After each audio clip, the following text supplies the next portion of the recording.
Clive hype. The character I didn't know I wanted. Let's go.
Hello, I was here the whole time.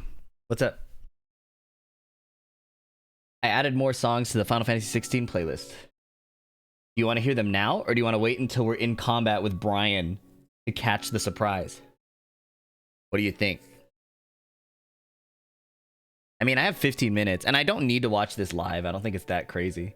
Last time we saw it was not that, like, ooh, you know, gotta cover it right away, but it was cool to watch. Morning, good morning. I'm doing well. I think, even though it's definitely not, I'm not immune to random hate, I feel like this year has prepared me for the hate on the Clive shit. Like, I feel much more equipped skill set wise. because I was getting fucking ass blasted on Twitter by people on all sides of the spectrum. There are people who said like I was not a Final Fantasy fan and said like go back to Tekken or some shit. I don't even know what that meant. There were people saying I wasn't a Final Fantasy fan. There were people who saying I'm the reason Tekken is dying. And then there were people who said I was making those criticisms up. Like nobody's saying that. That shit blew my mind. And I think the comicalness of it all kind of just made it easier to be like, all right, whatever. Like if it's just one of those criticisms, it's easy for me to be like, oh shit, are they kind of right? Is there truth in this? But then when they were accusing me of making up shit that other people said to me, I was like, okay, I'm not crazy. Good morning, Jay Wood. Thank you for the sub, Kodoku7. I appreciate that. Great way to start my morning. Morning generosity. Kazuyami Shiba.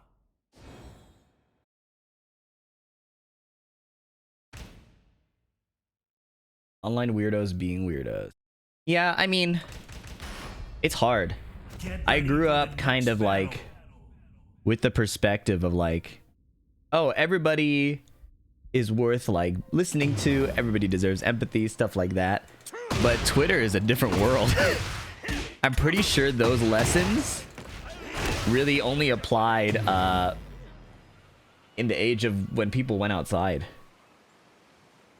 I have to wonder what Jesus thought about the internet. Izoray, thank you so much for the tier 1. Alright, fuck it. We're gonna move to the hype music. Are you ready? Yes, counter hit. This song is called No Risk, No Reward.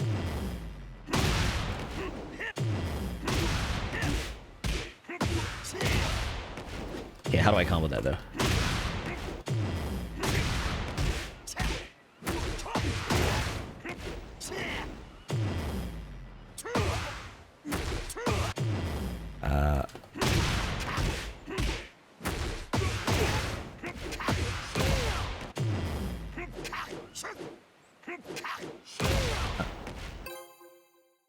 You have Do or Die in that playlist? I do, actually. I used to not. But I do have it in this playlist now. I played through that part of the game so fast, I didn't think I appreciated the music as much the first time around.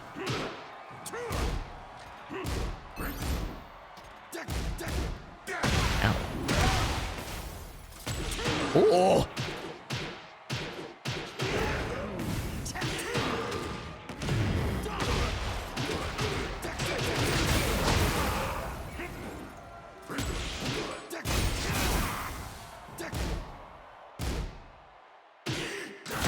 I couldn't sidestep that. Okay, my bad. Oh my god, that worked!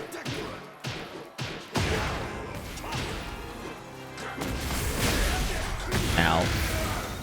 You know, part of me didn't even realize he had heat. Oh my god! Wait, what? Why does it use my tornado sometimes and why does it not other times? Why did it use my tornado? How does that work? Round 2. Either way, I'll just do the wall combo next time.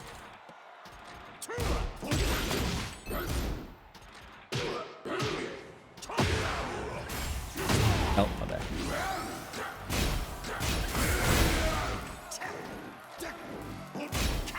Nice punish. Uh-oh. Yup.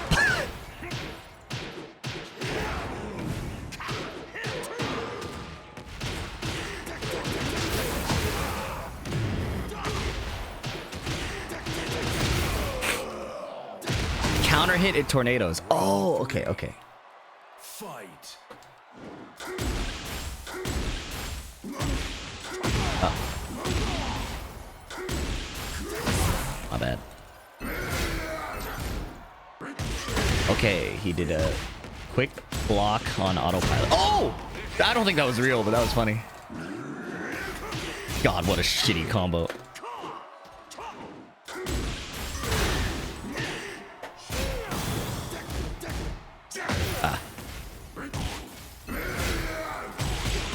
I'm shit.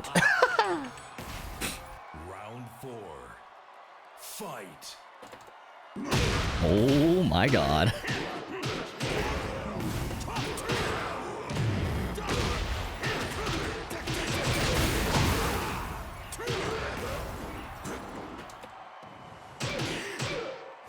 No. Oh!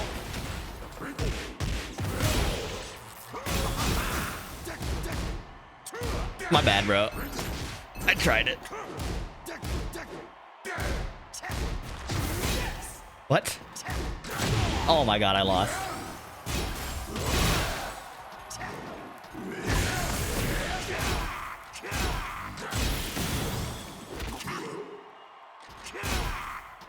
Yes!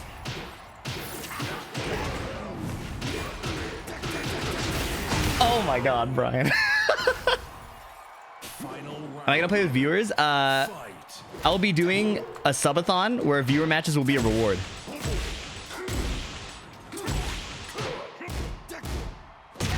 Bruh. Stop counter hit throwing me.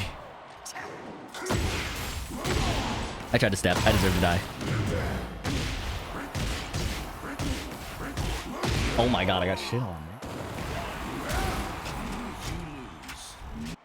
If you like Clive's moveset after the dev talk, I'll sub. What if I lie?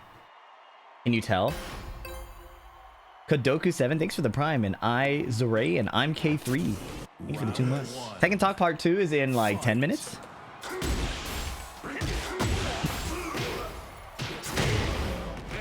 Zandatsu XP, thank you for the 3 months in advance.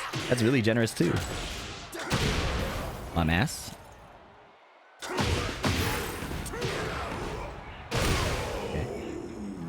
You wouldn't lie to us? Round 2. Some of you. Fight.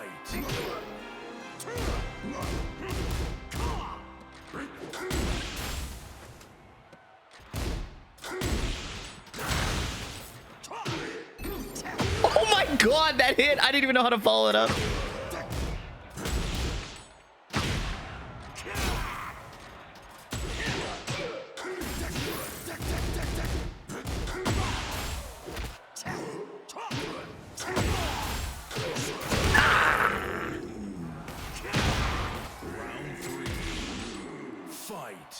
Oh my god.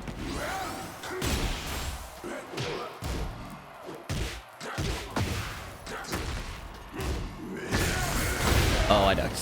You got me. I can't delay that. Oh my god. Ah!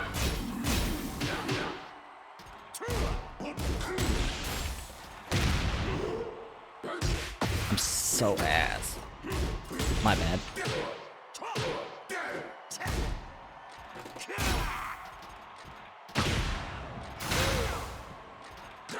Oh, fuck. Round 4. Fight.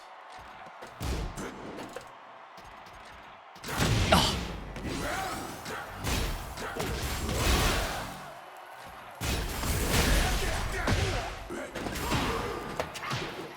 No.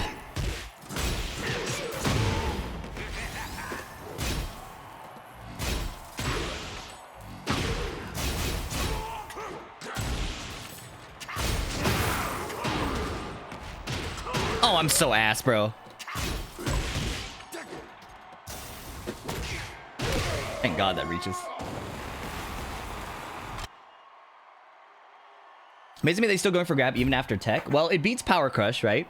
And it can be homing, so if I do sidestep button, it can counter hit me.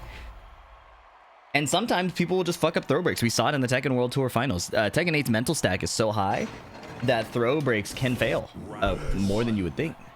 Fight. Bryan versus Yoshi. When I played Yoshi, I found it challenging. Ow. Only +1. Guaranteed. That move is broken, bro.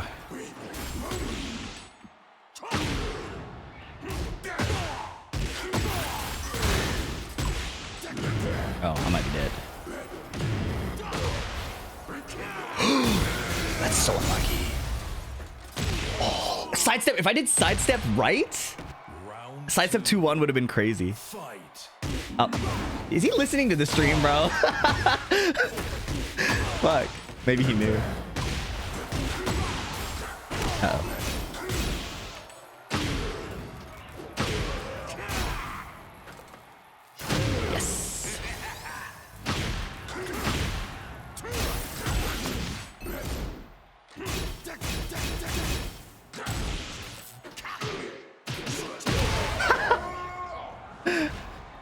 Why does Bryan have 1-2 strings, man? Fight.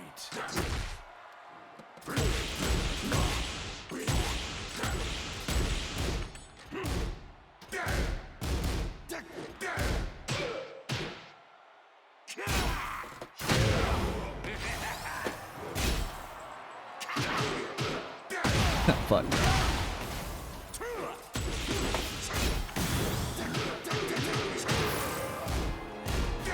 Ow!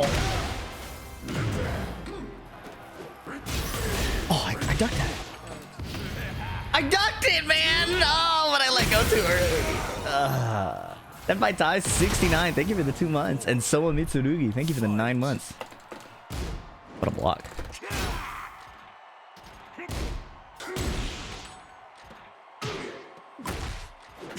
Yes! Oh, what the fuck? Wait, I'm kind of cooking on Bryan right now. Wait, I'm kind of cooking on Bryan right now, bro. I got the next layer. Down for 2-3. Fight.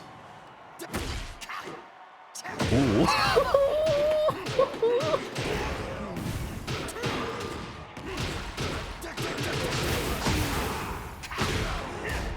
Oh! No way, bro. Oh, that was it.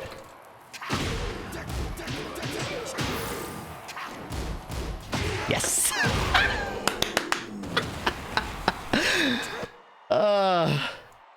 Bryan is funny, man. Why he got strings? For the next battle. Oh, like taunt 3+4 or something?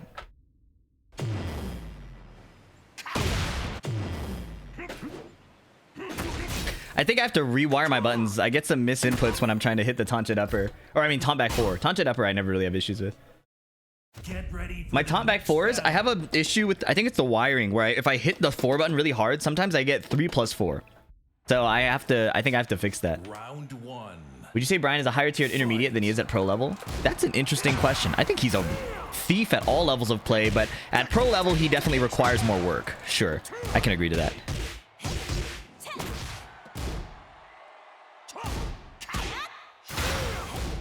She's not gonna duck, so it's a hatchet kick. Oh my god. Got Shaolinged. Yeah, back 4 is not the same frame, but when I do the adjustment to try and make it work, oh my god.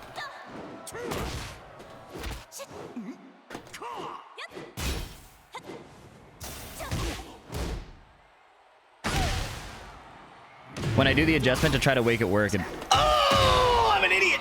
When I do the adjustment where I try to make it faster, that's when the 3+4 issue comes out. Oh. How do I fight Ling, man? It's probably really boring as Bryan.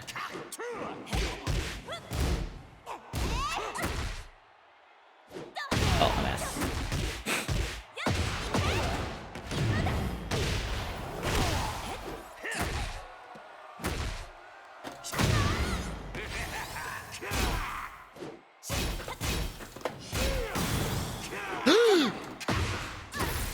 Do I really have to win through down 4? At least it's a good low. Mashed.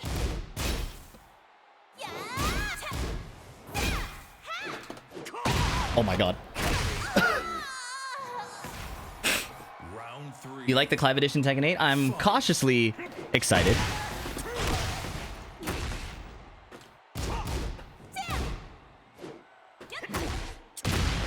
Oh god, I'm mashing.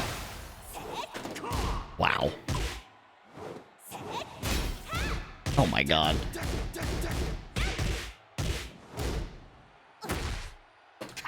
I'm sorry, bro. Jesus.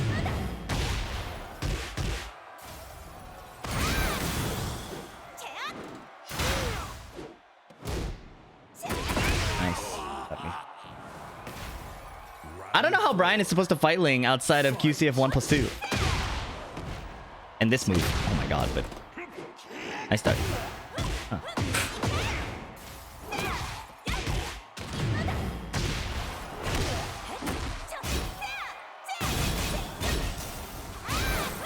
Oh, I almost lost.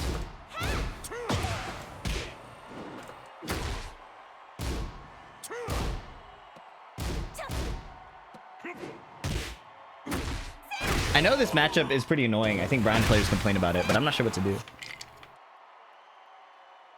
While standing 3 is probably good.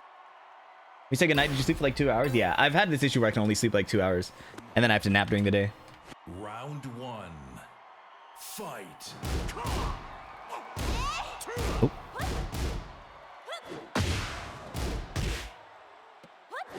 Ah, I can't jab it.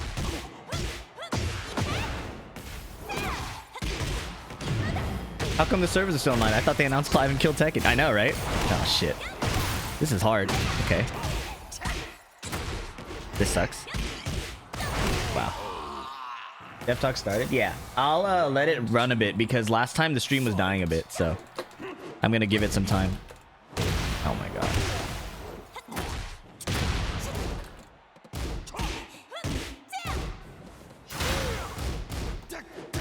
Yeah, I don't know how Bryan is supposed to play this.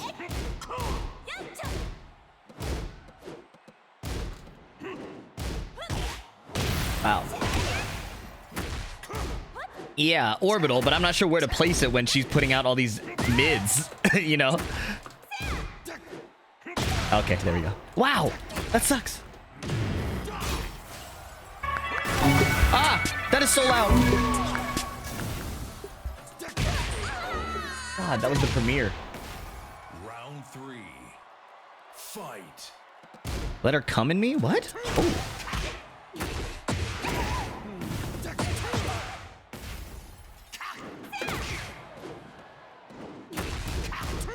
Yes. This song feels like Bryan versus Ling, bro.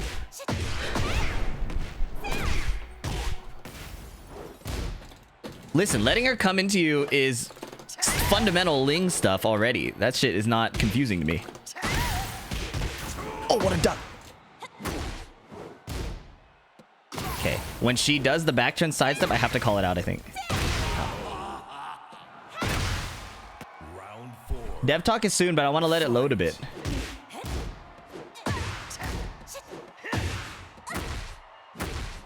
She can just approach so fast with forward forward 3, man. Can I step forward forward 3? That's probably a key factor. If I can step forward forward 3, that's a big deal. Oh. I'm out of there.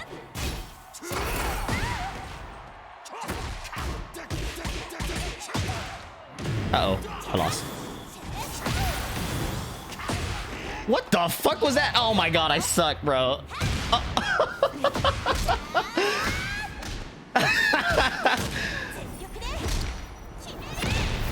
Yeah, he's in the time right now. Do you think due to the new Steam regulations they'll announce all S2 characters up front? I think that's not how it works. I thought the technicality was just that you have to say what's in it. Like, we have 4 characters. 4 maps, you know? I thought they could still keep it vague. I don't think they said it, so you had to list the characters. Clive Talk now? Yeah, I'm gonna give the Clive Talk like 5 minutes because last time it kept dying during the stream.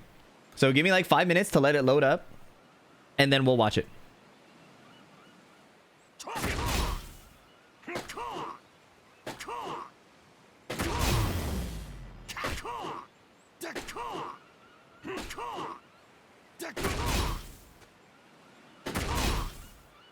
That was a 2-frame forward.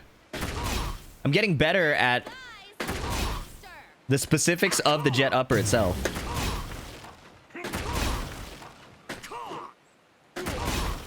Oh, that was close, but my 2 was too late. Was that gonna work? I think that was gonna work. I got back 4 in the same frame. Why is Bryan saying cock? I couldn't tell you, man.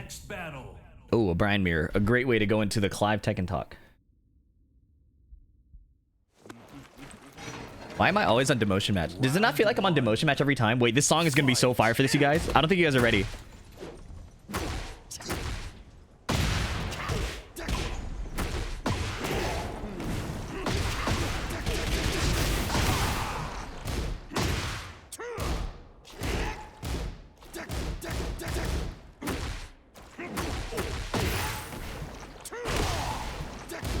He's blocking everything. Round 2. Fight.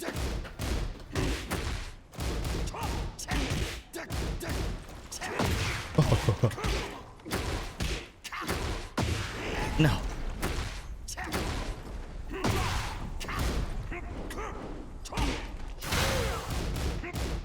Oh my god.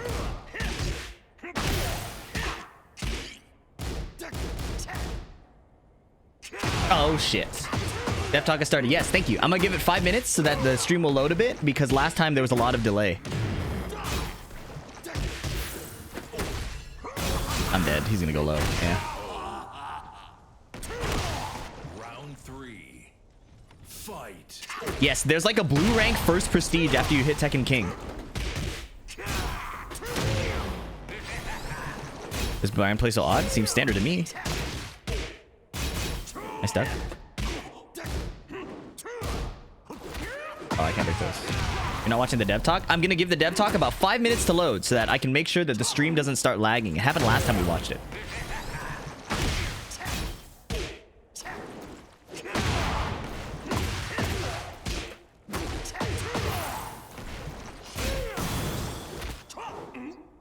Oh my god, I didn't want to duck. I wanted to side tap. Dev Talk has started, by the way. Thanks for letting me know. I'm gonna make sure that we let it load for about 5 minutes because last time it started lagging in the middle of the stream and I don't want it to do that.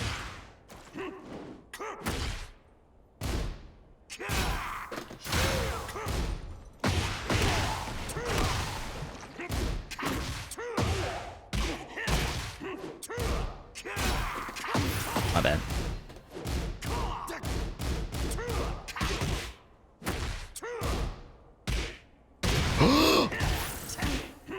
Oh, how do I kill here? I have to rage art. That's what I have to do.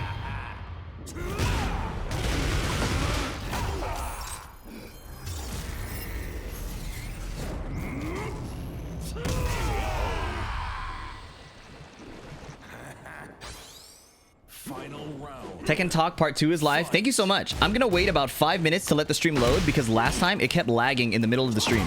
And I want to make sure that it doesn't do that. Thank you for letting me know that.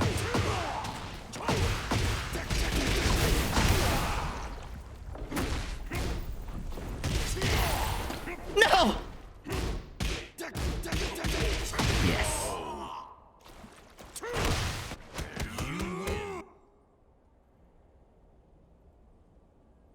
You want me to pin that or what? That would mean I would have to mod you again.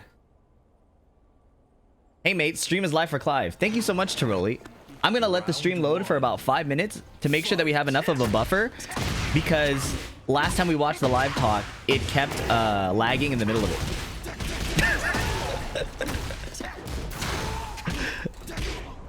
Oh! No, I wanted to crouch cancel it.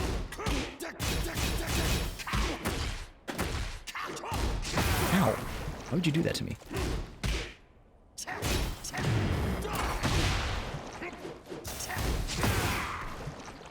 He didn't duck. He didn't heat smash.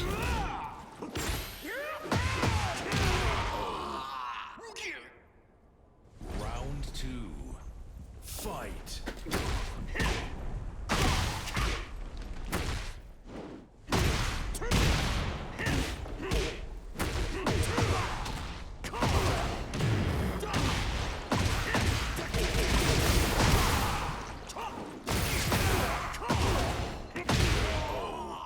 Hey Fee, did you know it's been 5 minutes? Yeah, I want to finish the match so I don't plug. You ever played Kaz? I got him to the second highest rank in Tekken 7.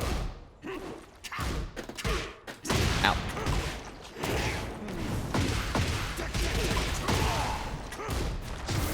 That doesn't wall splat. Yes, but that does.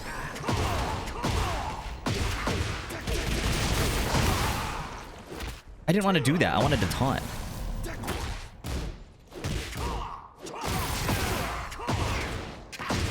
That move is broken. Why did he have that? Round 4. Fight. Oh!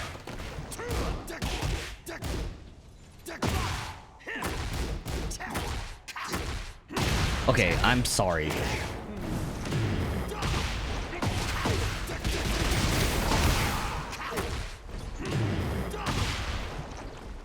Oh, he fucked up got it? This game sucks.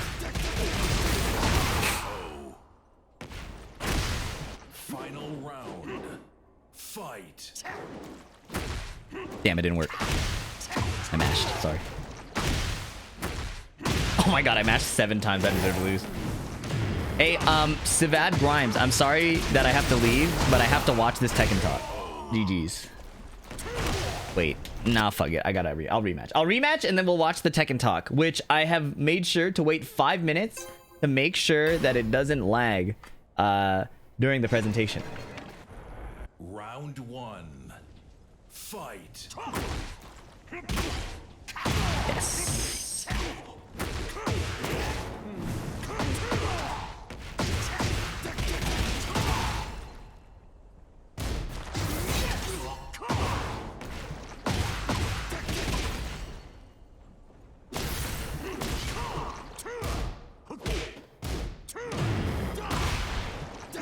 Oh my god, it's a Bryan player.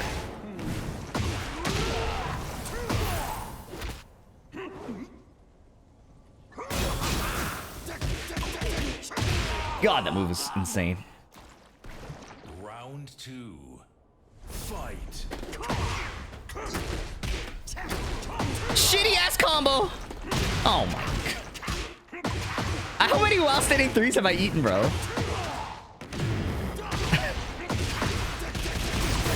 What's up, Revengeance?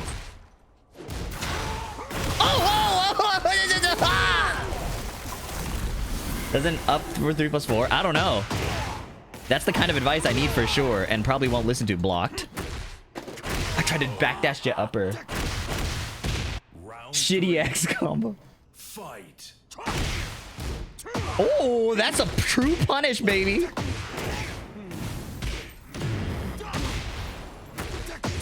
Oh, we got the wall. Dude. Oh, shit. Oh, my God, I keep hitting the wall. No, generic down 4 is launch punishable.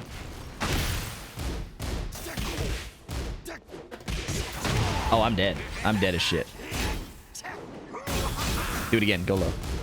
Yes.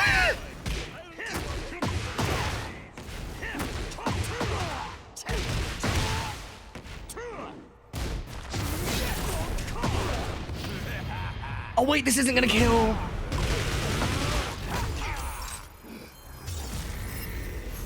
That orbital was sick.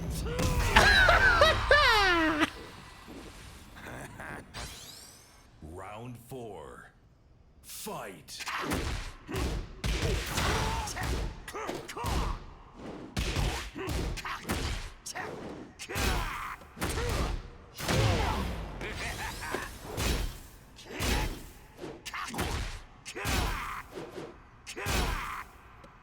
Oh, I ducked. Why'd I duck? Oh my god, I lost. Wait, there's the chance. As long as he doesn't blow the wall. Deck. I ducked. That doesn't. Oh! Why did he get hit?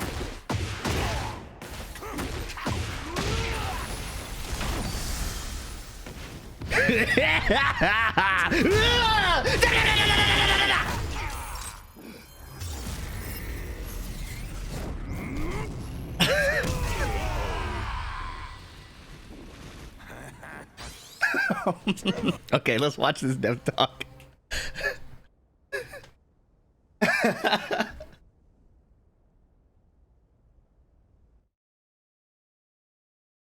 All right. Okay.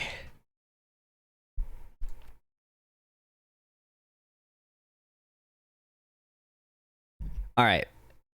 Tekken Talk live. I don't want to go to the live portion. Oh, here we go. It just updated. Okay. Okay. Let me restart the recording because it makes it easier to deal with. All right. Clive Tekken Talk with the Final Fantasy team round 2. Let me pull up my notes again. These are from day 1. I think we're going to see a lot of on-screen Clive stuff.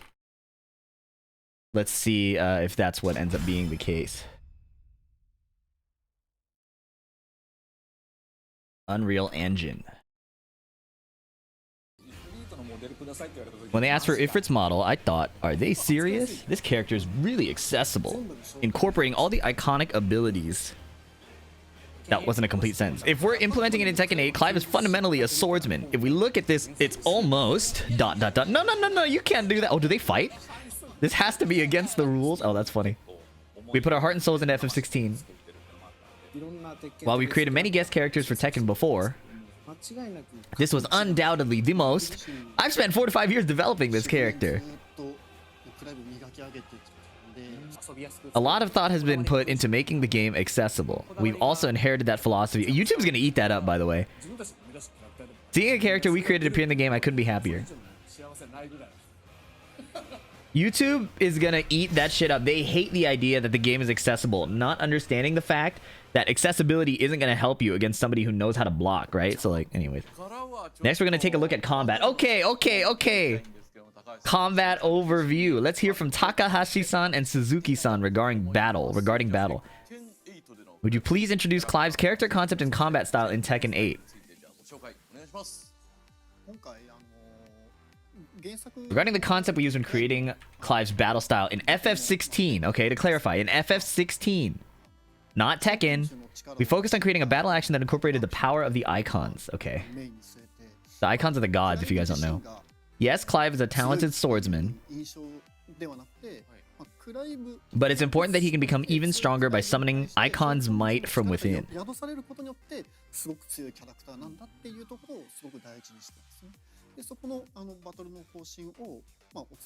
I conveyed this battle direction to the team and it has been realized in Tekken 8. Nice, we like that.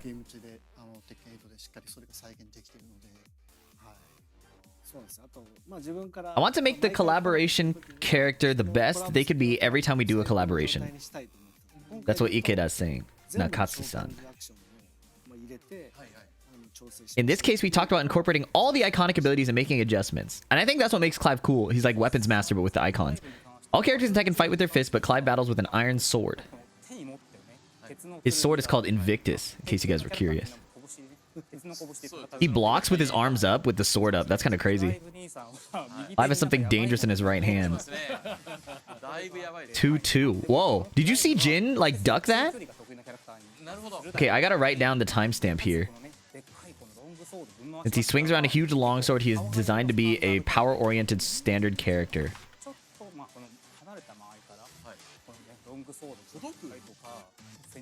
He fights by swinging his longsword from mid-range and closing the distance quickly using Phoenix Shift.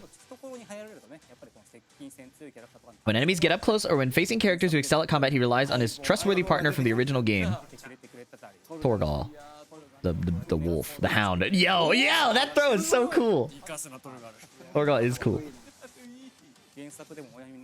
Just like in the original game, you can make use of the familiar icons in combat. So we just saw the lightning one, Ramu. Oh, yeah. That's Rising Flames. Phoenix move. That slide is new. There are some new original elements that weren't in the source material. Yeah, like the slide. That slide is new. Whoa, that's cool. For instance, you can now use abilities like Magic Burst. That's cool. So in FF16, between your sword slashes, you can combo magic. So he goes like slash magic, slash magic. It's kind of like sword gun. And it has like a gun-like sound. And that's what they were talking about. Anyway, sorry, I skipped a bunch of text. Let's go back. Also, Tekken 8 features a new system called the Heat System. That's Jin going into Heat. It's a system where characters power up for a limited time. When it came to implementing Clive in Tekken 8, we knew exactly how to represent this mechanism. Yeah, this one was pretty straightforward, and it was cool how it showed up in the trailer. He goes into his limit break form. We could see Clive accepting the truth. In this state, he unleashes an intense rush of attacks using Ifrit's power. Oh my god. It's permanent health. We designed the latter half of fights so players can really pressure their opponents, since he excels at mid-range combat and has powerful rush attacks up close. The concept is to finish opponents off pause by unleashing Ifrit's power in heat state for the final blow. It's absolutely incredible. And Bahamut too. Yeah, Bahamut. Oh my god, he has the actual stance. The Mega Flare stance, and he can shoot projectiles. People are gonna be so pissed. Oh my god. What did he do after that? Oh my god, people are gonna be pissed. He can cast Dia, which is a holy, I think. From there, you can close in. Oh, okay. Can Phoenix shift from there? Wow. People are going to be so pissed. The YouTube comments are already so mad at me. We were initially concerned about having too many icons for a single character's data capacity. But they told us they were going to use all of them, and they ended up implementing every single icon. That's the Final Fantasy director, FF16 director. He said, isn't this too much? And he was like, yeah, no. It looks like they did everything. And Torgal joining the fight. All of our team members, engineers, visual artists, and animators were probably sworn to secrecy, played the original game, and were so moved by its vision and quality that they were determined to include everything. Really putting their hearts into the project. That's so cool. Looking at the results, we can see how much dedication the team put into this. Yeah, that's really sick. Like the whole... I mean, wait. Sorry, I broke character. I hate this. Oh, for this character... Okay, wait, what did he say? I was busy acting. It's obvious that the number of actions and motion animations for this character are exponentially higher than the other characters. Yeah, the graphics artist had the toughest job. They had to create additional effects for each and every icon. When we asked how it compared to Tekken characters who typically have a lot of effects, we learned it was 4 to 5 times. Wow. 4 to 5x more animation and graphics effort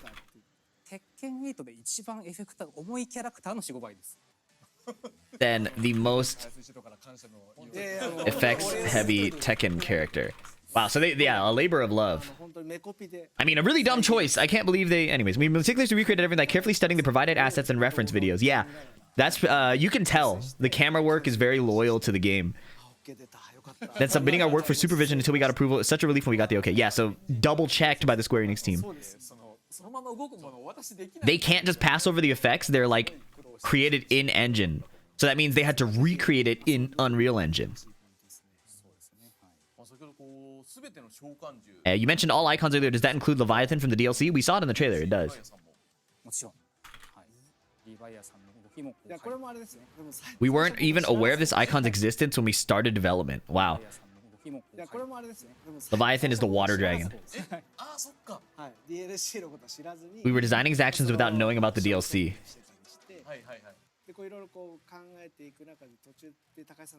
In the middle of our planning, Takai-san came to us saying, actually, there's one more.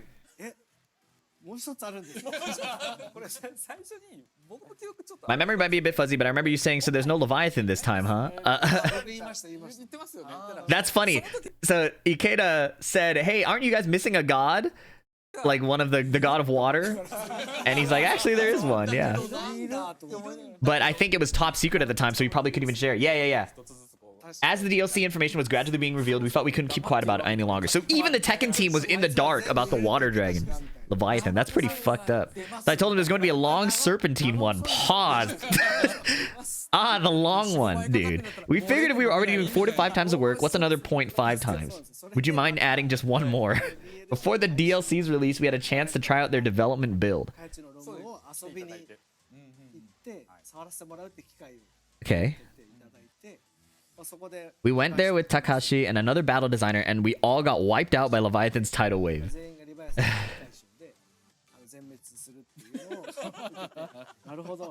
So that's what Leviathan is like, we thought to ourselves.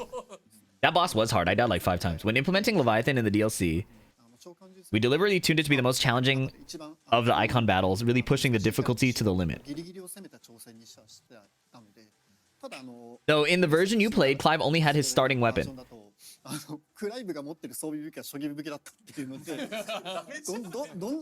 Just how powerful is this thing? Well, no wonder it was so difficult then.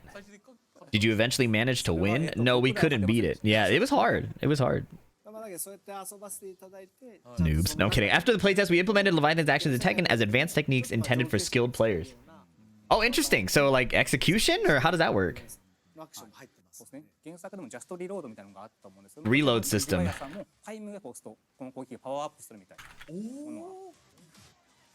Oh, there's just frames? Oh, so we implement... Oh, this is cool. So FF16, there's a reload system.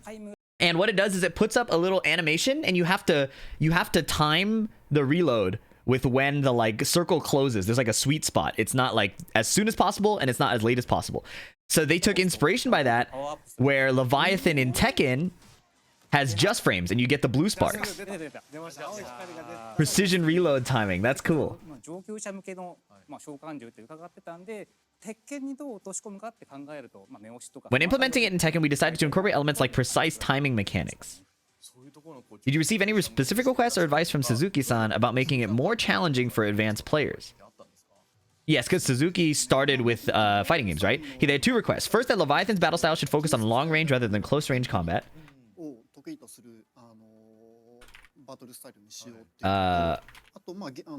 It should incorporate technical elements like precision reload. Okay, yeah, so that's what they did. So, when they discussed working with the team at Square Enix, the battle director said, make it hard. These elements were beautifully implemented in the Tekken 8 battle system. Yeah, that's pretty cool. That's really sick. The quality was so high that everyone on Leviathan's development team was satisfied. The Leviathan, yeah, special DLC, they added a new mechanic and it was kind of technical. And they wanted to include that in Tekken 8 in a way that gave an homage to that development. We could see the results quite early in development. And we knew right away that it was exactly what we wanted. Cool. I hope it's harder than just frames though, because I think just frames are like difficult, but like the people who learn the game technically will always hit their just frames, more or less, right? So I wonder if there's other things that make it hard too, besides just hitting the button at the right time. We also received advice about how to balance the use of different iconic abilities. Suzuki-san requested that we focus primarily on Ifrit and the Phoenix. In the original game, since in the original game, Clive starts with the Phoenix before acquiring other icons. We wanted to keep the Phoenix as the foundation while incorporating other iconic abilities into the moveset. And I think that's kind of honestly how it should be. That's Heat Wave, that's cool. He's got a Demon's Breath, 1+2. That Heat Smash is fire. Okay, fire, yeah. So the Phoenix's abilities are used as opener moves, right? Yes, and Phoenix Shift can be transitioned into you can go into Phoenix Shift from various moves. And from there you can use familiar moves from the original game like Rising Flames, which is this. That's pretty cool. You can also use Heat Wave, yeah. That's like a parry move in the game. I wonder if it's a parry in this game. The most challenging move to recreate was Scarlet Cyclone. Yeah, that's pretty cool. In the original game, it looks cool because you're viewing it from behind and he does a circle spin, but from the side angle, how does it look cool? I think they did a good job.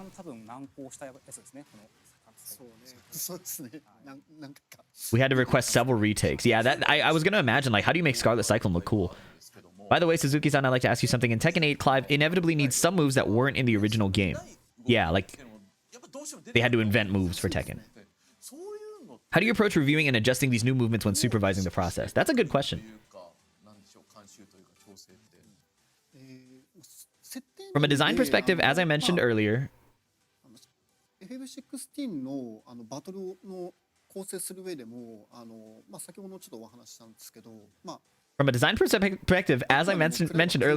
Clive is fundamentally a swordsman who gains his power through the abilities of the icons. Since Clive isn't a trained martial artist, we wanted to avoid making his kicks and punches look too professionally polished. Whoa, a Shiva sweep? That's cool. Yeah, that makes sense. He'd be more of a brawler than like a martial artist. At the same time, we didn't want his moves to look amateurish either. Right, someone who fights but isn't necessarily technical. Even in the original game, we tried to strike a balance where his kicks wouldn't look too much like formal martial arts techniques. That's cool. Cool technical detail. So we applied the same criteria when checking his punches and kicks in Tekken as well. His DF1 looks like Miguel. It looks like his stance like mid, not like his regular DF1. How do you feel about that? Did they manage to capture that aspect well? Yes, indeed. Like when I first saw his opening punch and back fist strikes, I was really impressed. Opening punch probably meaning jab. The moves felt natural for Clive's character while still looking impressive.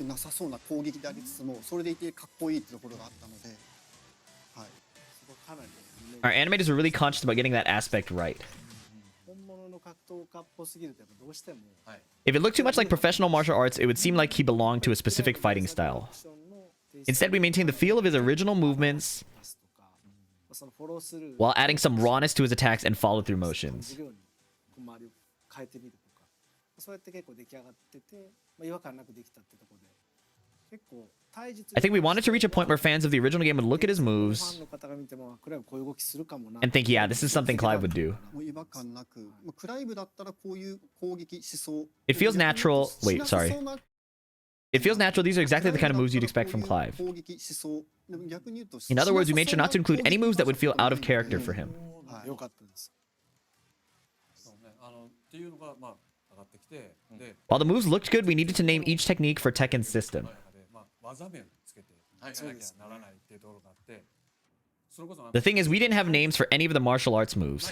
そうですよ、原作ないです。 Since they were original moves, there weren't any names for them in the source material. ある日ダーって技名のリスト監視お願いします。 Then out of nowhere, we received a request to review the list of move names. A mountain of moves came in, and I said, oh no, we don't have names for most of the early martial arts techniques. その場で考えて、 We held an emergency brainstorming session right then and there, and ended up reviewing all the move names on our side. マヨさんが全部見ていただいて That's right, Mahiro-san checked every single one to make sure they fit properly within the game's universe, because he's the creative director. They came up with these amazing terms that we never could have thought of ourselves. したのがこの蹴りからの I was particularly impressed by this downward slash that follows a kick. It's called Mercenary Cut. これなんでこの技名になっ The て reason for this name is that that's a kick followed by a slash isn't something a knight would typically や do. らないでしょだからもう So then we suggested a more knightly name for the move, and they asked us to name it Mercenary instead, because the text moves so fast I had to rewind it, to reflect its mercenary origins. それがそのまあ The idea was that Clive might have learned this technique during his time fighting as a wyvern in Sandbreak. 身につけた技なんじゃないかみたいなところまでもう That's cool. そう Yeah, there's a whole story behind just naming the moves. That's really sick. こんな They even thought through the background lore. They put so much thought into just one move. それはねうち We sent them dozens of moves to review. They realized they had to think through each and every one of them like this. だからこういうちょっとね動き地味だけど僕の Among all the moves, this one is my favorite.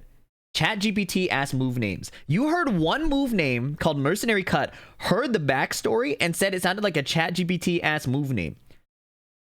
Smoothie TK, you got a smoothie brain, bro. Timed out. Go back to this. Both the movement and the name. That's part of the problem, by the way. Part of the problem is that people can't tell the difference between AI generated shit and like well written shit. And that's why generative AI is such a problem in the first place. Anyways.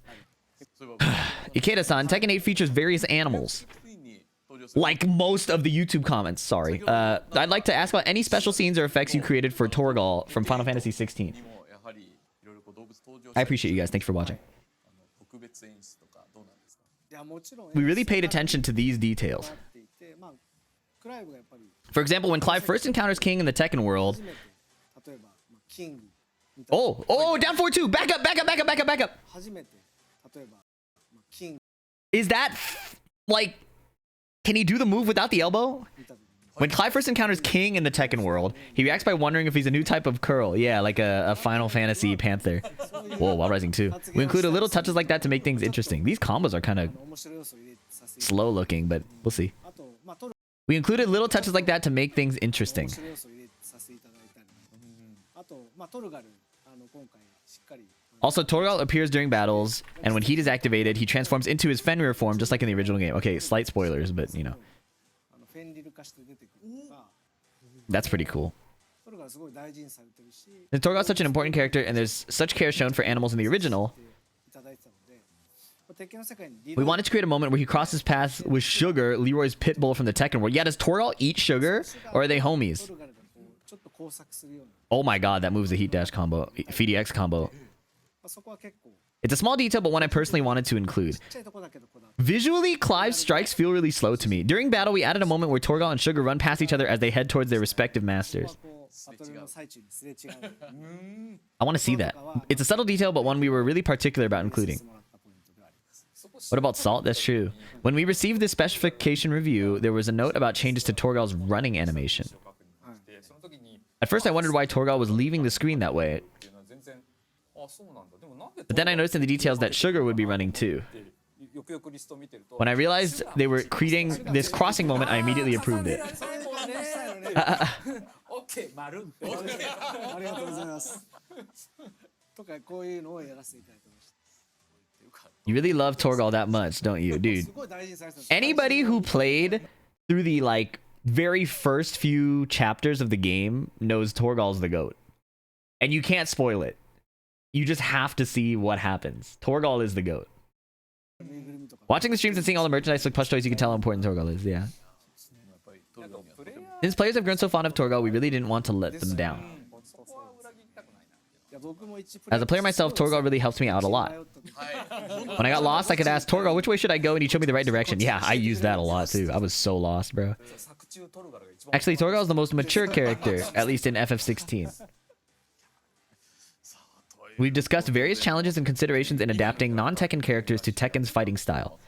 落とし込んでくるっていうのはで先ほどもこういろいろな話ありましたこう難しさ Are there any other special approaches you can tell us about? ですけどもこうさらになんかこう工夫の部分ってまだ話せるところってあったりしますかそうですねやっぱりまあ結構 In the original Final Fantasy XVI, we could see how much thought went into making the game accessible to different types of players. こだわりが随所に考えられていたと思うんですね。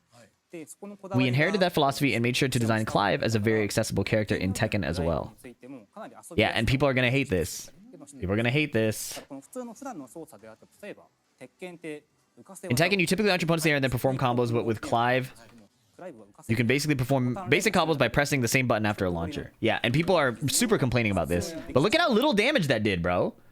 Look at how little damage that did. Are you losing to someone doing that much damage with their combo? Like, that's your fault. You mad at the dude hitting 222? Be mad at yourself for losing to someone who does 2 damage per combo. 原作再現 That's like as much damage as a grab. Dude, 一通りの King does more damage. Anyways, コンボが実ははい普通にできちゃう you can perform basic. They asked us to maintain the feel of the original game while incorporating the accessibility of an action game. ぜひ入れてくれ And we managed to achieve that. Look at how little damage that did, bro. You eat a shining wizard, you are bleeding out way more than that.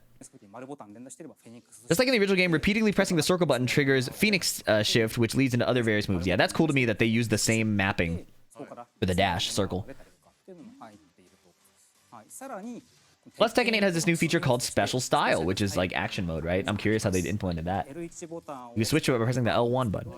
原作でいうとストーリーフォーカスみたいな優しい操作ですこちらになるとさらに This mode makes things easier. Pressing square button activates heat engagers and semi-prime status. Semi-primed, ヒート発動技が出て whereas fully primed is when he turns into the giant demon. You can continue combos just by button mashing. Repeatedly pressing the triangle button gives you even more varied combos. You know what's interesting is people also complain about special style. They're like, why are we letting noobs like press a few buttons and play Tekken? I'm like, again, if you're losing to special style, look inward. あと Please. Oh yes, Titan's Power Crush. This Titan's I loved Titan's abilities in FF16. It was so タ cool. イタンですねタイタンはまあ原作でも力強さが That is nasty. これね攻撃を受けると Oh my god. It's like a Zafina Power Crush. It lets you attack while absorbing enemy hits. 攻撃し Yeah. てくれるんでかなり強いですめちゃくちゃこれ This move is incredibly useful. あとはこの下段のさっきの Whoa. Whoa. Leviathan sweep? あとはこの Oh my god. Surely that's seeable. That looks seeable. ボタン一つ押せば But I guess it depends on his other animations. あとはちょっと方向キー組み合わせると掴んで投げも出るこうはい That throw is cool. ルサージュ強 Dion Lesage's special technique, Giga Flare. これありがたいもう特にやっぱり Particularly with Bahamut, which reflected Dion's refined yet cool character in the original game. 繊細さもありつつかっこいいキャラクターだったんでこっちでもあれですねバハムとウィングにな We incorporated features like evading low attacks and counterattacking when in Wings of Light. Oh my god, auto low parry? It's Anna Williams. あとは空中コンボだ Wait, I have to sneeze. Excuse me. Oh. なんか原作 Yeah, so low evasion in Wings of Light. あとは空中コンボ And for arrow combos, you can perform high damage combinations with simple inputs. Okay. ここからこれも簡単な操作でここまでコンボを決めてくれて大ダメージを与えたりとかっていうところで、はい、これも普通の操作もいけるしこの You can play effectively with both the normal controls and special この style. まあすげえさはかなりはい鈴木さんからも This accessibility was something Suzuki-san specifically requested, so we focused on getting it right. はいこの辺りはこだわりポイントでもありますね。 Clive never seems to get tired no matter how many icons he uses. でも本当どれだけ召喚力使っても疲れ知らずなところですねさあということでさあ鈴木さん We heard about your fighting game background, but how did Clive actually feel to play in Tekken? ますけども実際にこのクライブバトル鉄拳でのこうプレイした時のこう手触り感触ってどうでしたかやっぱりまあ原作の In FF16, we paid special attention to how the controls would feel for first-time players.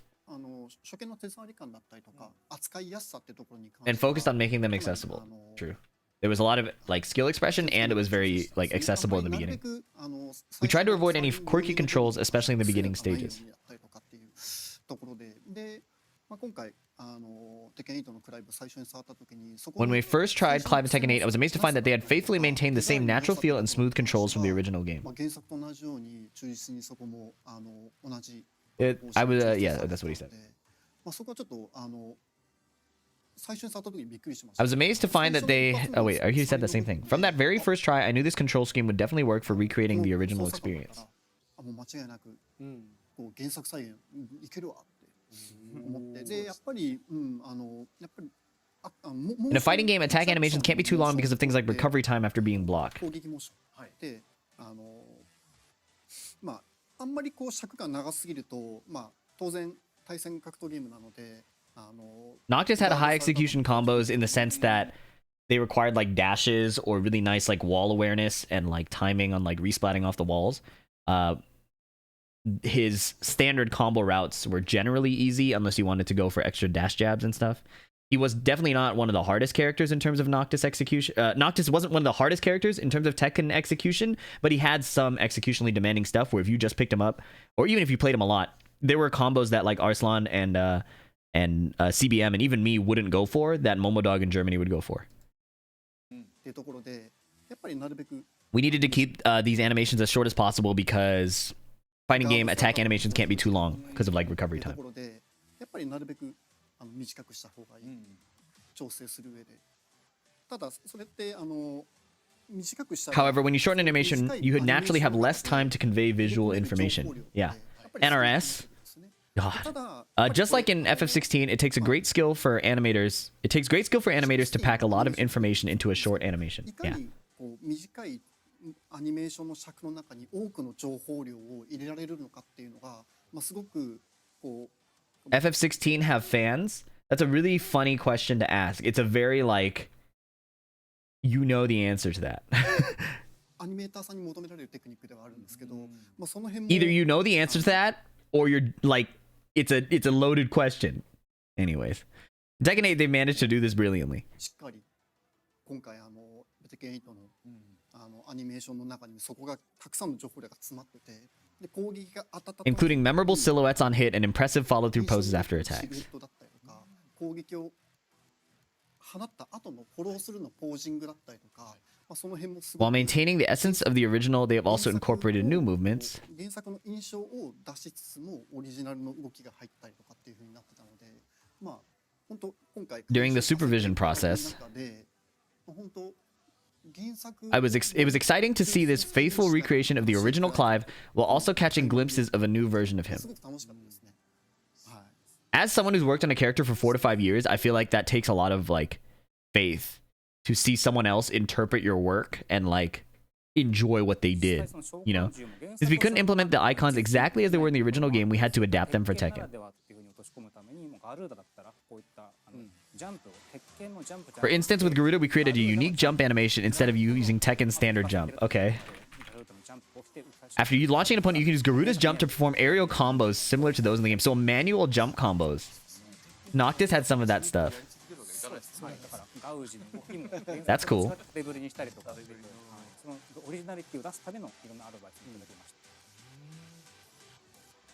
I see. And Mighty-Hyo-san, as a Tekken player yourself, what do you think from that perspective? テッケンプレイヤーということなんですけども、鉄拳プレイヤー目線。 Jinpachi? Yeah, Jinpachi did that. Noctis did that. 監修業務やるときに、 When I tried Clive during my check, my first impression as a player was how accessible he is. まあ本当プレイヤーとしての大事の印象としては、本当扱いやすいキャラっていうのがやっぱあってですね、まあ出が早い技から。 He has quick moves, tornado attacks, easy follow-ups from power crush, and even some high-risk, high-reward moves. See, these guys know Tekken, you know, or at least they're familiar with the new systems. But he was talking about how they played Tekken 3 and were doing sidesteps and shit. So I have a strong reason to believe they're familiar with Tekken. They probably know Tekken. They could probably beat the shit out of the people in my comments. Not gonna lie. While he's an all-rounder, his moves feel incredibly crisp and responsive. なんか非常にキレがいいっていう、まあちょっとニュアンスがちょっと難しいところではあるんですけど、キレがいいキャラだなと思ってました。 Not me, smiley face. You probably got ChatGPT neutral. Your terminology really shows you're a Tekken player. Yeah, exactly. 僕ら一番 What we value most is that powerful, impactful feel, both in the controls and the weight of the hits, 僕ら一番大事にしてるのは weight of landing hits. 手触りだったり打撃を当てた We're り really grateful that you noticed and appreciated those aspects. 本当にありがたいです いや It was really, really I was really, really satisfied with how it turned out, 鉄拳プレイヤーとしても both as a Tekken player and as a developer. 開発スタッフとしても、まあ、いや結構な労力 I can honestly say they put an incredible amount of effort and love into this single character. この一体のキャラクターに、だからそこがすごい遊んでいても You can really feel it whether you're playing or just watching. It's truly overwhelming. もうすごいまあ感無量という感じですね。だから早くプレイヤーの皆さんに I really can't wait for players to experience it for themselves. 本当に想像以 So 上 they put in even more care than you expected. あそう想像 It exceeded my expectations. Honestly, never thought it would go this far. 思ってなかったです。はい。いや期待が高くなりますけど Tekken team exceeded. Now I hear we're going to get a look at the battle stage as well. もうちょっと今見せてくれるというそうです僕らこだわった Yes, we put in as much intention into the stage as we did into the character. We really went all out with it. もう相当こだわっていろいろやらせていただいたんでちょっとじゃあそのステージ見せてもらって Can we take a look at the stage? Okay. Are they gonna do a... No, there's no, jump, what do you call it? Cliffhanger this time. 同じ身長 Sorry, what did they say? I looked away for a split second to adjust my notes. Since we have this chance, shall we use Jin? Battle of between two protagonists of the same height. や Yes. っぱり専用の登場演出も There's even a special intro sequence that only plays when these two face each other. その高橋がぜひやり Takashi was so passionate about this that he drew the storyboards himself. Wow. これをやらせてくれと Please let me do this, he said. そんなに熱意があるならじゃあちょっとお願いしてみようか Seeing his enthusiasm, we decided to ask for permission and they agreed. 演出がこの二 Now 人 you can see this special intro whenever these two characters face ステー off. ジの方でもフェニックスゲートのステージの方にはそれはそれで専用の演出があったりするんで Phoenix Gate stage has its own special effects and そうで sequences. すねはいこのクライブのための新しい We created lots of new features specifically for Clive in this stage. まずここから専用演出 First, let's look at this special sequence. ここだけ見たら鉄拳かどうかわかんな If い you saw this part, you wouldn't even know it's Tekken. そうですよもちろんです They're going to fight now, right? Of course. This is where the battle begins. They're casually just standing there. 二人がこう召喚獣合戦に巻き込まれ It's like we're two bystanders caught up in an epic clash between icons. すげえ Sugay! Ifrit is right there in the background. Of course, this kind of situation would never happen in the original game. まあせっかくのコラボ But since this is a special collaboration, we told them to feel free to do what they wanted. いただいて大丈夫ですって言ったらすごいもの出てきました And what they created was incredible. 想像以上のものが上がってきてびっくりしましたね。召喚獣バトルやってる前で Fighting with icons clashing in the background. 獣合戦だって感じのところがいきなり見られるんであとまあ今回さっき Just as it was refreshing to see Clive standing in New York, it's quite interesting to see a Tekken character in this Final Fantasy style medieval European こ castle. れも少し新鮮なので、はい、そのあたりなんかもいろいろ踏まえてこのステージにさせていただいたっていうのがありま We took all of that into consideration when seeing this す stage. さらにステージギミックもこだわってましてこの壁ですね We also added some special stage mechanics when you slam an opponent into this burning wall. Jesus. フェニックスが追撃して That's dead or alive shit. That's some dead or alive shit. 女子はやめてくれ Combo attack with Joshua. 俺だクライブだこれクライムだろうが飛んできます They'll come after you even if you're Clive. はい These icons need to be stopped. We've included all these fun mechanics. こういう遊びも入れさせていただいてあとはこれステージ This is just the first part of the stage.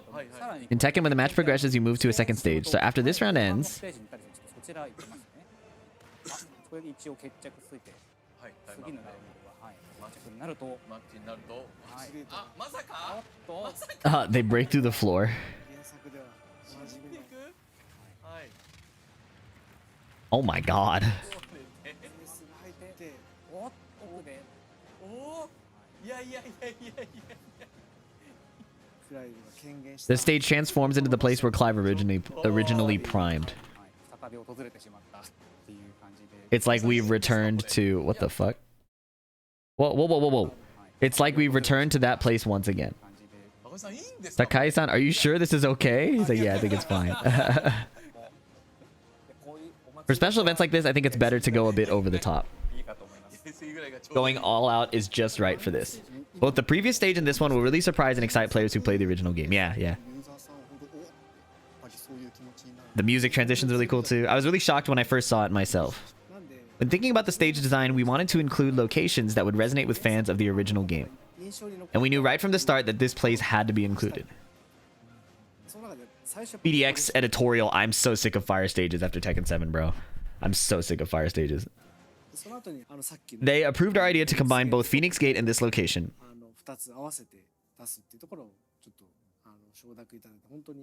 I think we've created something really special. Yeah, it is cool though. For Final Fantasy 16 players, the familiar location features Find the Flame as its BGM. So I hope they're really getting into the fights here. Timeout. That's right. Before transitioning to the stage, Soken-san's Away is playing. First half features Joshua's theme, second half switches to Clive's theme. Stage layout really gets you pumped up. Exciting, but what's happening in the background is just, the background is quite something, isn't it? Yeah. The more you love the original game, the more you feel both moved and want to point out things at the same time. And in this stage, when you launch your opponent and slam him to the ground like this, oh yeah, they have a... Oh my god, that combo is cool. Special Ifrit effect that triggers. One of the biggest challenges during supervision was to figure out how to stand on the stage's borders. Nice, okay. So it's like the bottom floor of descent into the subconscious. In Tekken, walls are crucial gameplay elements that need to be visible, but we were struggling to find a good way to represent them. When we consulted Takai-san, he suggested using the aura walls similar to those found in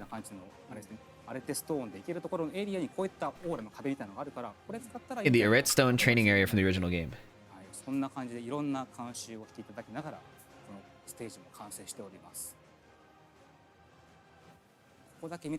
Looking at just this part, it's almost identical to the original.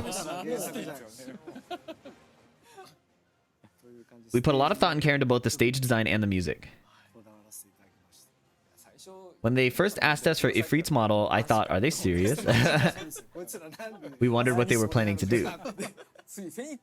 Then they said they wanted Phoenix's model too, and I thought, wow, how far are they planning to go with this? And then we saw what they created. It was just incredible. Yeah, so the Tekken team went above and beyond Square Enix's expectations, which I think sets up well for Tifa, right? Like, if it's true, the rumor or the theory that Nomura is really protective of FF7, then that really lends credence to the idea that if they do an impressive job here, beyond Square Enix's expectations, we have a better shot at Tifa, as long as the fans of the game don't fucking ruin it. And of course, Tifa could potentially happen in Tekken 9 earliest. I think Season 4 of Tekken 8. Of course, when you think of Clive, you think of Ifrit. We've done some special things there too that we'd like to show you.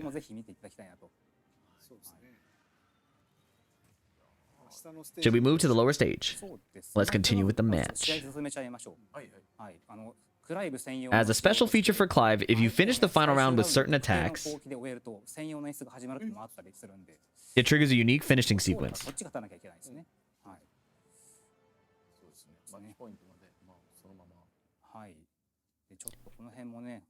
Here's another special feature we want to show you. Okay, Clive's okay.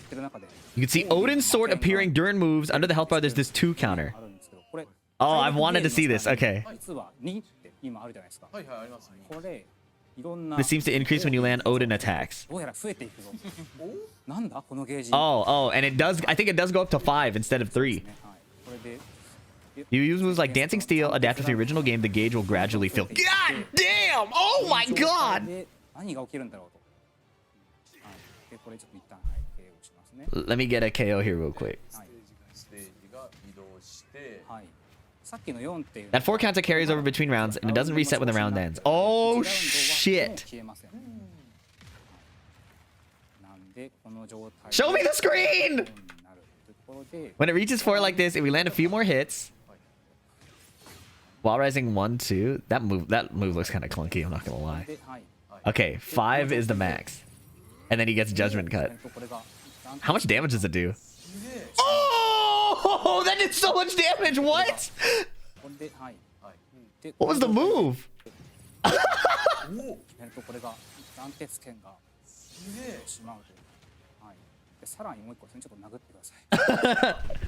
That was sick. Here comes the usual. That was like 50 damage, not 70. Here comes the usual sequence going into rage state. Oh, and this is the end of the special cinematic, I think. His rage art is cool. いやいやいやいやいやあかんやろ。 They're laughing at Jin getting bodied. やってはいけない。 That shouldn't be allowed. Oh, that's cool. Unique finisher. And the music! Oh, that's so cool. レイジアーツ系のこの演出もね、はい、原作にあった演出ですから。That's really cool. 吉田さんもここまでやってんのってそう我々は Wow. 嬉しいんですけど、ここまでやっちゃって大丈夫ですか？あなたたち大丈夫ですかっていう感じで心配を。はい。本当に池田さん大丈夫？ They said, are you sure this is okay for Tekken, I'm assuming? We're fine with it. We always tend to go overboard. We're used to getting scolded for doing too much. That's so funny. エンジニアの方にからも Even our engineers pointed out this would need special new specifications. いうふうに言われて、ここだけですよね。そうです。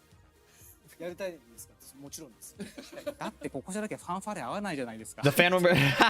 I'm rage arting everybody, bro. They gotta hold that every single time. Oh my god, that's so funny. ただこう厳密には原作と違う部分とかもあったりして。 While there are many details the fans of the original game will appearance, While there are many details that fans of the original game will appreciate, there are also some differences and changes in structure. Takai-san, as part of the Square Enix development team, how do you feel about all this? This is a big deal, guys. If he feels good, we like that.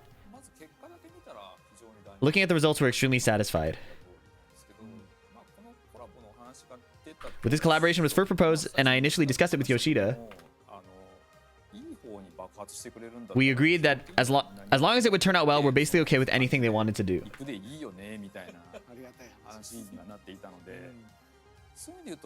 In that sense, I don't think we made any unusual requests. Is that a false? We'd be okay with anything they wanted to do. Okay. こちら側的にはあまりつけてないかなっていう感じではあるんですよね。本当に We just hoped it would be a win-win collaboration. になってくれればとにかくいいなっていう。で、結果 And I think the result turned out really great. 相当いいものになったんじゃないかなとは思ってますけど、はい。もう大満足というところですね。はい。ありがとうございます。 Complete satisfaction is a big deal. I don't get if you guys ever make anything, if you guys like ever create an artistic endeavor with like that much like 5 years of effort, handing it over to another creator is crazy. And saying you're completely satisfied is also crazy. I agree, Kukeksi. I'm very satisfied with both how truthfully they recreated elements from the original and the new original movements they added. The final package turned out great, pause, and it was wonderful working together with them. That was my fault. That wasn't really possible. And My Hero-san, what are your thoughts?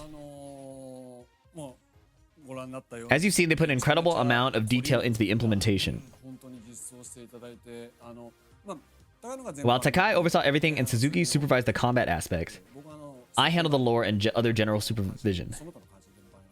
To be frank, what else would they say on the talk that they are not satisfied? But you can see their reactions. They're like laughing at the rage art. Like, that's insane. It's like you see somebody get beat up, you're like, God damn, you know? Like, that was their reaction, more or less. So, I think there's a difference. They could have been like, yeah, good job. Like, this is acceptable. Or like, this is a great collaboration. Versus like, are you sure? That's crazy, you know?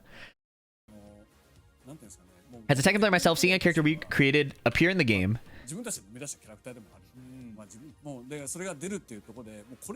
couldn't be happier. But it could have ended up being a quirky character that players might not understand. He's actually very accessible to play. Yeah. I think a lot of people will want to use him and I hope this helps spread awareness of who Clive Rosfield is. I'm not gonna lie. I didn't care about Clive at all, partially because I felt his name was so lame. It wasn't until I had nothing else to do and I didn't want to play Tekken for a while because of the Sejam Slam. I was like, not the Tekken Sejam Slam, but the Street Fighter Sejam Slam. I was really like burnt out of like gaming and kind of like trying really hard and streaming. So I just played FF16 and I got sucked into the world. The naming did not like attract me at all. But after playing the game, I was like, yeah, this guy's cool, man. And that's it. That's round 2. Okay. So next round, he's gone a bit flashy. They call him Chilive. What? It's fun seeing so many versions of Clive we never knew about. Oh, they're probably going to show more stuff. Jill's 1,000-year crush would end here. I'm glad he can let loose now that he's in this world. Oh, he's got an arcade stick. He's got an arcade stick. Look at that.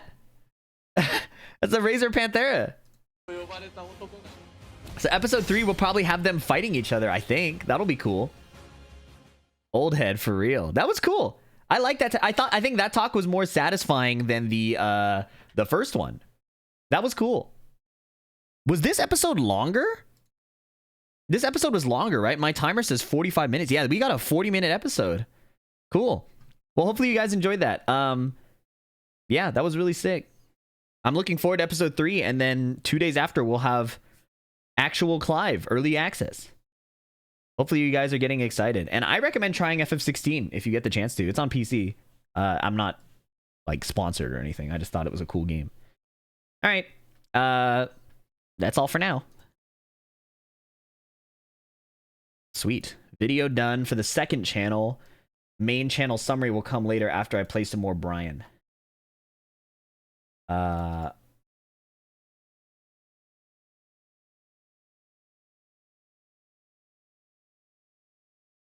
Let me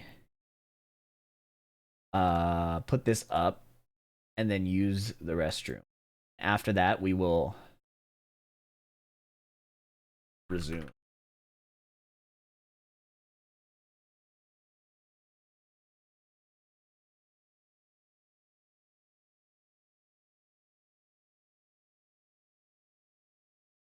Okay, be right back. Thank you for waiting, everybody. Here's the music. Hello, music. Music. Game. Life. All right, be right back.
All right.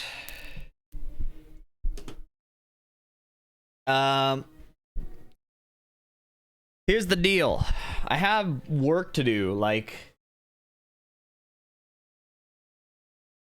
content-wise. So let's get Bryan to Tekken God, and then we'll get to work. And when I say work, first I need to thank people. Wait, I'm not here. I'm here. Sazani, thank you for the 3 months. Ignorant, thank you for the 5 months.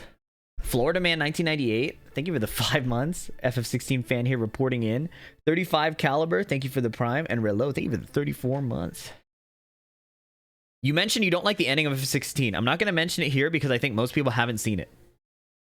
But I feel like the beginning of the game, I enjoyed the themes and the conflicts better.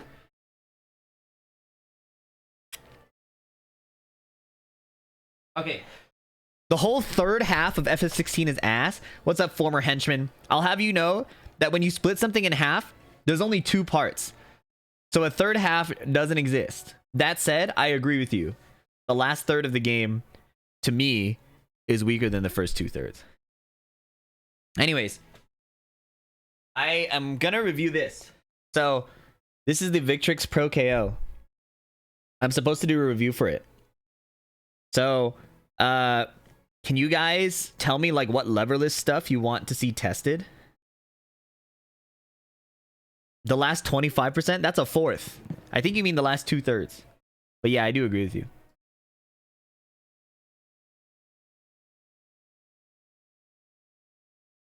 What like leverless stuff do you want to see? KBD, Wave Dash, QCF, on Jet Upper, bro. Not gonna be able to hit that. KBD shortcuts. Well, that's covered in my main video, so I think that's a little overkill.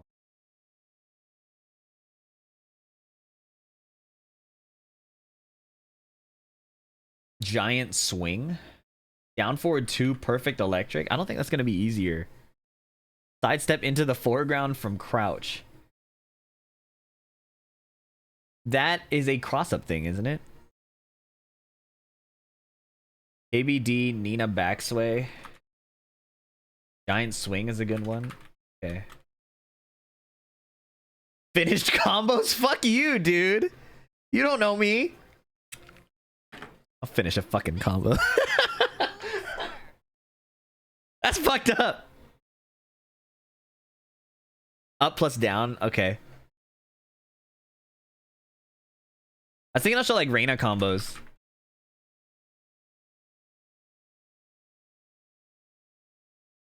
Ready for the next battle. No, it's a good one. You're right.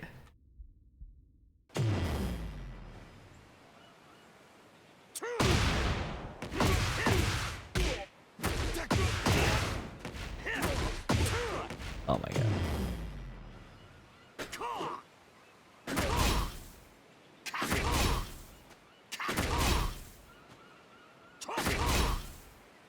Two frames neutral there.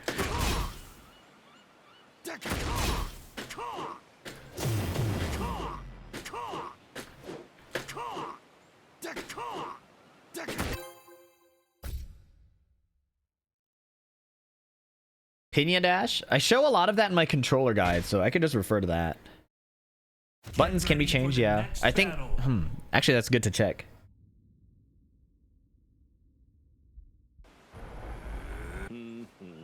Round 1.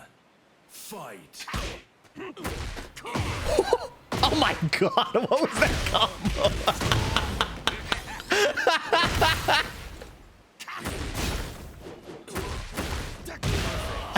What was that combo? Round 2.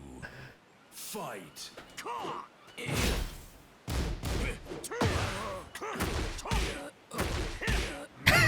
Shit, I don't know. I was in Tekken 7 mode for a sec.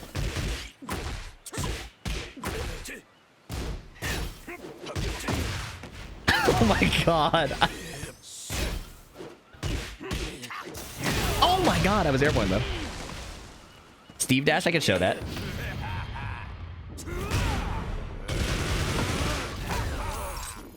Duck cancels.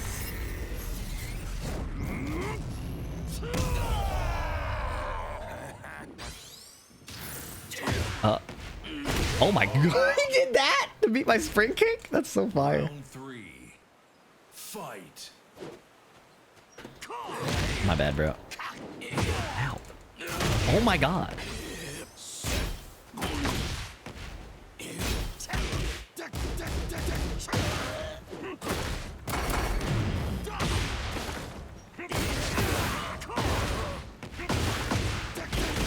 Oh my god, I'm so ass. Oh no, oh no, oh no! Ah! I'm okay. He's gonna do a... Yes. I got 10 stringed. I thought he was gonna do the mid. Round 4. I'm gonna lose. Fight.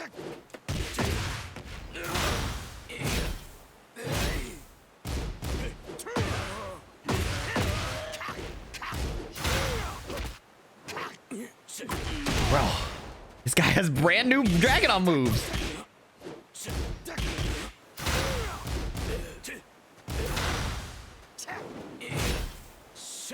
Oh my god.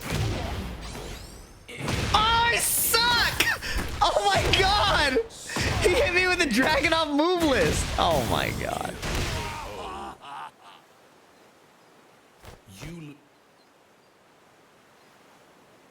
Is Perfect Electric harder or Taunt Jet Upper? Perfect Electric is way harder. Oh my god, I suck at this game, bro.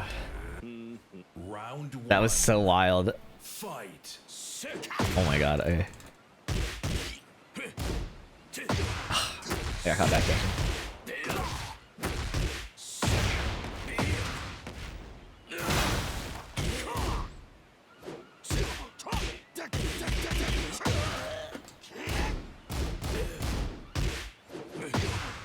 This guy's the GOAT.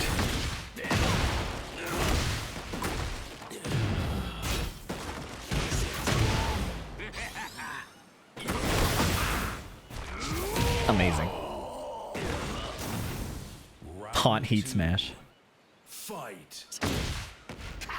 What the fuck? There was no way that low parries on purpose. He tried to crouch dash. I refuse to believe it. Dude, he's ducking my jabs.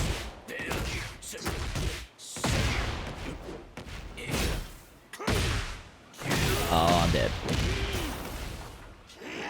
Dude, this guy's the GOAT. Dragonomics is the best Dragonon player in the world. Round 3.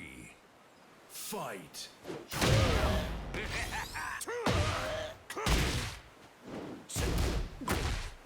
Yes.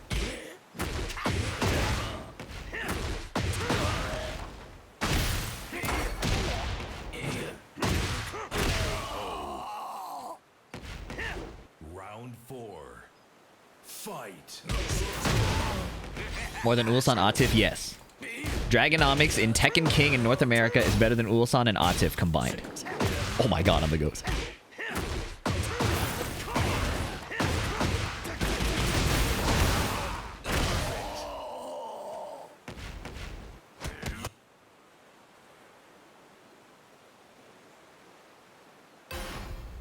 Yeah, 10 strings are like, did you do your homework? And I did not do my homework. I did not do my homework. Best character to learn Tekken fundamentals? I don't know. In this game, it's weird. Because everybody has some kind of gimmick. Unironically, Claudio is one of the simplest characters, and he still has like an install mechanic, right? It's hard to say.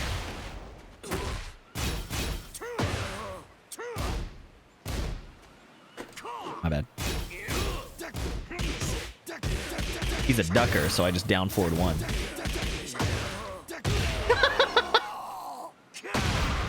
Round 2. Yeah, I watched the Clive Dev Talk. I'm gonna do a summary video later.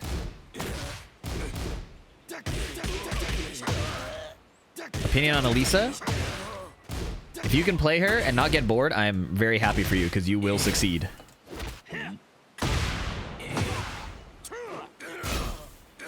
Ow! Oh, what the fuck? I've never had that knock me. Yeah, my bad. I've never had that knock me down like that. Round 3. Fight. Okay. I tried to jet upper. I thought he was running 2 again.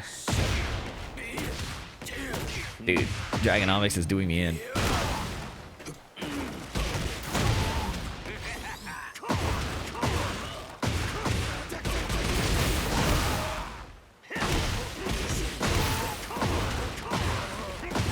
Alright, 2-touch. Round 4. Fight.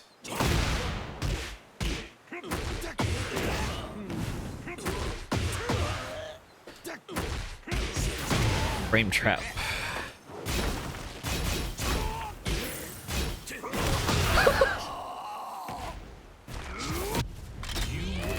How do I love myself on leverless? What do you mean? They say Lee forces one to play fundamentally? Yeah, I don't think so.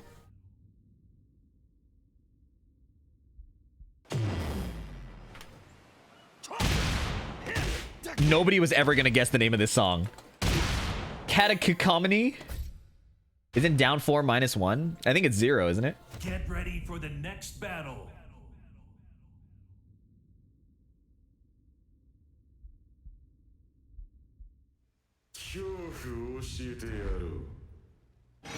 He's got yin yang eyes and a Fight. weird... Okay, I'm confused. Okay, I was a bit late on my realign. This guy is a masher! I respect it. He's gonna Psycho Crusher me.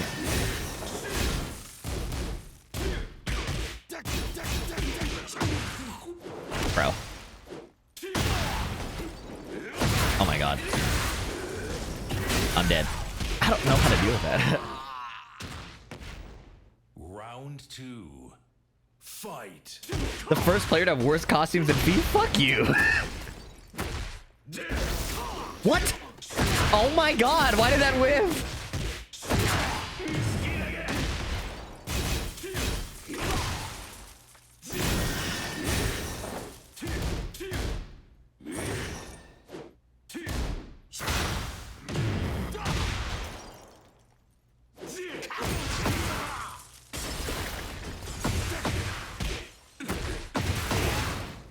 Shit, that breaks the floor, I forgot. Check this out. Not what I wanted to do.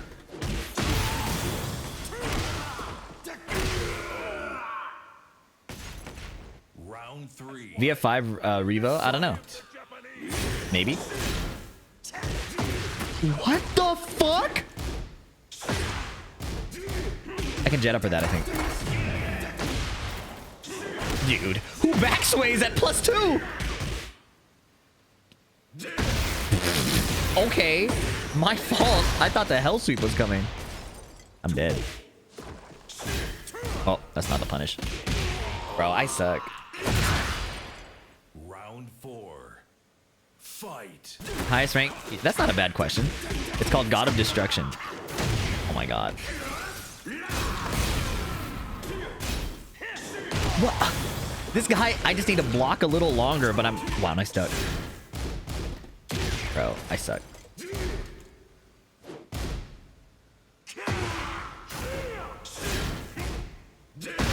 I'm not trying to duck. I'm trying to do an attack that involves a crouch dash. I'm so ass, dude. Oh my god.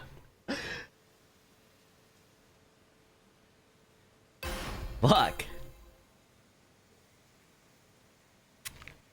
What is observation hockey? Round 1. Fight. I don't know what that one does.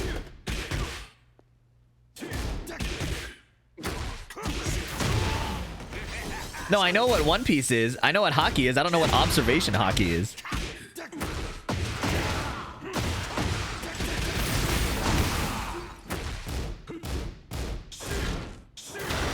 All I had to do was wait and then not fuck up the combo.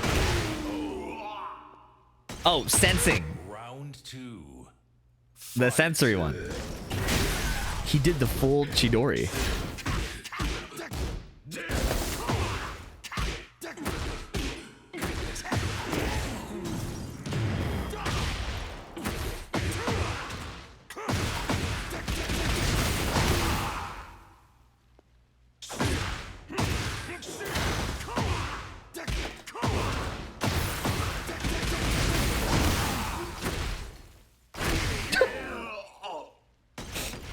Round 3.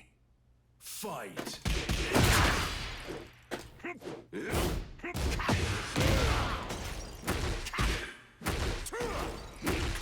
Wait, why don't you use my jab, dude?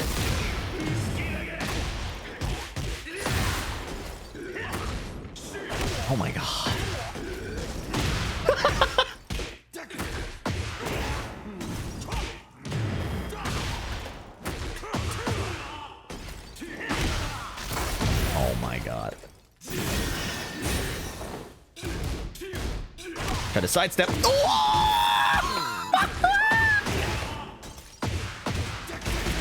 Shitty combo, but it worked.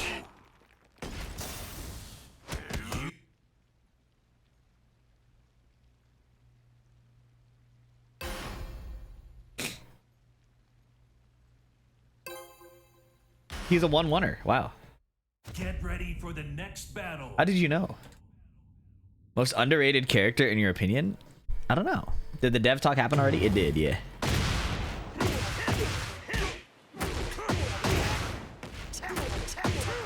Does that not hit? Or am I just ass?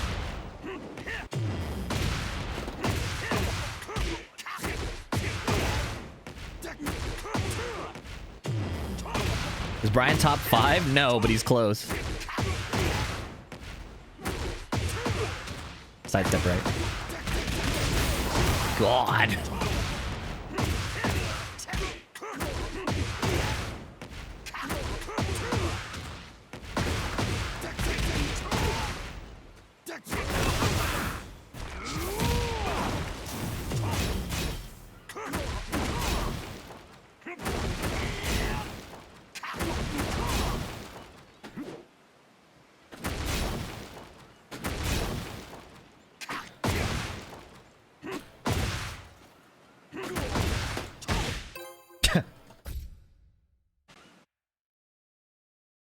Get ready for the next battle. Alisa. How do I fight Alisa as Bryan Fury?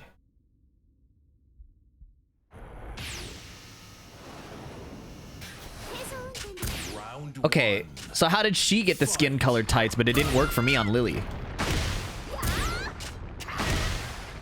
Guarantee this guy does not block low. He tried to block low twice.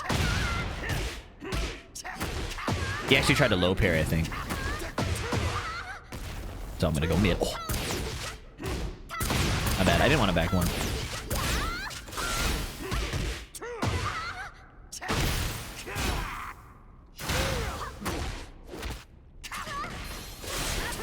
Nice. Round 2. Tangent downer. Fight. Oh.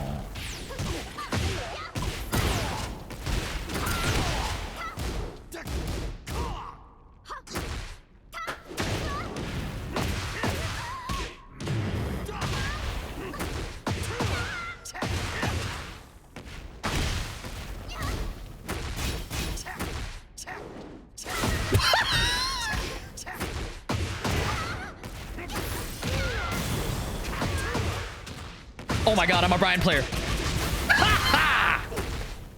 Oh, I got hotcake! I'm a Bryan player! Oh shit!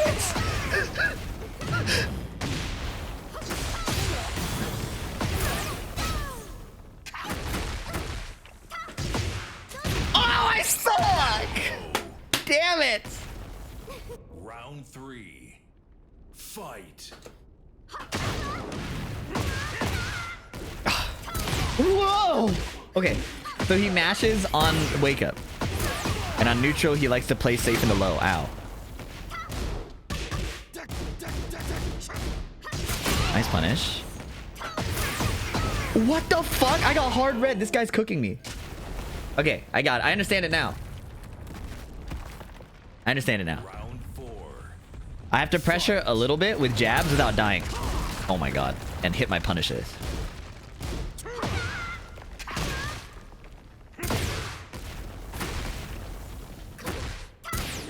Oh, that was a jet upper.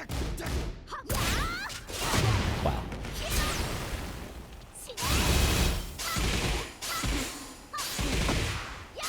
Bro, I'm getting shit on. I got tracked 3 times! I tried to sidewalk left every time.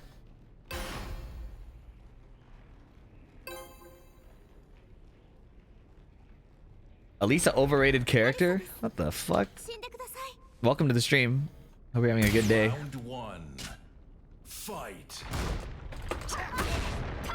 Okay.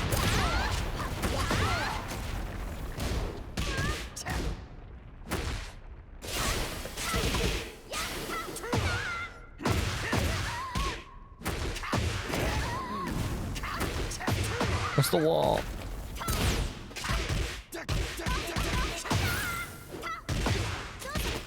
I can't break those, man. I got shit on! What the fuck?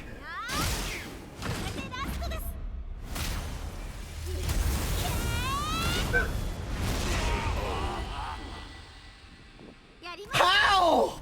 Round 2. How did he know? Fight.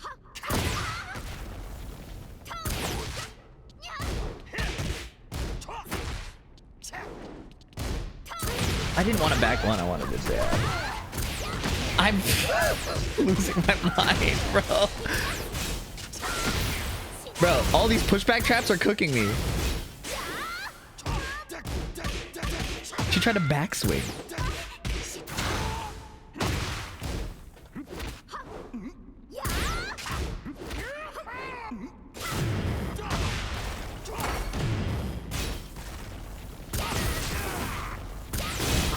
I'm gonna get hit by the low.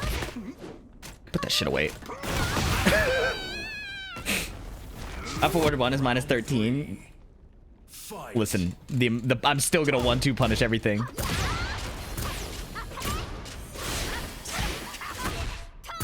Oh, I'm the best.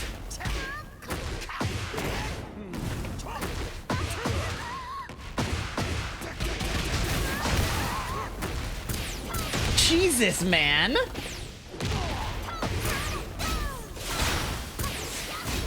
That doesn't reach?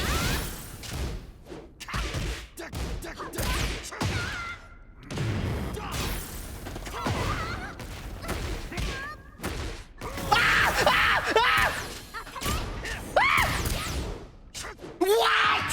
What was that? Nothing hit him.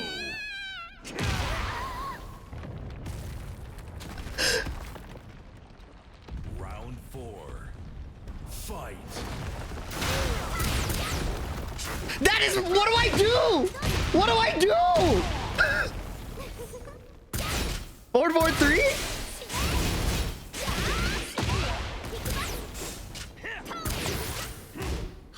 Oh my god, I lost.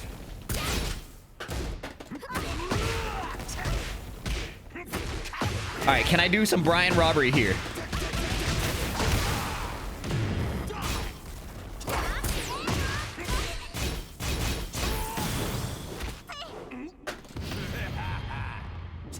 I lost.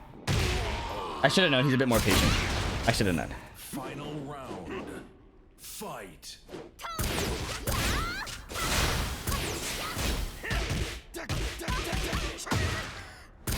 I sidestepped.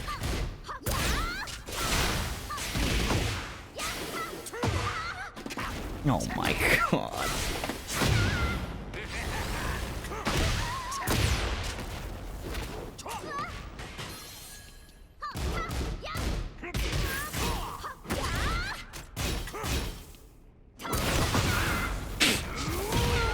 No, she backdashed my taunt.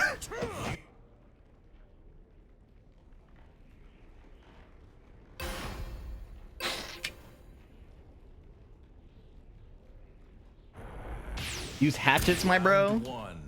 Gee, me playing Bryan as an outsider, never ever thought of using hatchet kick before. It's not like I'm traumatized by getting hop kicked by her randomly doing it. I just never thought of doing it. Ever. I mean, like, I never came up with the idea of doing a hatchet kick in my life. Oh my god.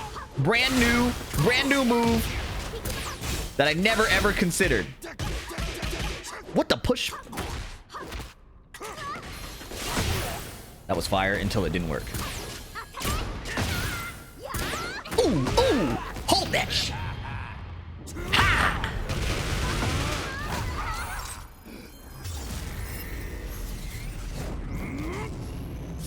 No, Lily does not have a better backdash, like a close backdash to Elisa. Lily has a close sidestep, but Elisa's backdash is almost unparalleled.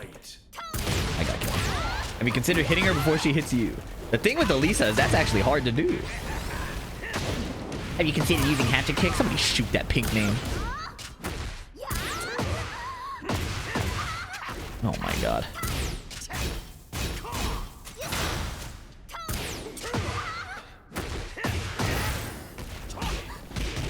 Oh my god, VDX combo. VDX combo, dude.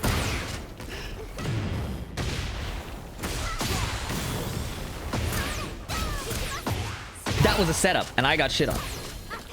Do I die here? Round 3. Fight. She's airborne?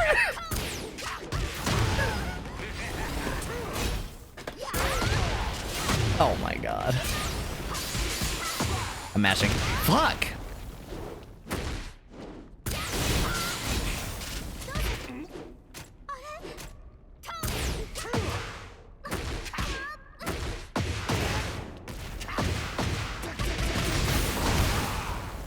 No!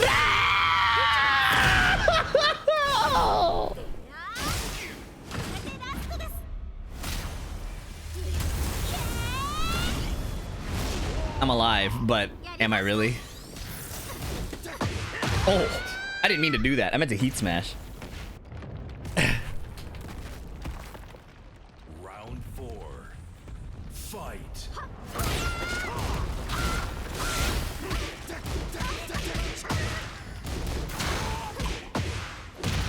Oh god. Yeah, the head bomb is 1+2.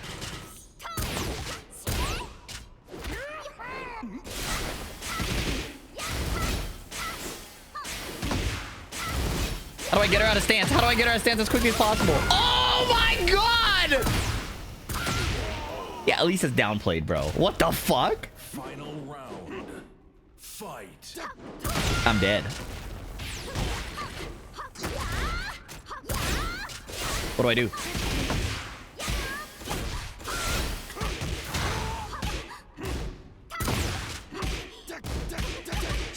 Okay, that's my key move here. It keeps working. Do you think she knows? She does not know. Oh, what the fuck? Ah! I threw the game! Oh, I lost. I'm the best locked on reaction.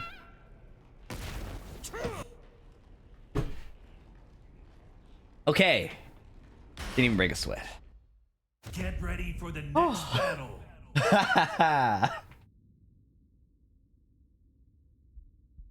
She was supposed to tech roll to the right to beat this. The heat burst.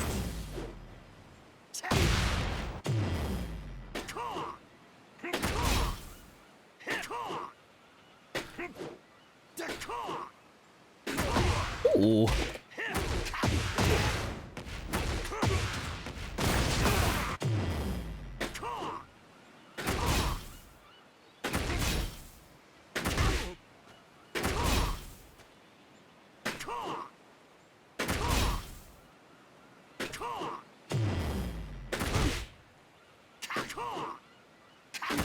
Tech roll right. 3 tech rolls you to the foreground. So if you're playing on the left side, it's 3. If you're on the right side, it's 1. Blood Oblivion, thank you so much. For the 8 months. And Nally goes, thank you for the 10 months. And Buzzy Bazooka for the prime. Round 1. Fight. I whiffed. I deserve to die. Uh-oh, I mashed.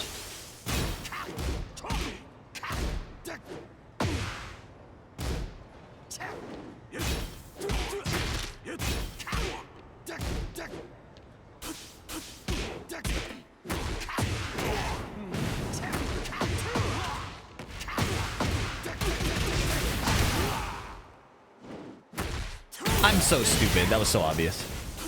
Mashing, obviously. Uh-oh. Damn, he didn't go low. Round 2.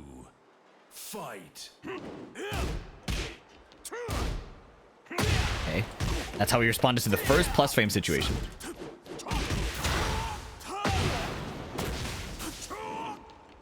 Oh my god, tip range.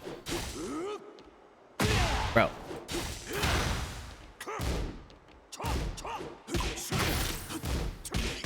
I'm so ass.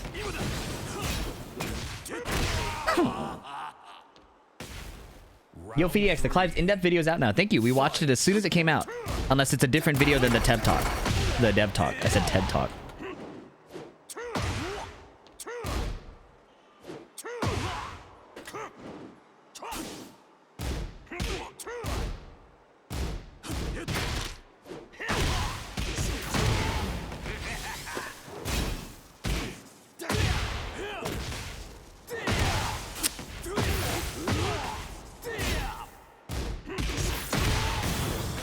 That doesn't work.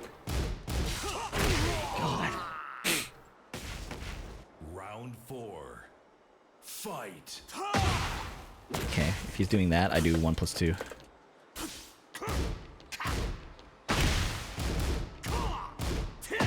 Oh, I went under.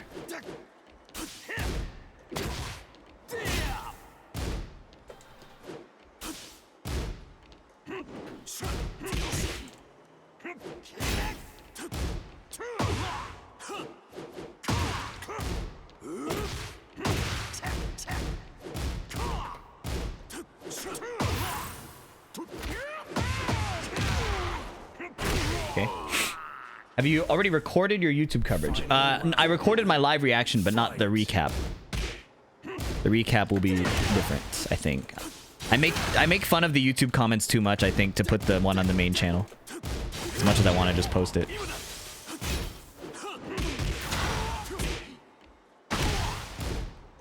Uh-oh.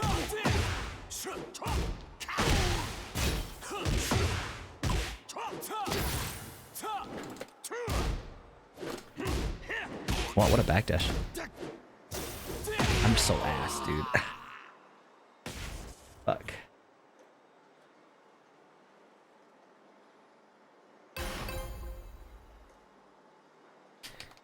He wasn't even playing Casino Lars like that. I just didn't adjust to his early power crushes fast enough, and I'm not playing like my mental frames, like my Bryan situations, like here. See? Now I can attack for free.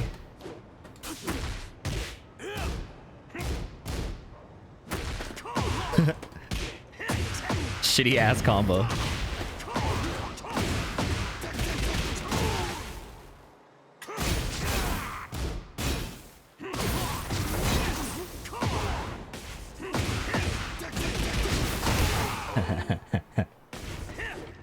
Round 2.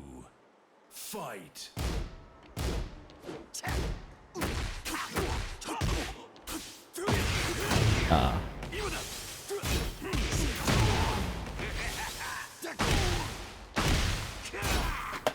You see that? I mixed up a low with a high. Don't do that. Oh my. I'm playing Bryan like how you played Nonkus. I'm pretty sure Bryan has played similarly to a Tekken 7 character.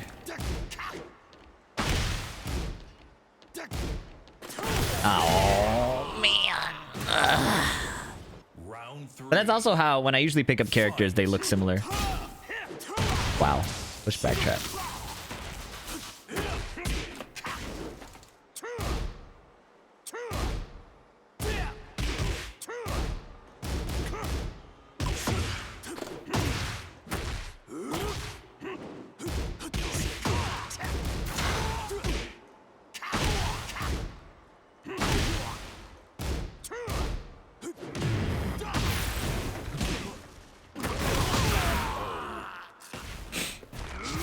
Round 4.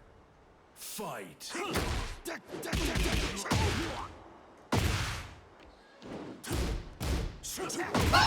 Oh, that was sick! I sidestepped the jab and then beat the fucking low. That was sick. Oh! VDX combo! Oh.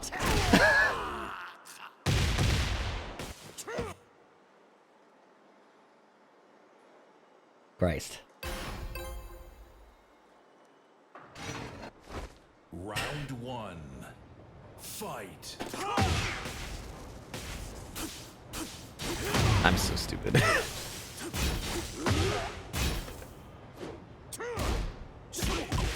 Okay. Oh, I'm really stupid. Jesus.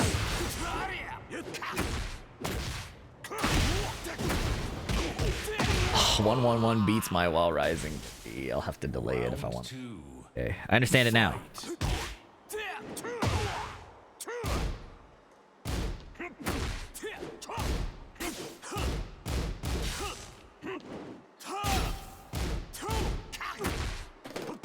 What?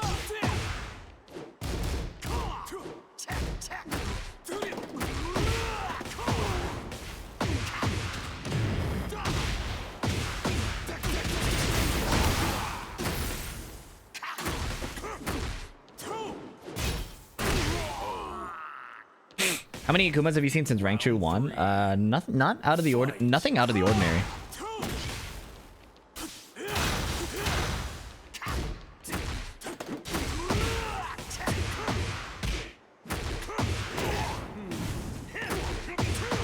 Oh my god, the wall carry.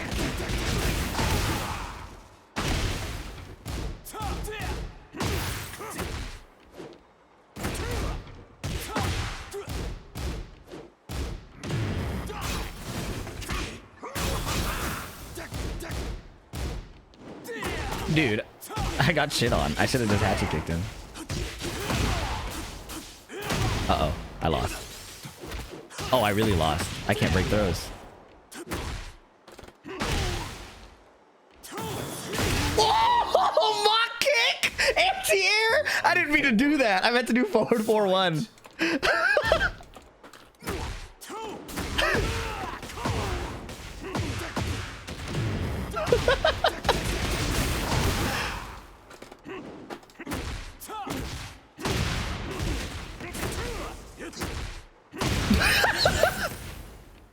Do it again.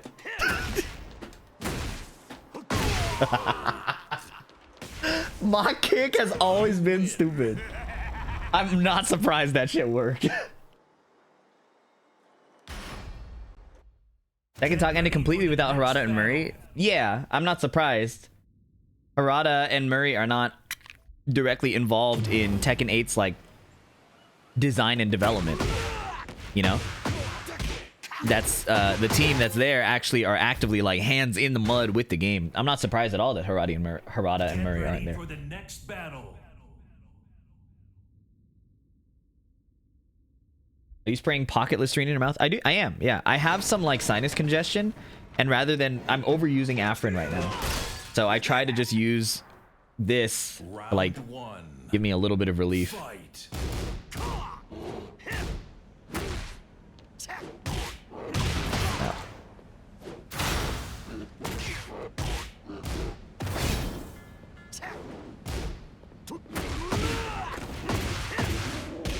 Ooh. Ooh.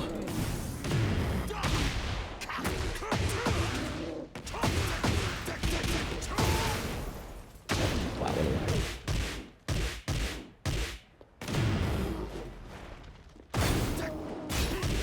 Yes. Oh, underneath my jab! Ah! You think he mashed? He did not. He hard ducked. Round 2. Fight. Jesus, I stepped right and hit jet upper during the attack. I ducked. Oh my god, he has so much heat left and my booty is to the wall and his booty is in my... Never mind. He messed up.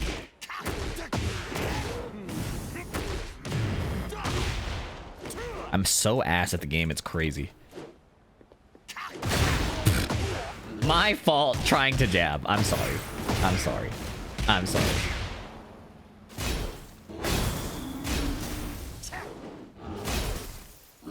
I orbitaled too late. I had him.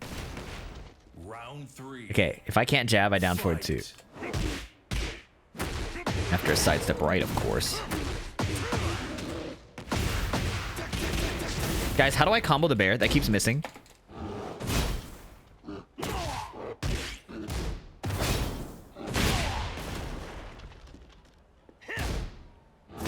Uh-oh. Jesus, I got fucked on, man.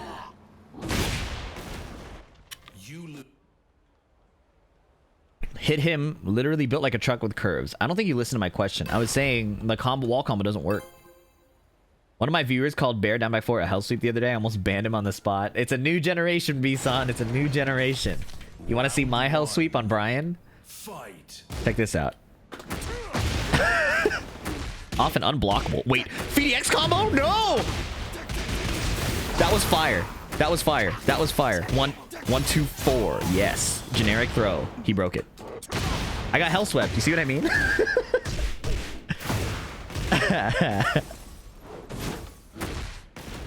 Oh. I'm fucking dead.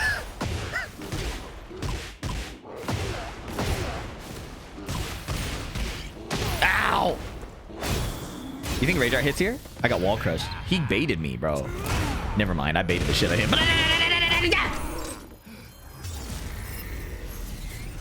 I've always called it bear sweep. I've always called it bear sweep. Do you think that's a do you think he's gonna mash here? Oh, I'm so dead. Oh my god. What is that popping sound when Bryan gets hit? I don't know. My fucking organs, because a bear is beating me up.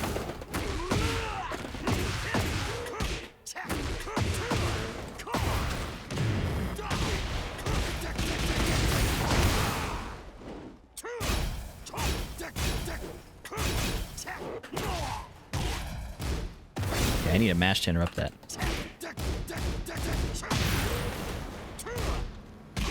Whoa. I'm dead. I'm dead. Yeah, why am I jabbing? I know that that's what happens.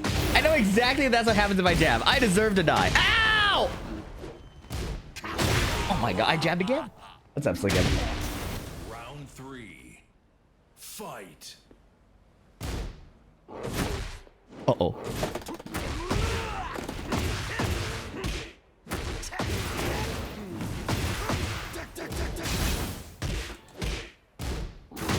He's tried to sidewalk to the right.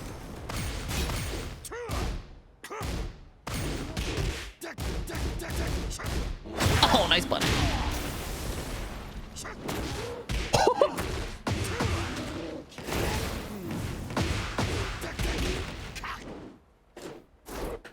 Two hits. Two hits. Two hits.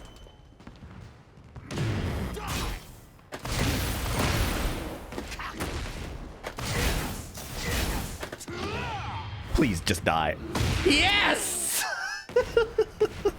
Round 4. Fight. You get put in charge of adding and designing one character. What's your plan? I'll give you bits if you decide to answer. I mean, obviously, I'm the reason Clive's in the game, right? Obviously, that was because of me, so that question is rhetorical. Or, it's already solved. Jesus fucking Christ, man. That shit keeps bodying my jab. When will I stop jabbing? What was that low parry? Yes. Blocked his hell sweep. I mean, low parried his hell sweep. Just so you know, that's accurate terminology historic to the Tekken. Oh my god. I died for my sins. What? He got hit?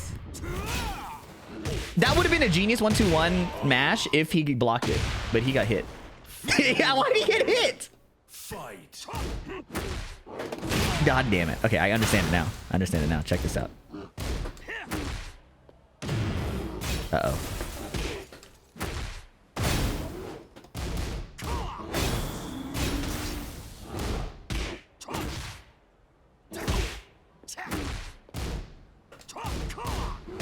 Oh, what a punish.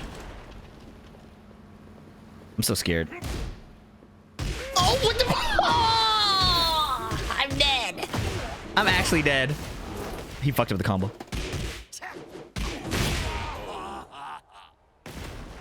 Nice. GG's. Fuck. You were single and spent a night at a bowling alley with Panda, and then in the evening after a long day of bonding and fun, she closed her eyes for a kiss. Would you lean in or are you heartless? Battle.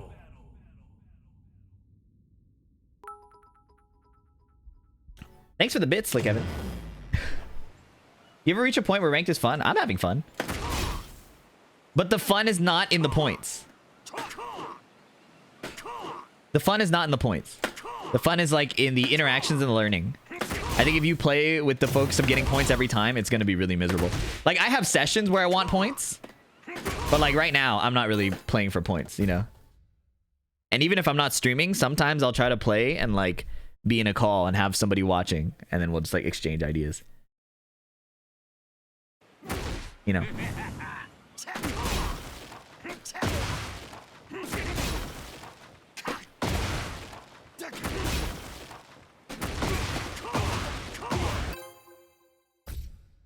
Yeah. In general, if you're playing for points every single time, it's going to be pretty frustrating. For the next battle.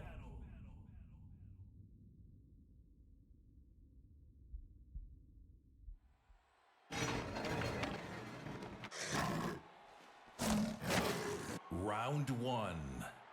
Fight. Did B just unmod the Jury Feet Lover? It was a Lily Foot Lover, bro. How can you classify them as the same?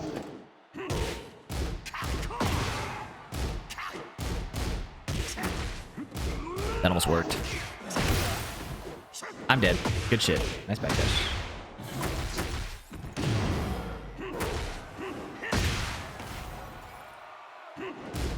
And the goat. Down jab. Dude, he jumps over down jabs with that move. Round 2. Fight. Bro. It missed. Why did it miss? I keep getting...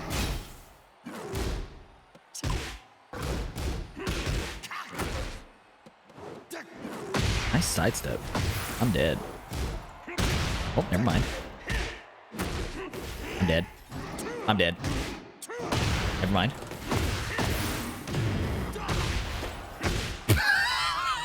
I'm fucking dead, dude. I messed up! Bro. Oh, I'm fucking...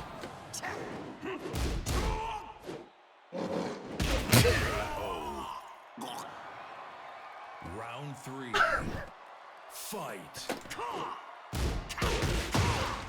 Damn.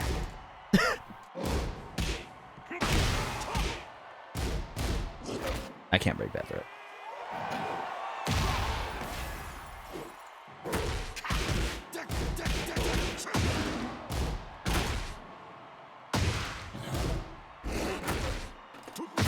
Oh.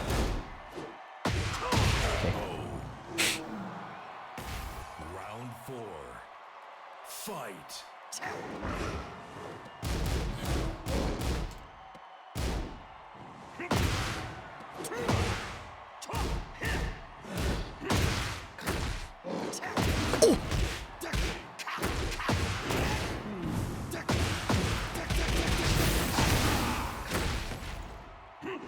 Okay, didn't even hit the taunt, but you know. Final round. Fight.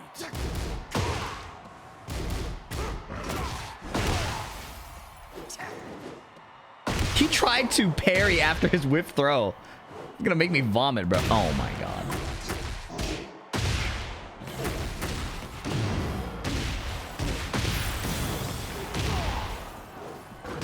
Yes. I can't break throws. I can't break throws. I can't break throws. I'm dead. Why does that hit grounded?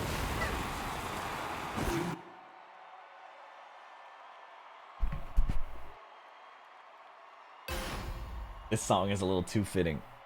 All right, we gotta wake up. We gotta wake up.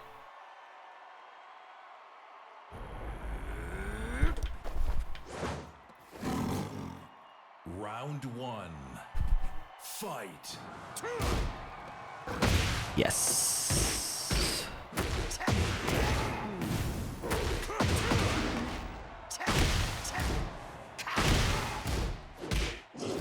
Can't break those.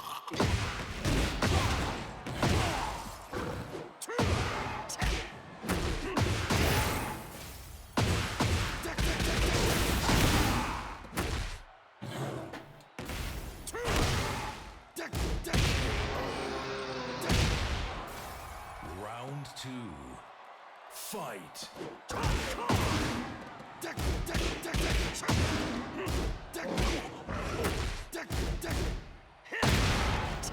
What?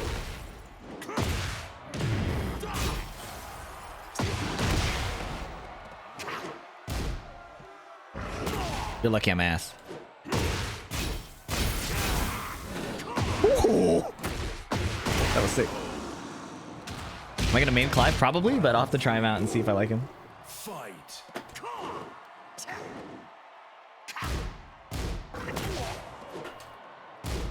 Wow, what a block. Yeah. No. Does he know? He knows. Wait, I think I was just too far. He tackled the wrong way. This game fucking sucks, bro. Oh, it appears I've lost. Wait, hold! You masher.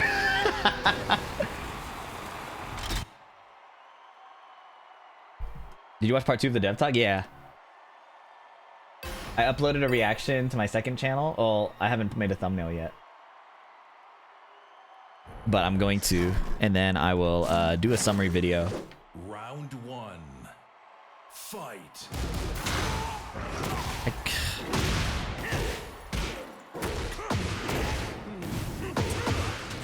It's not up on my second channel yet. Nice block. I thought I had heat. Whoops. Back forward inputs. Oh, it depends what you struggle about with it. Which character, which input. Is it laser scraper? Is it jet? I assume it's laser scraper. Okay, I broke it. Nice.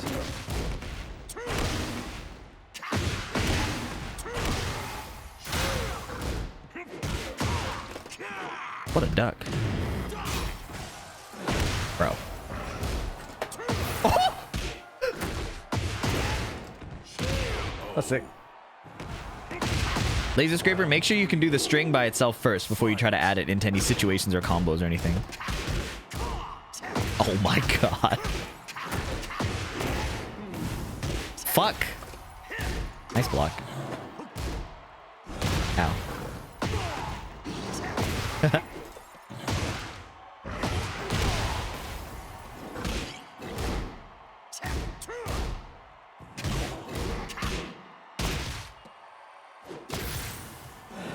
Dude.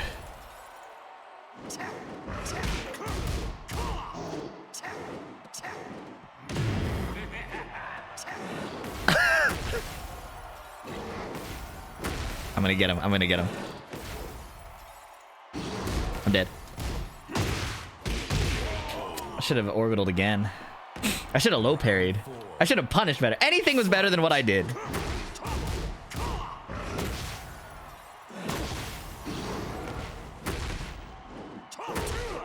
Nice duck. What the fuck? I jabbed.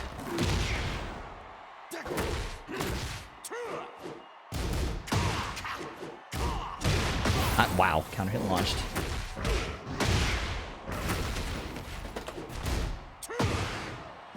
Not P2, man.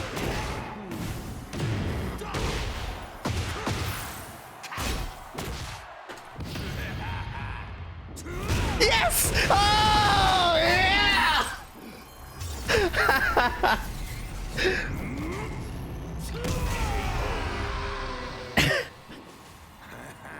You ever get exhausted people just complaining about everything, every FGC related all the time? If it were just complaining, it wouldn't be that bad. But it's people complaining Get ready for the next battle. and then making up stuff for why it's my fault. And then if I get upset about that, people saying I made up that people were upset at me. And then that they're upset at me for that. So it's not one thing. And I think also it's the sheer volume of it. Like, I've also gotten stuff like, why don't you just ignore the negativity? And the volume is so high that there's no like most people, and I knew this because there was, I distinctly remember a time before I had this many eyes on me, right? I distinctly remember the time. And there's like, for most people, you can like log onto Twitter, see like one negative thing, and then like close Twitter and then do what you were gonna do anyways with your life, and it doesn't make a big difference. Or you could even keep scrolling Twitter, just block or ignore the one person and then move on. But I can't, because what I do for fun is like, say I'll go on YouTube, right? YouTube for leisure.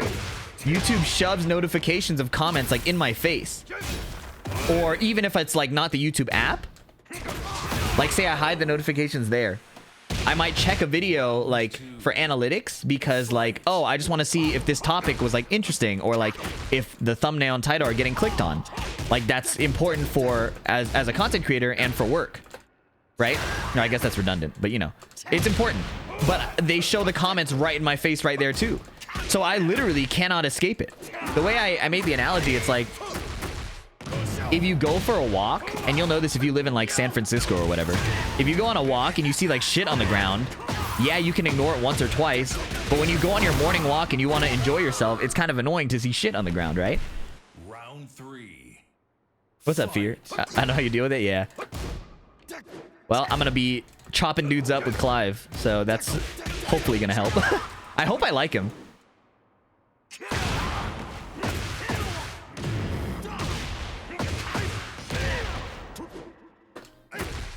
Oh. What?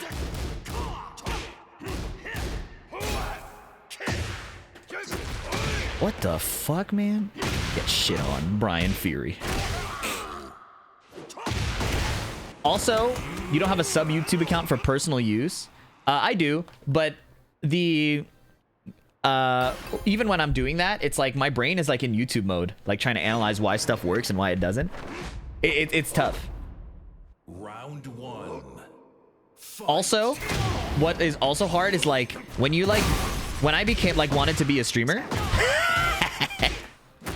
Fuck, I wanted to do those combos in front of everybody.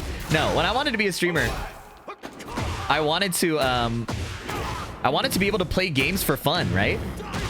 I didn't anticipate that there would come a time where it's like not really fun to play games on stream, because if I react negatively, people will see that and use it as evidence against like my videos, like, and will comment in other people's videos about that negativity, like just me being frustrated naturally because I'm like losing, you know? They'll be like, oh, you see how he actually hates the game? He's like fake as fuck, and that will like come back in like future videos. So it's really hard for me to fuck. It is hard for me to fuck because I'm also so focused on YouTube all the time. I like neutral up 4 better than up forward 4. But yeah, so no, individual negativity doesn't bother me that much, but that fucking shoulder does, bro. I got guard broken. I'm dead. Individual negativity doesn't bother me, but the sum total of everything is exhausting. Like, I also, there's another, like, if I ever talk about it, it's rare that I talk about it on stream, because there are people who will just say like, oh, you are getting what you asked for. You want it to be on the internet, you got to be able to handle this shit. I'm like, I don't think people really get how much it actually is. It's a lot of shit. I keep getting shouldered, man. Oh, does that work? Does he die? No. He blocked it. And the jab goat. Other content creators grabbing your titles. Yeah, there was a period of time where I said they're fixing everything because I was making an instant reaction to a patch thing.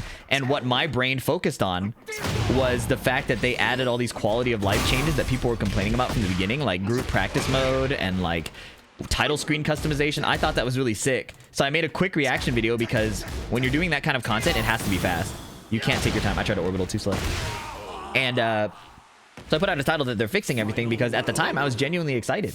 And then all of the shit with like the other cross promotions came out. And then there were like content creators who like focused on the negativity because it's like really easy to get a lot of engagement if you're really negative. It's actually like people ask like, oh, you're shilling. I would make more money from the engagement if I were super negative. He's gonna shoulder me.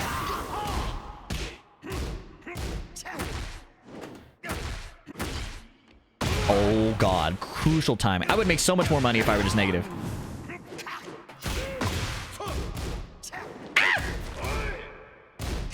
Oh yes, I don't know the combo.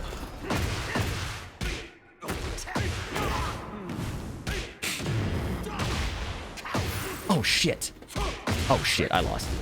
You think I'm a bitch?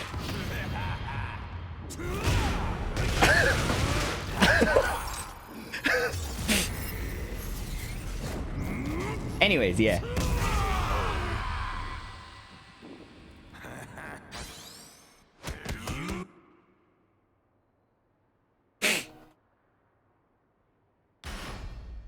What it's worth, I really appreciate that you aren't always negative and actually just talking about the cool and sick stuff that Tekken has to offer. Yeah. GG's wiped me down 97. I didn't realize that was your full name. GG's, bro. Your shoulders were cooking me.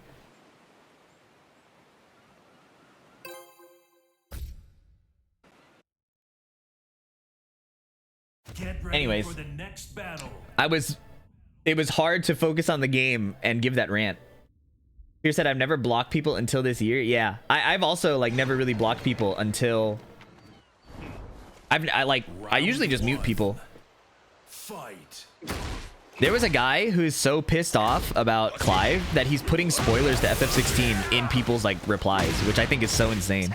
Like, I think the thing that blows my mind about this style of interaction the most is the people who would rather, like, who genuinely want Tekken to fail rather than just playing a game they like. He didn't duck. I thought he would duck. Sorry. Maybe that was... Okay, I'm ass. What do you think about Bryan so far? He's funny as fuck. This guy is a thief in the night.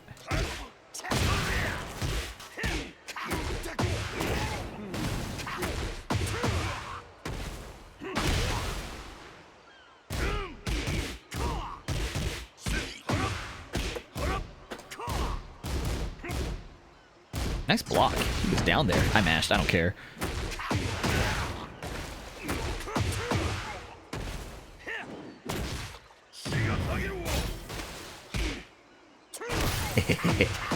Show him the little backsway. Make him duck. Round 3. Fight.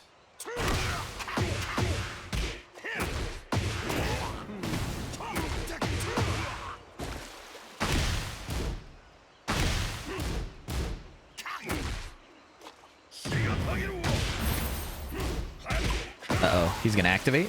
No. He blocked.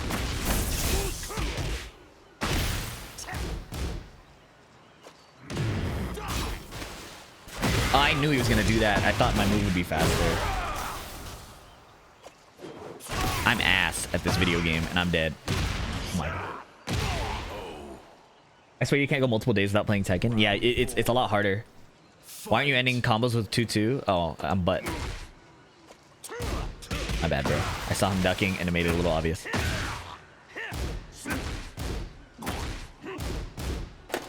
Oh, the second hit. Wow.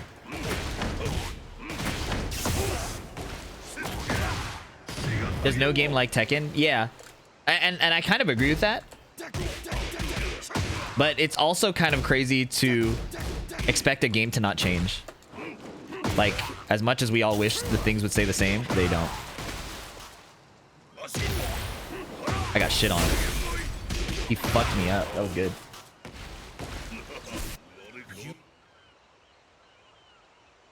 Yeah, also, if you had friends, you could play like Tekken 5, Tekken 6, and Tag 2 online with people. But that's also an issue. Unless you're like live in like a really remote area and your netcode is unplayable. Round 1. Fight. Okay, maybe I should just poke with the safer mid. I'm really going all in here.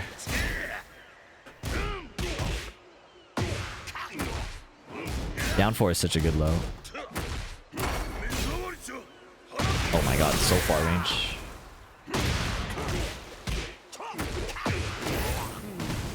But this isn't a combo. I'm just really stupid. Round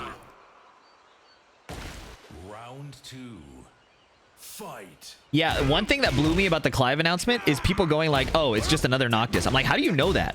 We don't know that. We thought Victor was going to be Noctis, and he was completely different. People are just making shit up. I'm fucking dead. That is a fact. Never mind. You want that run back? Yeah, I'm down. Find me in range. Oh my god, he shit on me. It's not Doctor. Yeah, it's Dante. Ow. Dude, what a block.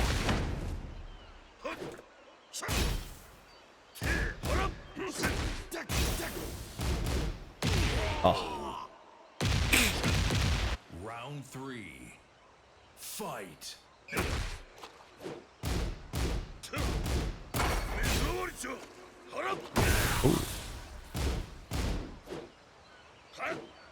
He's always looking for my low. I can give him every move except that. The common theory of Tekken. Oh. I'm ass.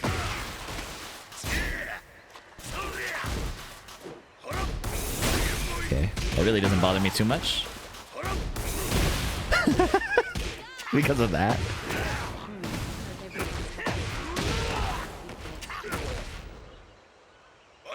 Oh! How did I block that? That was the best block of my life!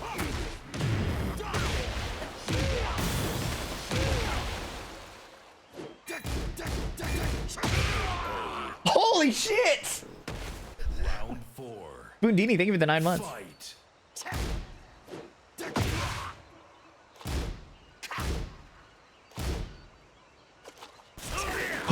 That would have been crazy. Yeah, he knew I was not built like that.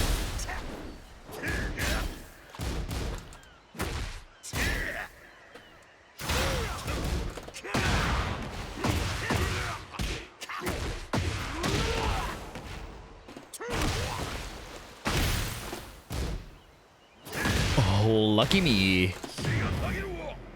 I whiffed. I whiffed again. What is it? That can't be a punish.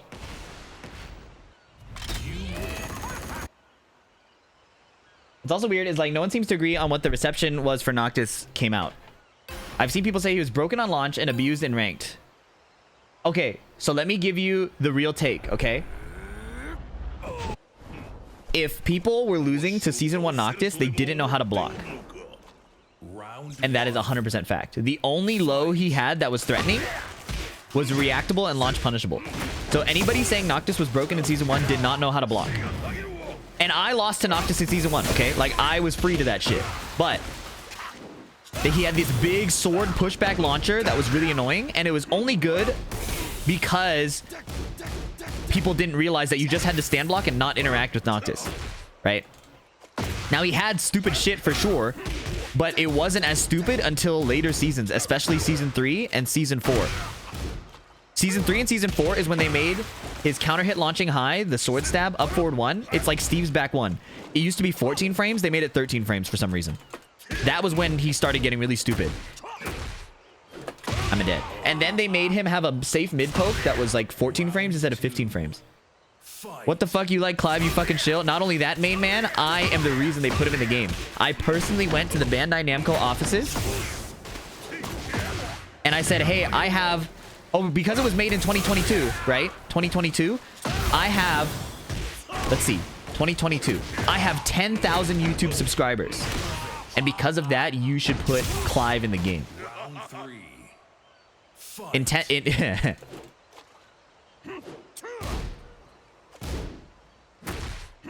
Damn, this guy's so patient. And he's shitting on me. I will have to use my damn run into electric technique. Clive is from 16.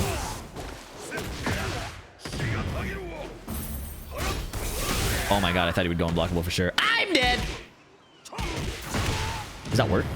Wait, I'm a combo genius.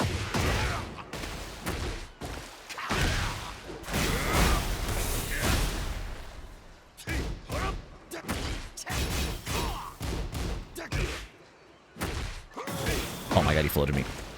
I'm dead. Damn, I suck.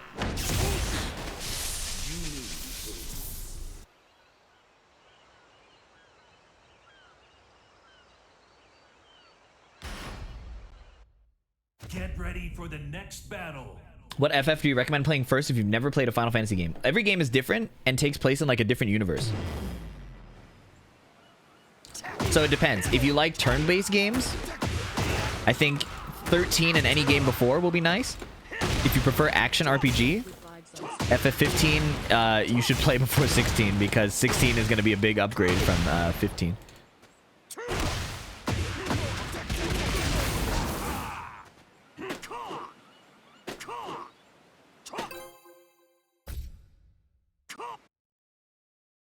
Thank you, Leon Izuka, wishing me good vibes. I appreciate that. Thank you for the 11 months. Thanks for the 9 months, Spoondini. And for the 100 bits, Slick Evan.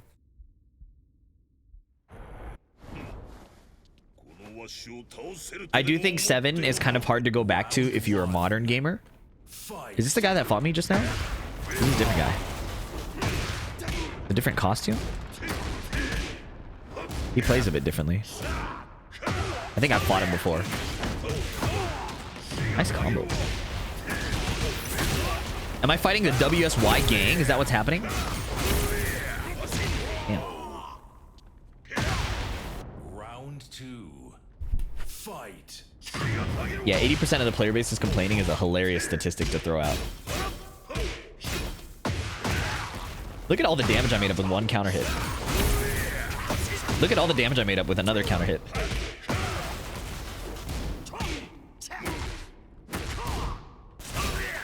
I mash. I do not give a single fuck.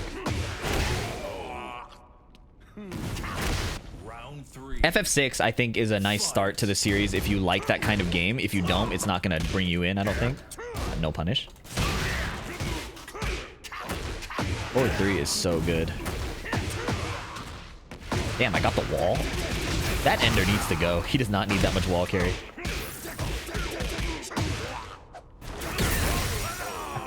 That was so sick. That was so fire. I pre-sidestepped the parry and taunt 4-3 with punish. Holy moly.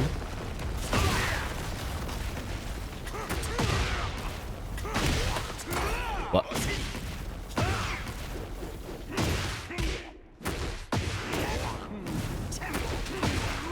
Come on, man. Damn, if only. Imagine.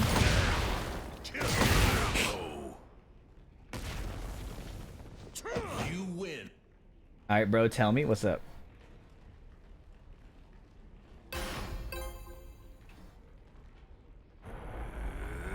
What nonsense does Clive have? We don't really know yet. He has a sweep that to me looks reactable, but I might just be downplaying in advance. He has long range, but we saw his 2-2 string get like ducked immediately on the second hit. So I don't know.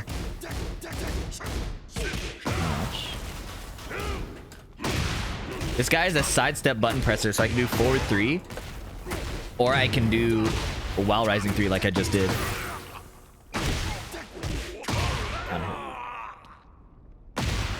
Round 2. Fight. My jab. They don't know how statistic works. Yeah. I think a lot of the people don't know how anything works, to be honest. For example, the fact that a 10,000 subscriber YouTube could tell Bandai Namco to put in a character is hilarious. Conceptually. Oh my god, he mashed.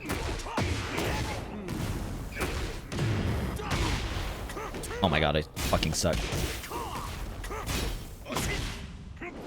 Nice. Wave dash while rising 1 is sick work. GG's WSY Al Capone. I'm fighting your friend MIDNYT3. Can I jet upper that? Can I whiff punish anything? Yeah. Oh my god.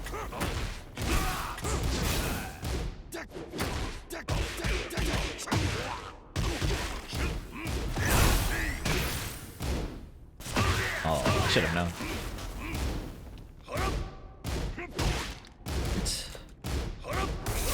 Oh, I deserve to lose.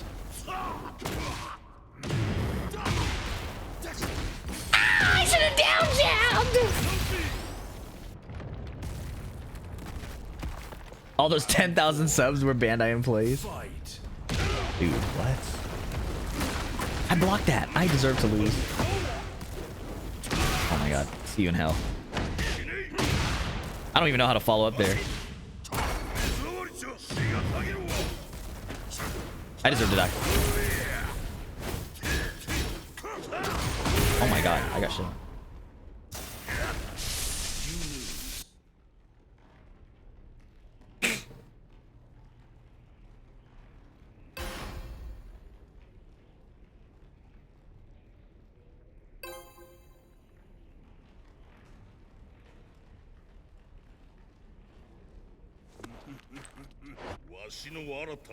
Round 1. Fight. I'm the secret CEO of Bandai Namco? That'd be so fire. You think he knows? He does. Oh my god. Okay, he keeps going low. I gotta chill.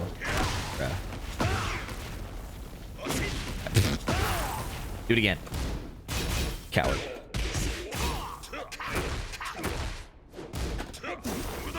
Well, I deserve to lose.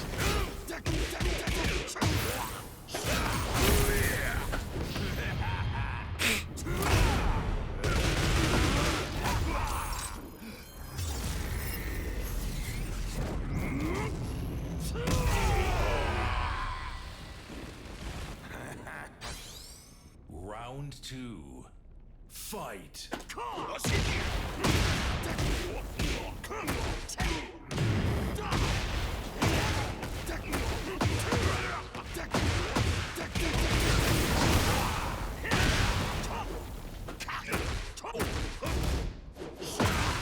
Nice side.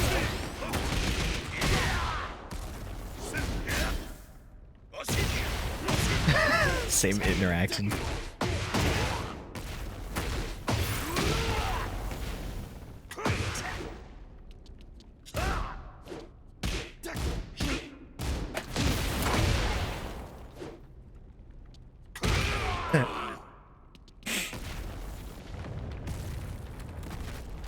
Do you think this will work?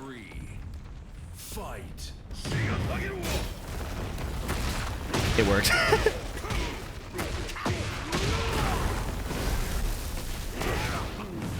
Oh. I messed up because of the stance activation. Oh, he's gonna go low again. I feel it in my balls. I blocked it and then did the shittiest punish known to man. That was a good electric from a distance. I tried to keep him out with a jet upper, but he did a tip range electric. Yeah, sure.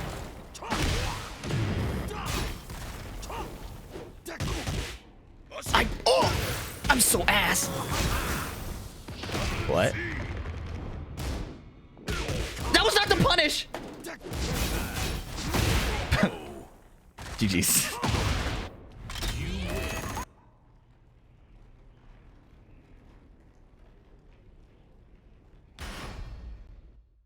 Get ready for the next battle. WSY stands for who sent you. Oh, I see. That's pretty cool. It's cool having a little clan. I think that's really that's honestly really fire.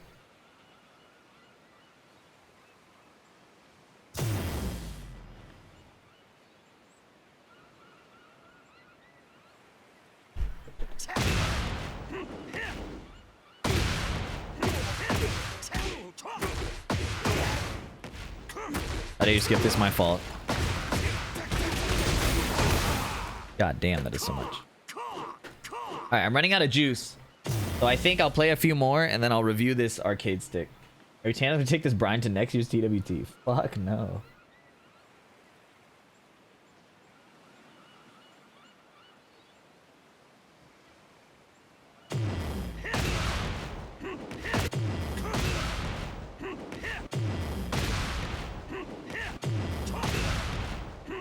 How do you hit that?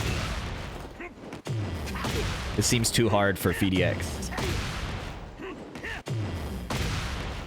I'm reviewing the Pro KO from Victrix. What characters do you not want in Tekken 8? I try not to think about it. Because I'm pretty sure they will come. Get ready for the next battle. Chopped and Screwed? That has got to be the most twisted name ever, no? Unless he's talking about something else. You stop playing Street Fighter 6? Not like, oh, I'm done with the game. I just never found a chance to play it instead of like playing Tekken. Okay, nice smash.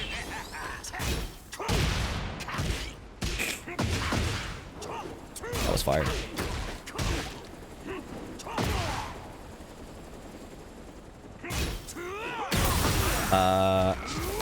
Maybe I could have gone more. My bad, bro. He's got a real combo too. Jesus. He messed up.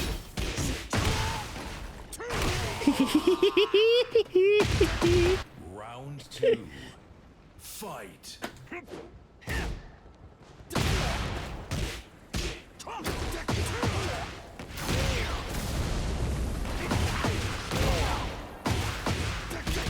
Wait, I kind of got combos. That was cool.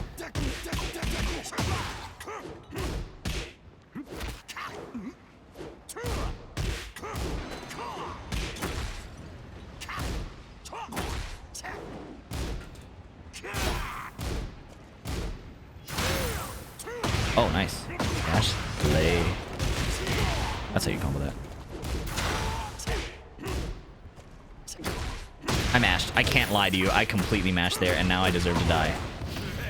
Damn. Music can be chopped and screwed. What is the screwing part of music?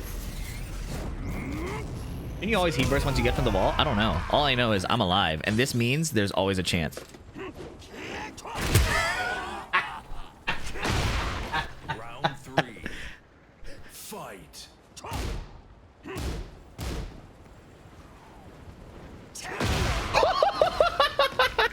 Ow. Ow.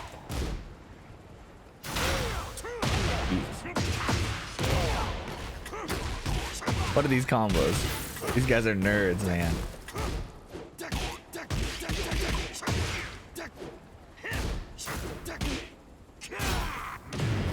Uh-oh.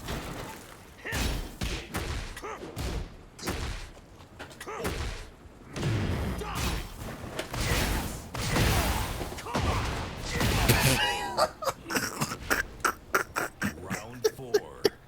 Fight. I'm a masher. I'm a masher.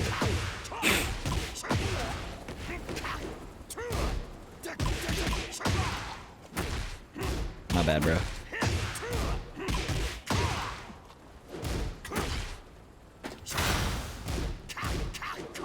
Wow, that was fire. I didn't block. Final round. Producer trying to take a song, resample it. I didn't know screwed was a term for that. Oh my god. Keep out soccer kick. Well, that sucks. I lost my snake eyes.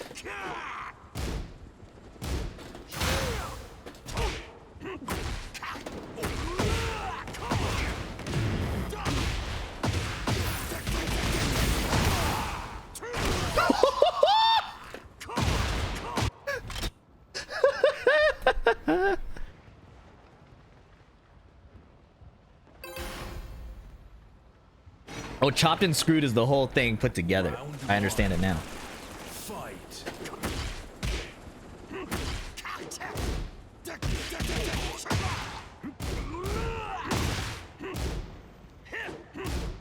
Uh-oh. Wow, beautiful sidewalk. Holy fuck. What got you playing Bryan? Oh my god, this guy's shitting me. Wow. Wow, I got fucked on. Holy shit. I'd rather not have this much fun playing Tekken. I just get stressed out. Well, I'm not really thinking about my rank. I think that helps a lot. Will this go to PP? I don't think so. Because I'm not, like, structuring it like I would normally would. Oh my god. Wow, this guy is the GOAT! Nice combo.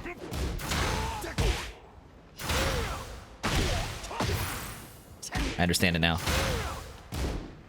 He blocked it. Oh fuck! Nice one punish. Dude, this guy is the GOAT.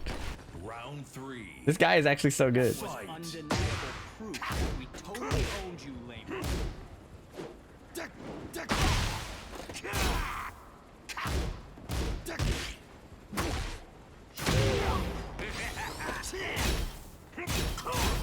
I'm really stupid. I keep forgetting about this whole -14 thing against Bryan. As Bryan.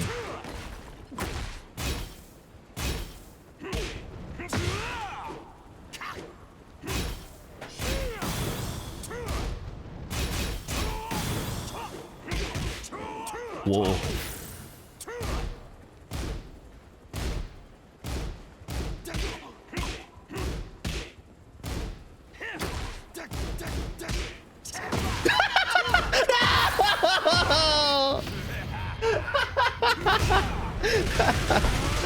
Fuck. One brain cell. T-Pain has a song named Chopped and Screwed. I like T-Pain. Yo, just want to say your video. Yo, just want to say your videos have been a huge help for me in my growth and Tekken 8 this past year. Got a long way to go still, but it's all good. We getting there. Here's Dio Stando. Thanks so much for the 2 months. And XT on TK, thank you for the prime. Oh. Wow, this guy is whiff punishing the shit out of me. But he didn't expect that. I was a fan of Starbreaker, don't you know? Oh my god. I did it twice.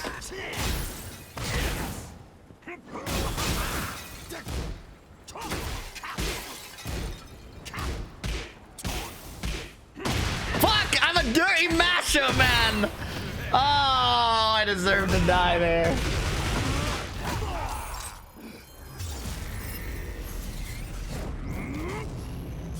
Ow. You think I live here? Or do I die?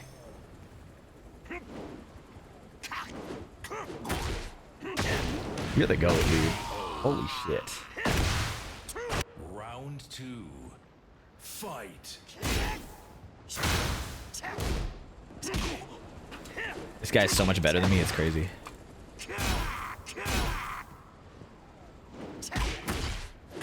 Ooh. My bad.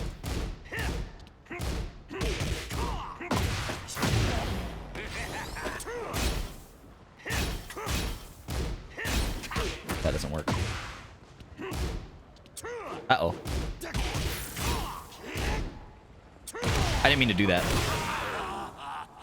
I didn't mean to do that, but that was sick. Round 3. The back 4-4-4-2 was pretty crazy.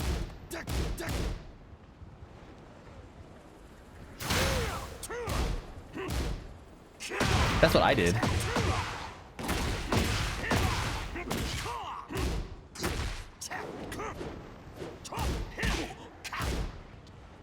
Oh, I had him.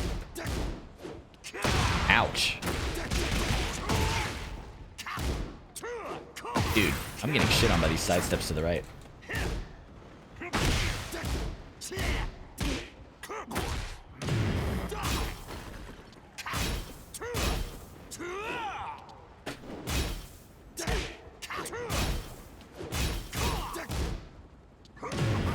Well, that's unfortunate.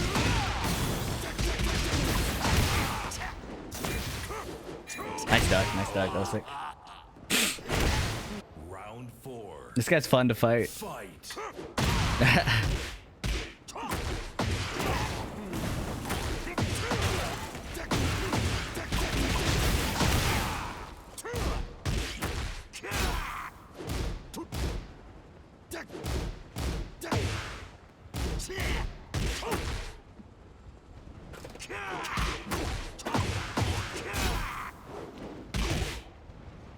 Oh god.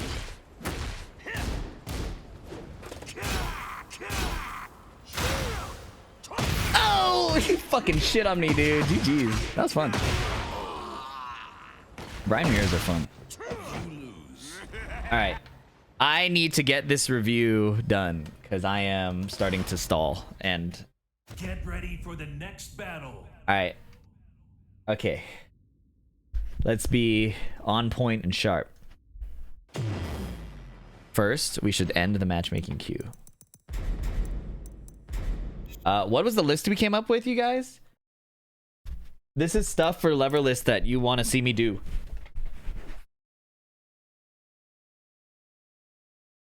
Are there any other things you want to see done? Put the music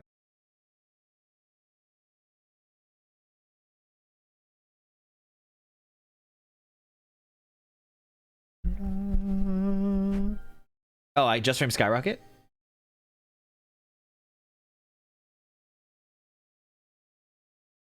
Lars Wavu, I suppose.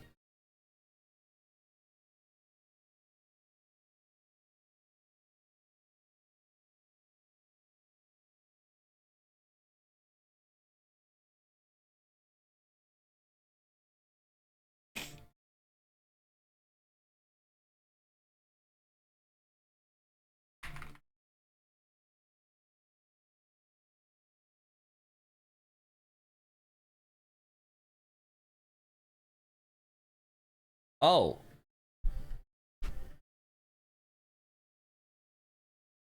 They want a YouTube short.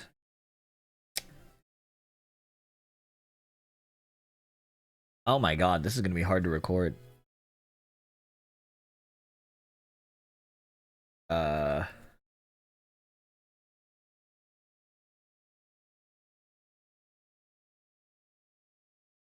If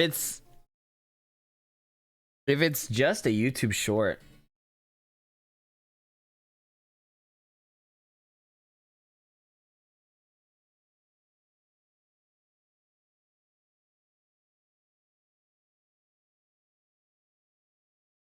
Yeah, but I'd want to send it to my editor.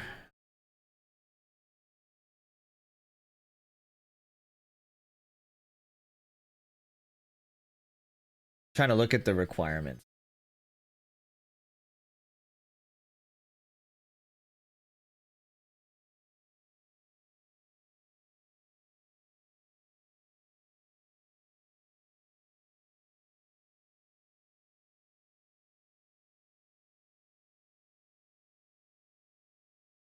All right. That means I can be a little less structured with the unboxing and stuff, and then just show I'll record the short separately, I guess. All right, is this too bright? Oh, this is okay. The camera's so shaky. All right. Wahoo, look at this. Victrix Pro KO. Let me adjust this. Is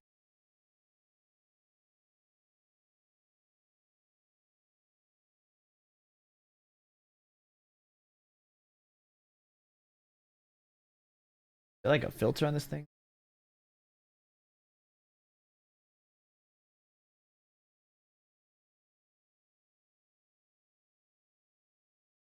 That's a little better, right? Pretty viewable. Little thingy here.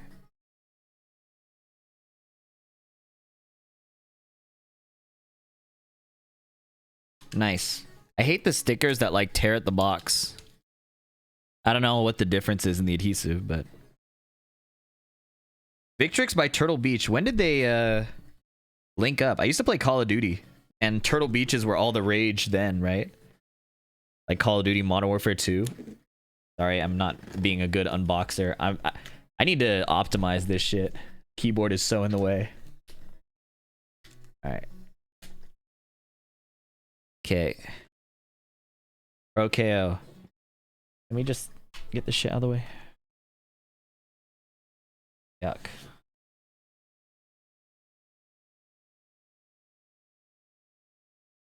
Where's Ari Tailfluff Disciple at? What gun class do you main in COD? I haven't played the new ones. Anyways. Wahoo. Whoa.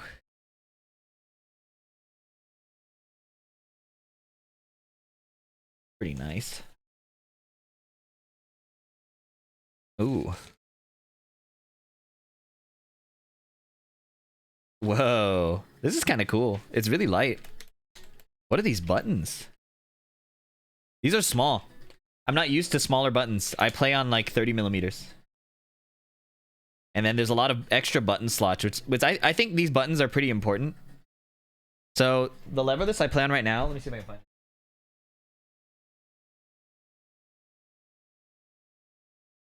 it. Like it's downstairs.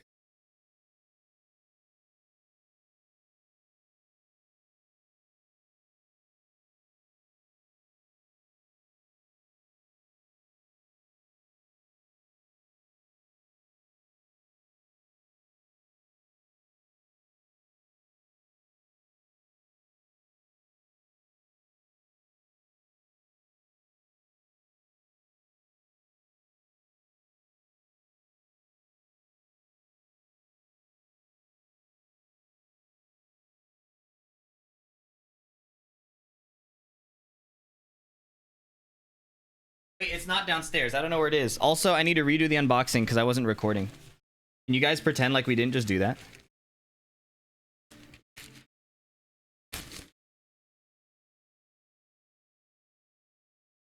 How was it in, bro? Pause.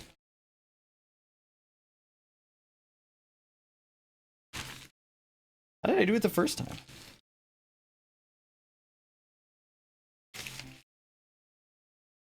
Do what? Appreciate y'all.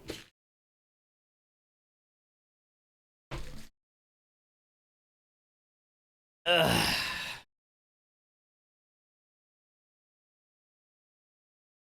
Perfect.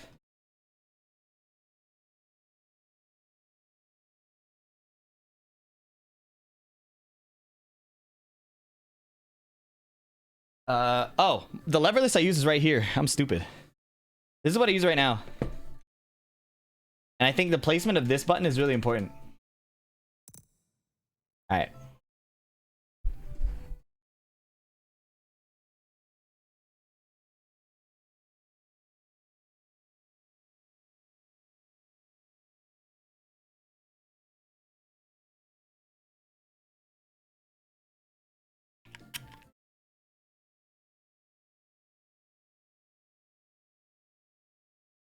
All right. I forgot. I have music playing while I do this, unfortunately.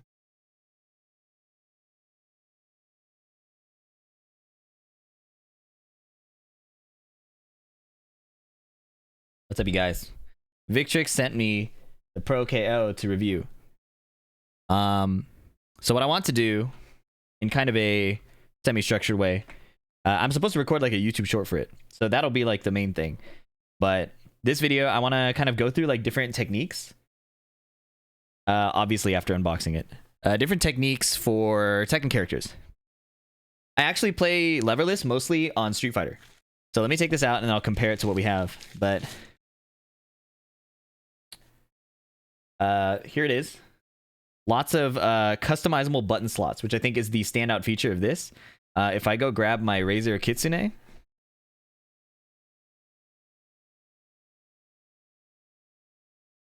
I would say the advantage this leverless has over the Victrix is, I think it's $50 cheaper, and it's a lot smaller and lighter.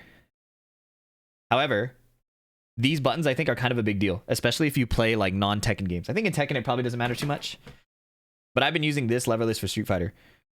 This is the Tesseract Hypercube, and I think it's important because having a thumb button here for parrying or for drive impact is significantly important for your reactions. I think a lot of pro players are doing this, and it's crucial that you can have your pinky on one parry or drive impact and your thumb on it at all times. I think it's super important. So the fact that Victrix decided to add these, I think is pretty cool for that reason. The buttons, I don't know what type of buttons they are. Let me look at the box. But they feel like, let's see. They just say removable buttons. Movable. Can I take these apart?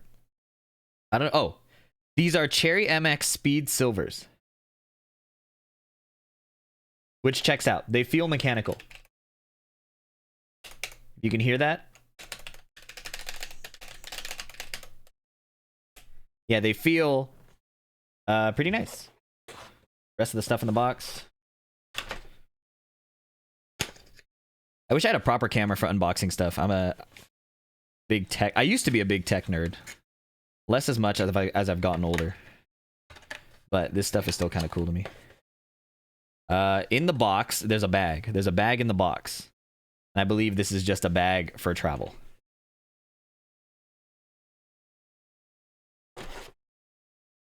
This must be the cable. Look at me, I'm a detective. Okay, USB end for the console or PC, and then USB-C in the device. Untwist this. So, where are the extra buttons is my question. Because I need a thumb button immediately. Okay, so immediate concern on my end is I don't think it's shipped with extra buttons. Am I tripping that there's no extra buttons in it? It's under the metal? Are the buttons stored in here? If they're stored inside, that's pretty cool. Let's check it out. Let's make sure I'm not knee jerking. It's inside the controller? Okay, that's really cool.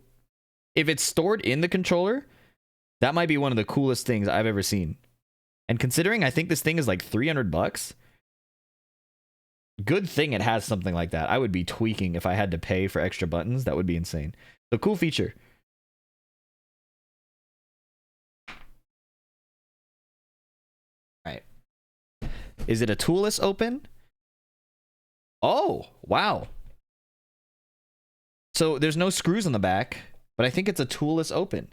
Is this a lock switch? Oh, that's for the little flappy. Okay. Oh, yeah. That's really cool. So I didn't have to take out a screwdriver, I think. Open it. Oh, that's really cool. Yeah, they cooked with this one. And it comes with, wow, it comes with tweezers on the inside, and these are the spare buttons. Wow. I'm pretty impressed, I'm not gonna lie. The switches are here. These are the Cherry MX switches. And the tweezers are here. And then, wow. And I'm guessing you can put the buttons back in here when you're done. Okay, so I really just want an extra thumb button. Oh, and the cap is in the bottom. So I was like, where's the plunger for the button? So you lift it out. The plunger is just on the bottom side here. And that goes on top. I'm pretty impressed with that. I think it is obviously insanely expensive, but what you get for it is certainly good. Now let's see if I can put it together without breaking anything. That would be the most impressive part. I'm guessing you just put it in the top, or do you put it in the bottom? Okay, so I put the switch into the cap, and I pushed it through the bottom. Maybe there's some kind of twisties needed. Surely reading the instruction manual would be the smart way to do this, right? I'm kind of sold by Salesman DX right now. Listen, bro, I already catch a ton of shill allegations. I'm trying to keep it 100, you know? I don't want to scratch anything, so I'm getting to the point of wanting to look at the reference materials. Yeah, let me look it up. Let's. Haste is the enemy.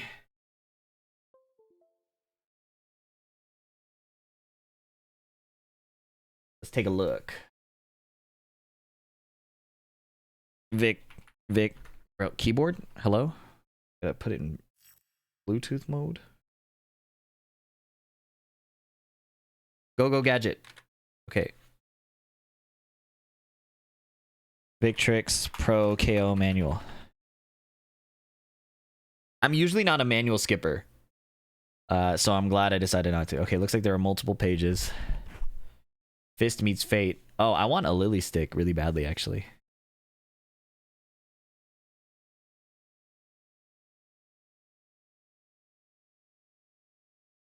How to switch platform. How to... Where's Pro KO?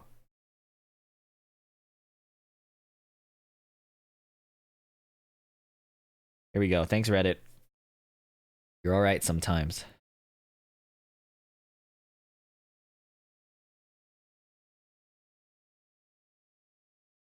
Okay. There are two models. PlayStation and Xbox. Okay, I have the PlayStation one. Download QSG. Yeah, the toolless stuff is really nice. Okay, swapping buttons. Locate the switch puller from its storage location. Okay.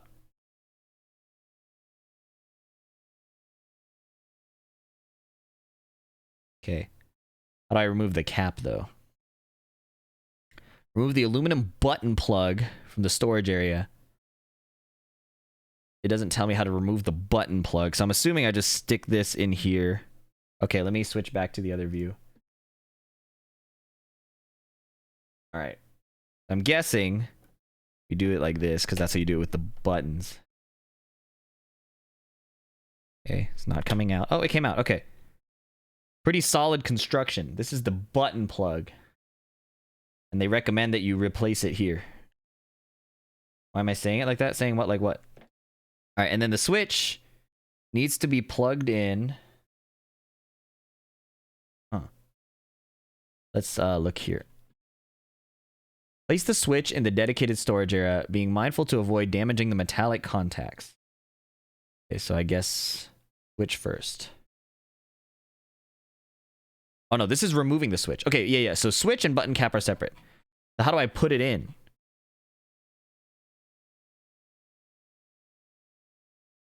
Okay, I see it. So there's the 2 offset. It's probably not visible here. Let me bring it as close as possible. Do you see how there's 2 offset things at the top? There's the 2 evenly placed holes and then the 2 offset holes. The 2 offset holes line up with the offset holes of this, in case you've never done mechanical keyboard stuff before. Is that even visible, bro? Can't do it. I don't know how to show it. Face cam. See that? No? Makeup tutorial tech? Autofocus is not kicking in. Go like this. Yeah, okay. You see those 2 little pins? They're offset. They're offset. There we go. Okay, so because they're offset, they line up with what I just showed you.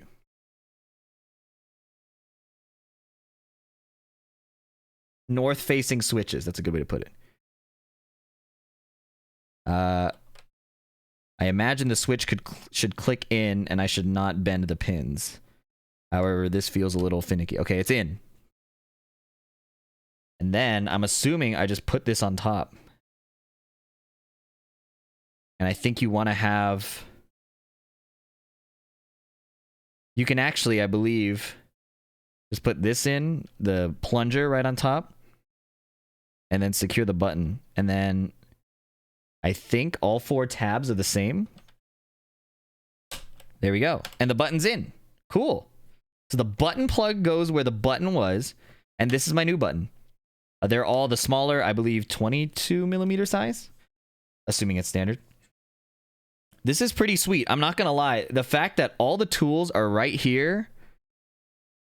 So for reference, I had the Victrix arcade stick, and I had issues with the implementation of it. You see, it just magnetically snapped back on. Did you see that?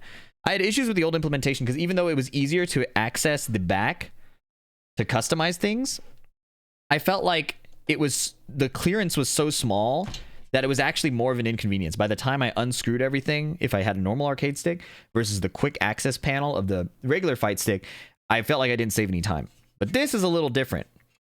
The fact I don't have to unscrew the back and deal with a bunch of like wires and things like that, it's all in a very accessible place. All of the storage is right here. I know where everything's going to be. I have extra switches if things break, and that this magnetically snaps on and I just lock it from the back. That was a very pleasing user experience. I was very skeptical at the price point this is at, but to be honest, that's pretty cool. Let's play with it.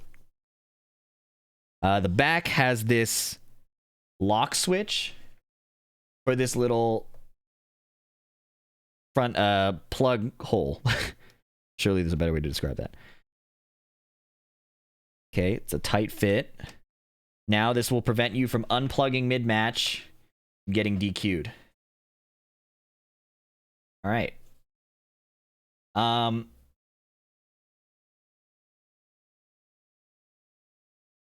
Wow, I'm pretty impressed. This might become the main stick. What did I say that time? I know sometimes I say crazy shit. I don't think I said anything crazy that time. I was feeling for an arcade lever and there was no lever there. Okay. Press start on the controller. Where is start? Right here? The lock switch is engaged. Disengage, hit start. Good start. Okay. Did the controller take my audio? It did. Classic PC peripherals. Back. Here we go. Okay. So Tanchet upper, I think, is actually weird on leverless. Just starting out with some Tekken techniques. Because you need 1 frame of forward, 1 frame of neutral, and then back and 2 at the same time. And I think hitting that 1 frame of forward is actually kind of hard. So I might not even be able to get this. And you have to like let go of the forward, otherwise the SOCD makes it neutral, right? But let me switch scenes to this. probably better. Also, what is this map to? I don't know how to program this. We might have to look into that. Yeah, the odds of me getting this technique are extremely low. I will say the buttons feel really, really good. Let's switch to a character I can play. Quick select. Let's pick Reyna. Get ready for the next battle. So Korean backdash. Cool. This is the standard method I'm doing, where I'm just literally doing the inputs. This is the SOCD method. You notice it's really loud. That's the button housing, I think, more than the switch itself. All right, nice. I don't have a trained wave dash.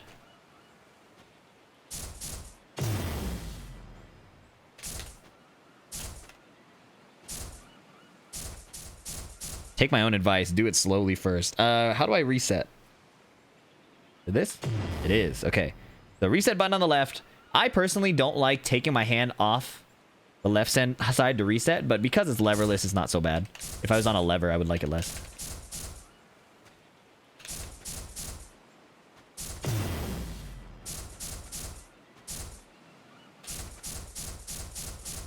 There we go. A lot of people use the right thumb to wave dash. That's crazy. Oh, this thing? I don't think I even have it mapped right now.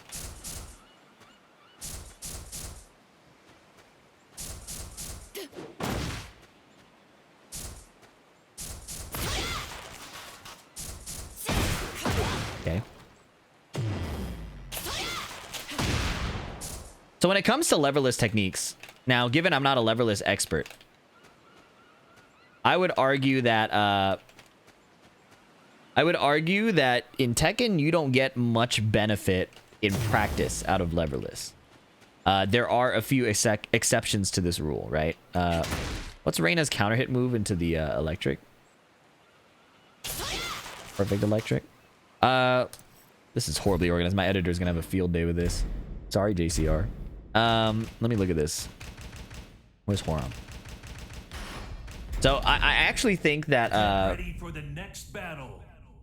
Truthfully, there are not many huge benefits to leverless. The exceptions are maybe if you do SOCD KBD, but I think the advantage to KBDing is being able to more consistently control the fluidity of it. And I've found if you fight leverless players, some of them, many of them actually, have this quirk in their gameplay where they kind of stop moving for a bit before resuming whatever tech they were going to do. There's a bit of like hand delay switching between like an automated movement like this into your other movements. It's something you'll notice in like tournament leverless players.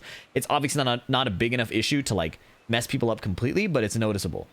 So that's one little downside, although you do get access to KBD pretty quickly if you do this SOCD technique. If you're curious about the specific techniques, I have a controller guide and a KBD guide where I kind of cover this. Now, this heat sound is going to get really annoying. Turn this off. Okay, so the main advantage, I think, to Tekken style inputs is forward, neutral, down, forward. These kind of inputs. Just frame skyrocket, perfect electric wind god fist, not just electric wind god fist, but the 13 frame one that Kazuya and Reyna have. And I think they've given it to other Mishimas, but I'm not sure if it's 13 frames. But yeah, this input is much easier on leverless. Allegedly. Because the down, forward, and the button have to come on the same frame. So the fact that it's all button inputs makes it a bit easier. And then there's tricks you can do too where you can hit. So it's forward, neutral, down, forward is the input, and then the button at the same time. And one trick you can do is you can actually hit the second direction and the button with the same hand. So here I'm using my right hand on these two. And still messing it up. Right? But I find that this style of input is much easier to do on leverless. Obviously, there's still room for error. Like that. That's where I hit an extra forward input on accident. Checking your input tracker is going to be crucial whenever you're practicing these things, by the way. But yeah, I'm way more consistent on this than on my main device. Right? Like if I go to my arcade stick,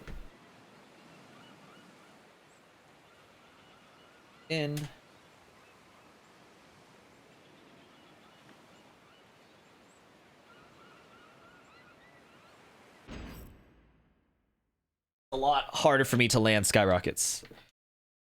And I think it's just the natural lack of precision or innate precision when using a lever. Wait, I'm the GOAT. Yeah, there we go. Wait, I'm the GOAT. Wait, I'm the GOAT. Wait, I'm the GOAT. So I've practiced a lot. So I could do it on player one side pretty well. There we go, I messed it up. Because I hit the down first instead of the down forward. And there I hit an extra forward on accident. So like all things, it's almost always a matter of practice. If I switch sides here, I will probably fail it a lot more because I haven't practiced it much on this side. Yeah, there we go. I gotta fix that button issue. Wait. Wait. Okay, hold on.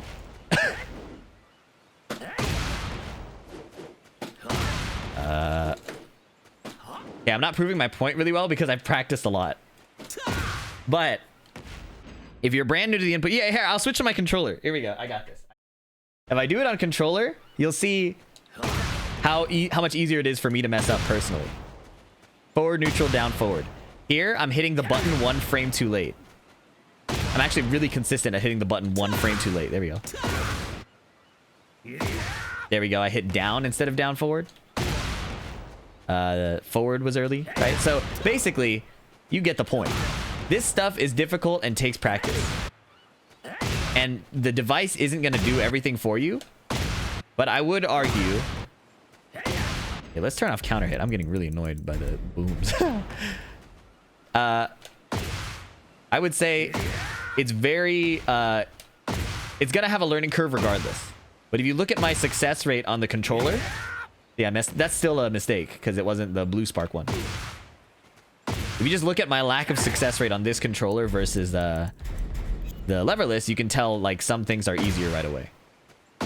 A good line of speech I've heard is figure of speech is leverless makes the easy things hard and the hard things easy, right? So like basic movement like KBD I think is pretty doable on pad intuitively, even if you don't do it perfectly. And I think it makes a lot of sense. But things like Just Frame Skyrocket or Electric Wind Godfist, a bit harder on pad. And not impossible, but you can see that I haven't even hit one on this side. 1 frame late. 1 frame late. 2 frames late. I'm trying to force my brain to do the right hand faster and I'm still too slow. Anyways, before this devolves into just failing Just Frame Skyrocket. Oh, there we go. We got one. Nice. Now, let's revisit the leverless and just show how that specific technique is going to be. La la la la la.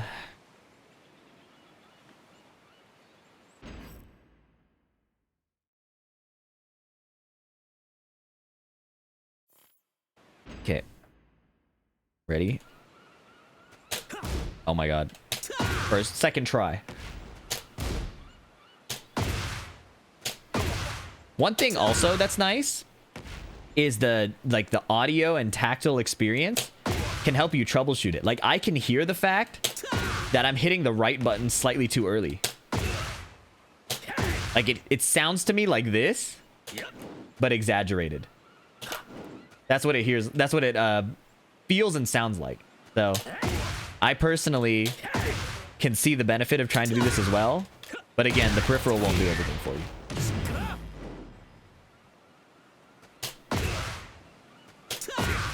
If not taunt jet upper, could you show taunt back 4 on leverless? Sure, let me do that. Fingerprints, crazy on the buttons because they're glossy. Not a lot of fingerprints on the aluminum. My history with Victrix though is that the aluminum does like degrade over time if you have like a lot of hand oils. Maybe they've changed their finish in the time because I had one of the early revisions of the Pro FS. I don't know if you can. I don't know if you can see it. But yeah, you see these prints? I wiped this stick regularly and it still developed these prints just from the anodization kind of degrading. So that's pretty important to be aware of. If you're spending this much on a device, I personally am pretty annoyed by this kind of stuff, and I've seen this before. So. Alright. Taunt back 4.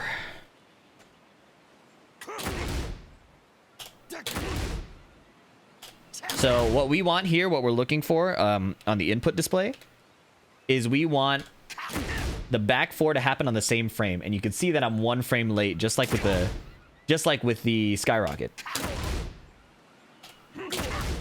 I need to hit the right side sooner.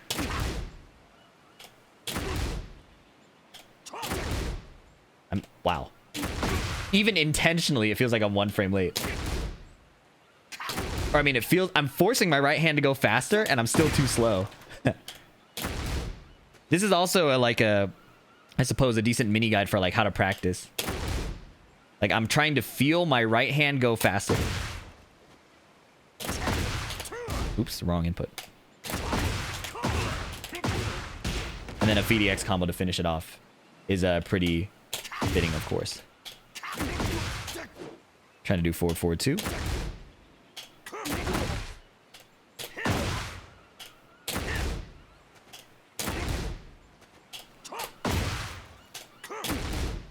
One frame late every time. I'm the GOAT. I'm so consistent at that. It's actually unreal.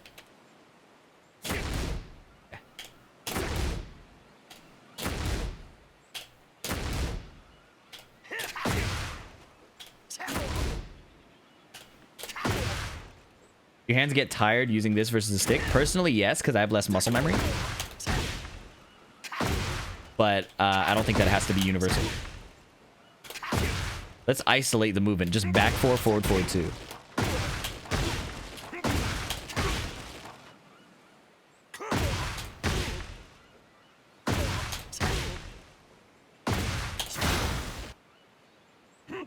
Oops. We got it. I'm consistently 1 frame off on perfect electric. Yeah, this kind of practice takes a lot of refinement and a lot of frequent breaks.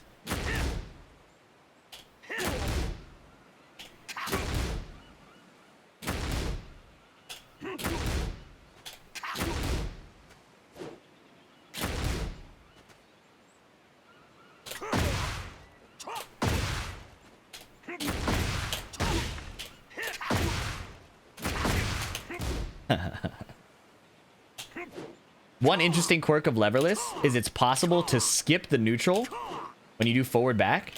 And if you do that, you won't get jet upper. You'll get back 2.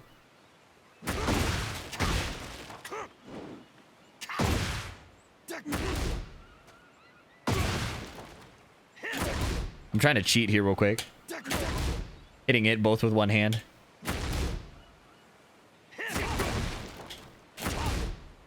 Wow, I still fucked it up. Anyways, that's the basic idea. Overall, super cool experience of removing the buttons. And then I want to see if I can do some kind of like electric combo or whatever. I think that would be cool. So for the short, I have to record. Obviously short, like a 60-second clip. I'm trying to figure out what tech I want to do. Landing a perfect electric seems out of the realm of reason. Get ready for the next battle. Not even a counter hit. I don't want to get in this rabbit hole, man. I'm not going to lie to you. I don't want to get in this rabbit hole. Oh my god. I hate the perfect electric rabbit hole. Am I tripping? What did I just do?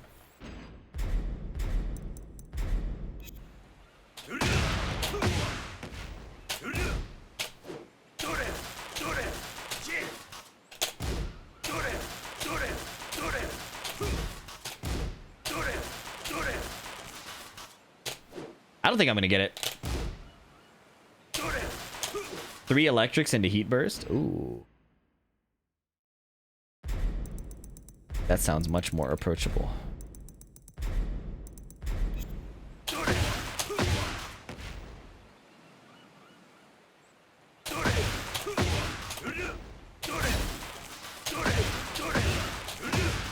Does it have to be dash electric or perfect? I can't even do one.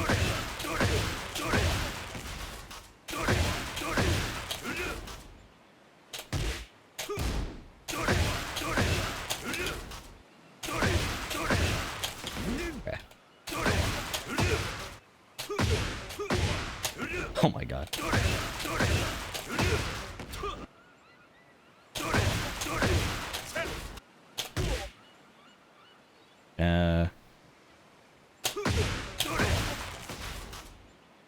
Whoa! I just turned on the lights. Whoa. Whoa. Is it reactive?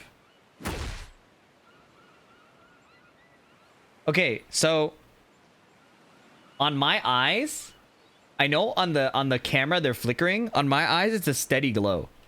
So this is a camera thing. It does not look like this in real life. In real life, it looks a lot less cool. What you guys are seeing on the camera is actually way cooler than the way it is here. It's like a refresh frame rate thing, yeah. That's a bit misleading, unfortunately.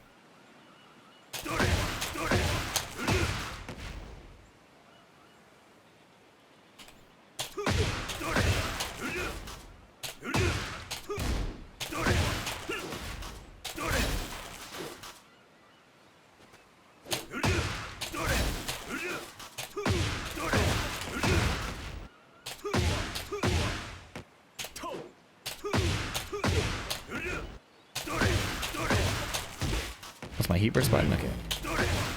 I need music. I'm losing my mind.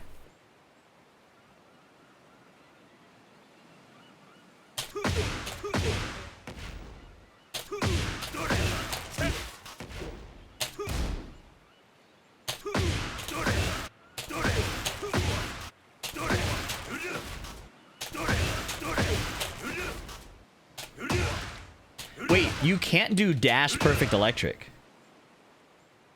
That's an important... You can't do dash perfect electric. You'll always get down for it too.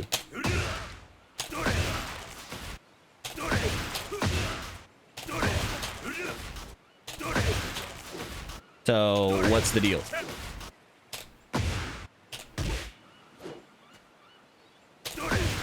No, no, no. Mechanically in Tekken, perfect electric inputs don't come out of dash. See, the inputs are perfect. So it's not a perfect electric, it's an electric wind god fist. That's different.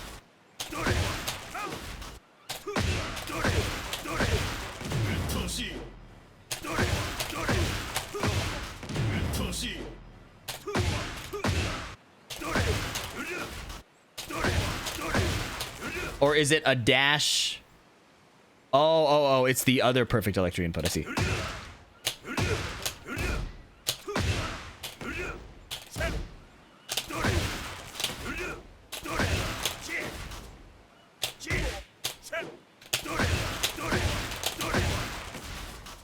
Oh my god, I don't want to do that.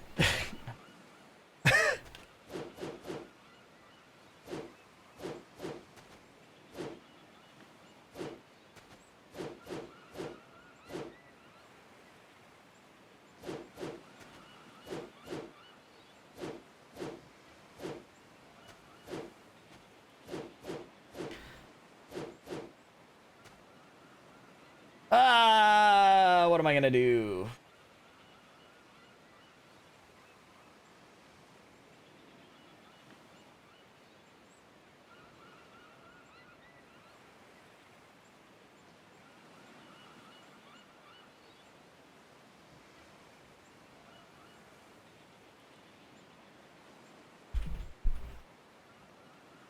Do some Yoshi combos?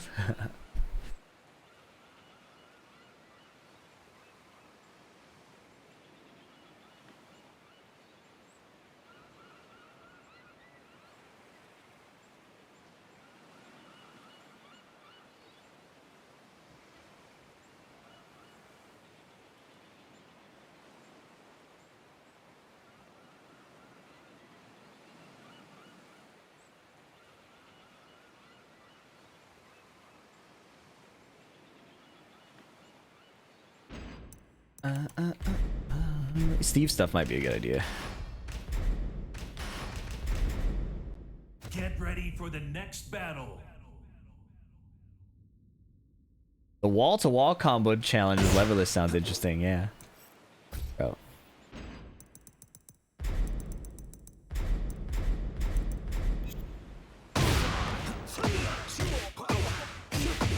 Oops.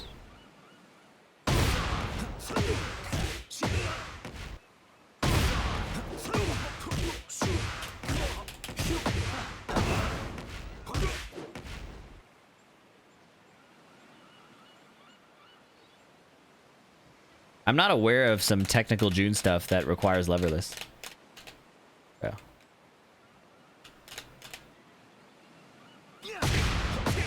Oh, this shit is easier on leverless.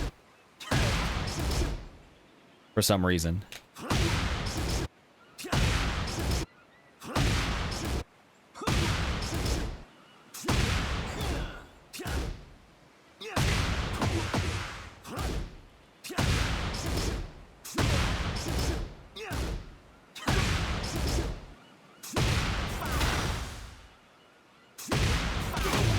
Look at that.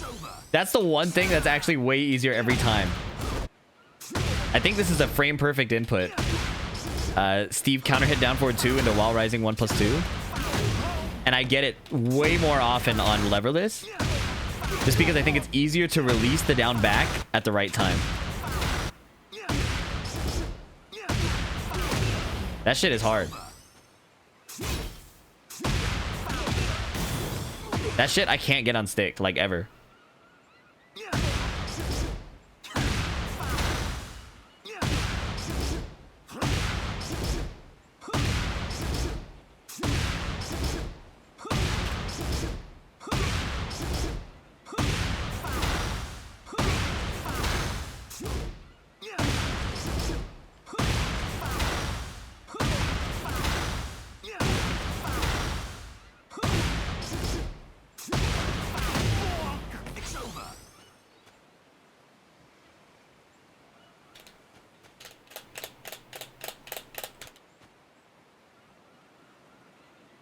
It's the KBD now. Shit, maybe in this video I'll just show backdashing, man. Backdashing is just not that good in this game.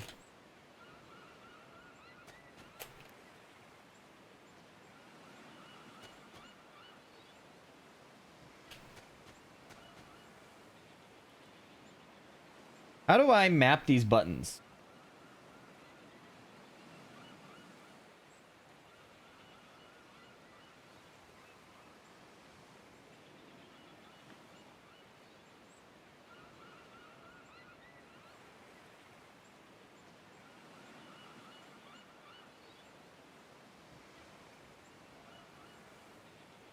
Hold the function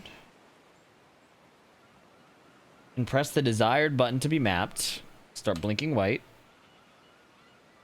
Okay, it's not blinking white.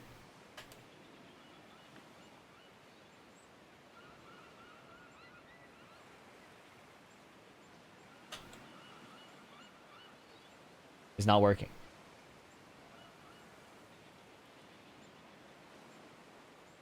Is this not the function button? None of them are responding.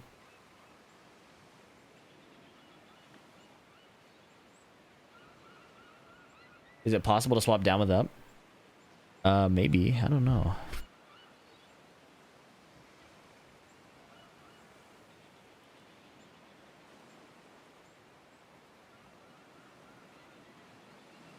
Maybe I need a firmware update to do it? That's the case.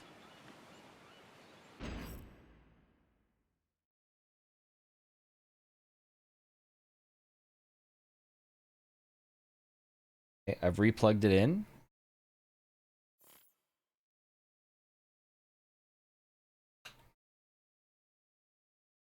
Okay, it's no longer turning on. Whoa.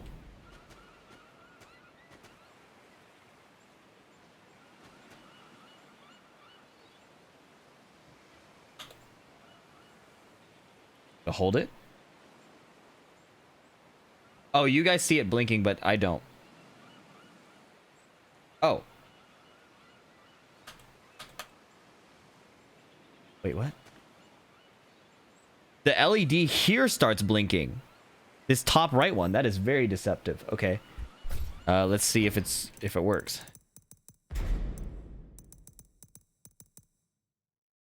It didn't work anyways.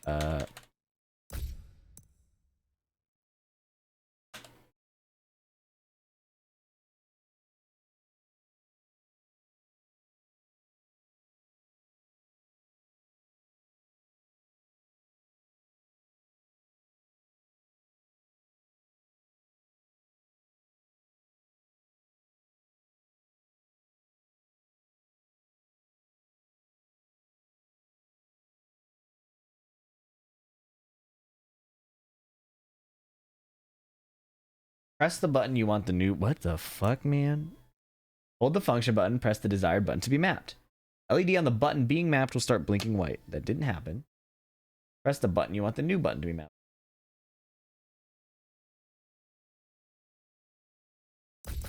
Okay, wait.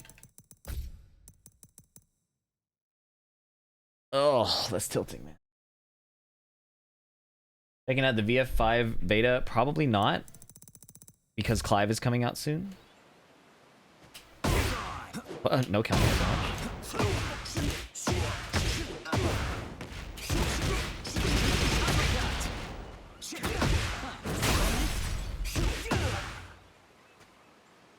Yeah, it says only some buttons are being, but I'm doing a very standard remap.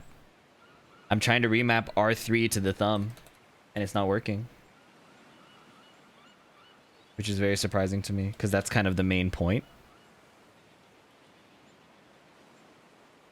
Maybe I didn't plug in the button all the way properly. No, but it's lighting up.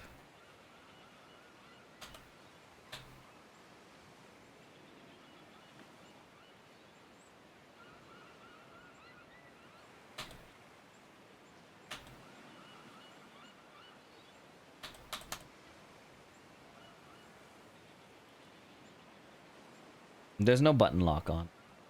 Hold the function button, press the desired button to be mapped. Press the button you want it mapped to.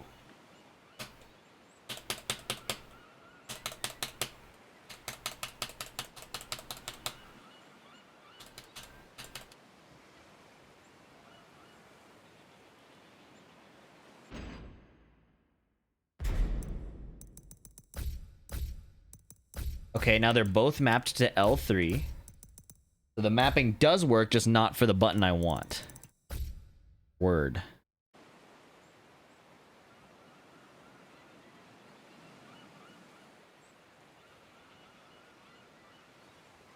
Did it fix it? It fixed it. Okay.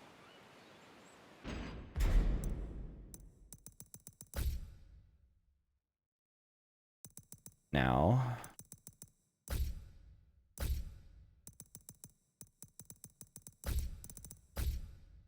It'd be barely not all the way in. Well, no, it's responding to the LEDs, right? I feel like if the LEDs are working, that means the switch is working, isn't it? Is that a false thing to assume?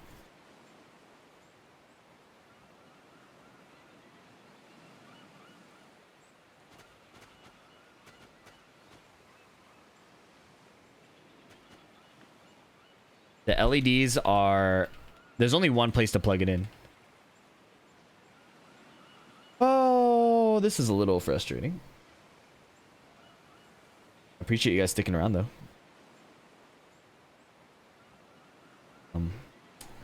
What do I do, man? Map something else. You can only map the extra buttons, so I'm a bit locked in. I guess I should download the software and see.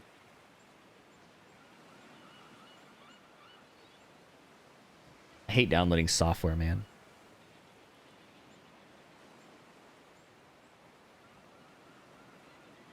Oh my god, it's in the Microsoft Store and it's rated 2.7 stars, man. Oh.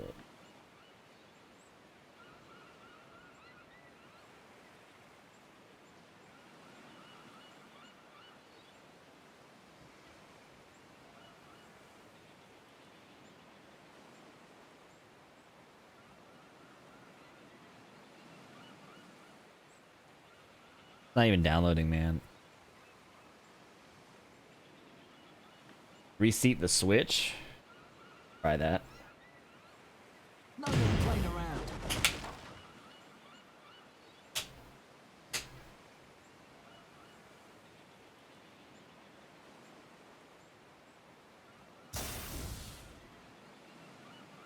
No more playing around.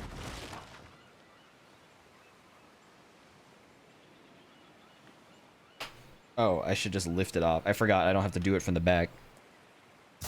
Pause.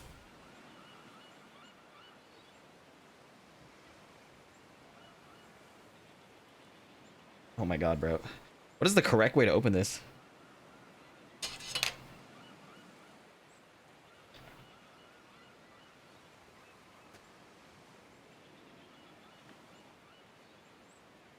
Oh, fuck. Anyways.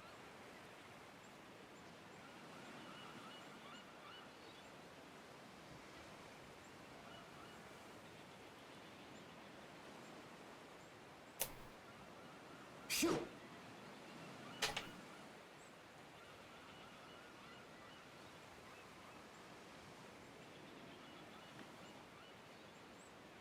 Oh, you were right. The pin didn't make it in. The pin bent. Good looks. I was wrong. A pin needed to be reseated.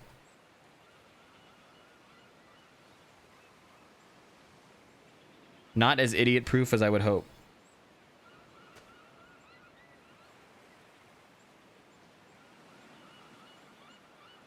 All right, let's test this before I re-close everything, even though it's pretty convenient.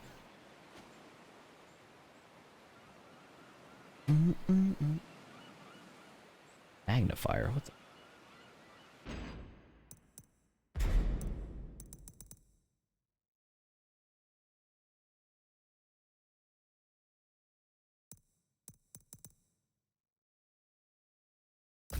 Did I fuck it up again?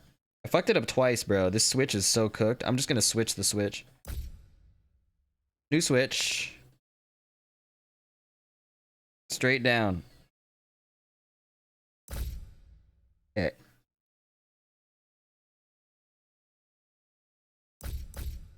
Ah, wait. We remapped it, I think. Maybe?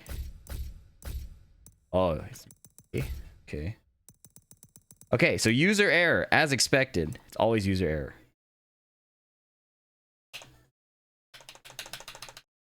Wait, it still didn't remap. Bro. Did I fuck it up again? No way. No way I fucked it up twice, bro.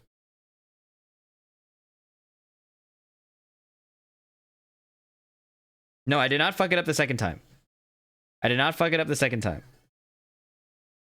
There's something else happening too in addition to the user error.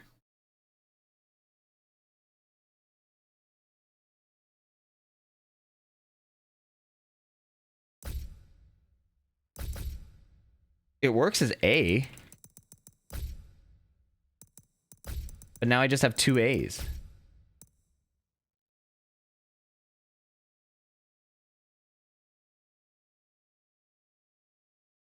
Does it not think it's an extra button?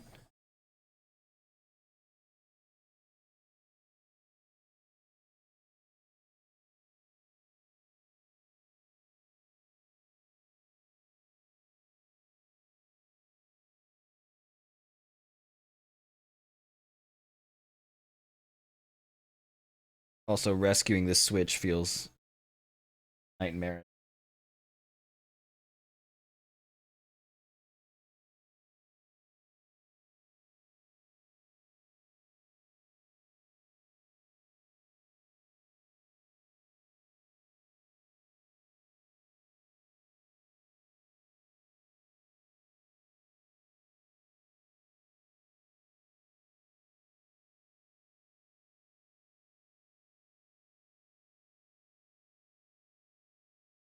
Can we get a closer look at the controller?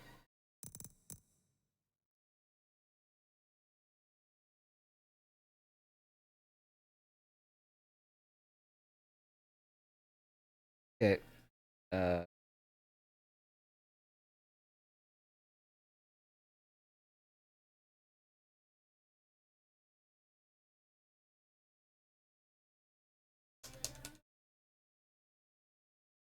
Should I just try putting in a different thing?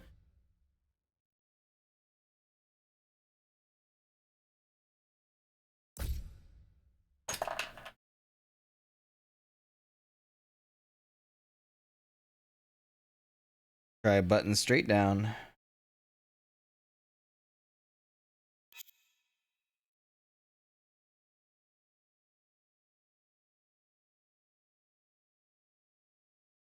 None of the remaps work, man.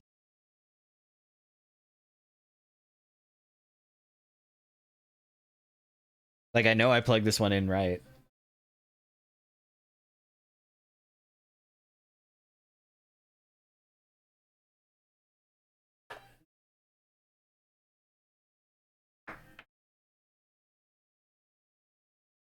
I feel like this time it's not my fault. The first time was my fault because the pins weren't seated, but I don't think this is my fault.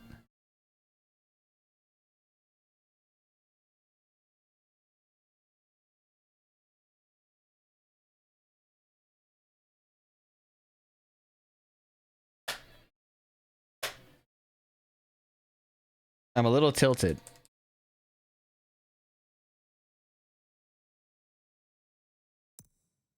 Your Victrix is in PS5 mode. Please toggle into PC mode. Also not at the top of the controller. Okay.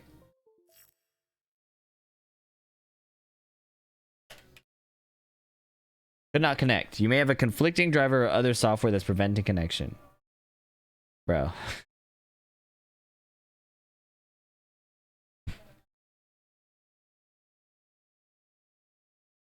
Ah! It might be the software isn't for this controller. It might be that it's not compatible with this controller. But I can't get the remap feature to work. For all Victrix controllers, BFG and Gambit. Does that include this one or no?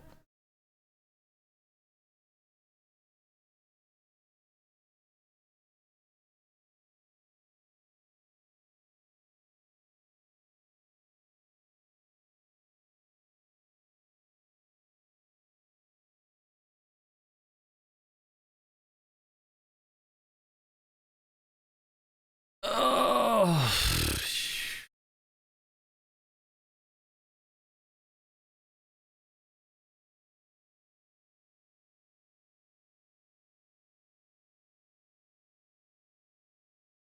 How to use the function button immediately before pressing any button.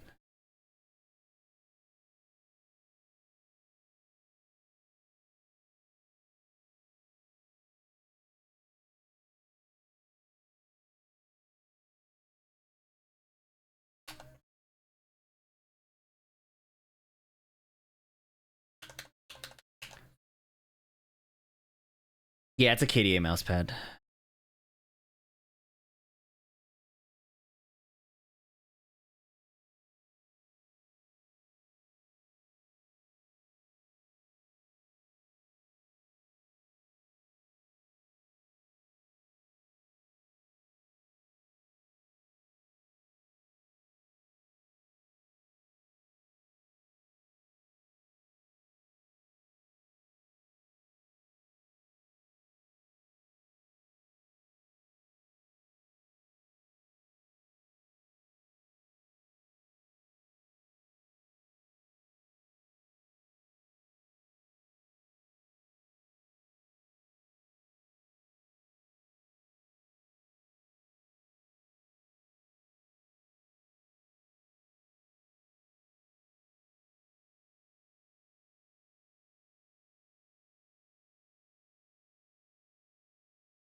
Hmm.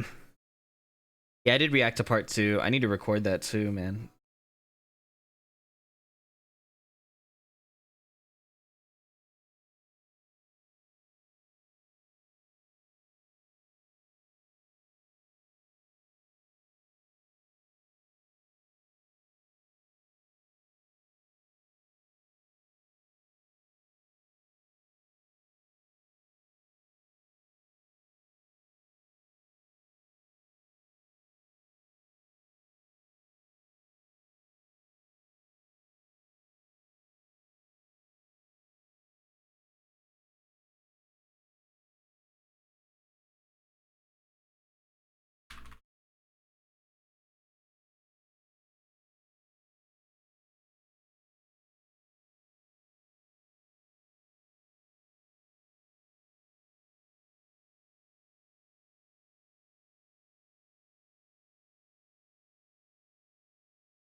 Ah. Sorry, I'm trying to figure out how to work with this.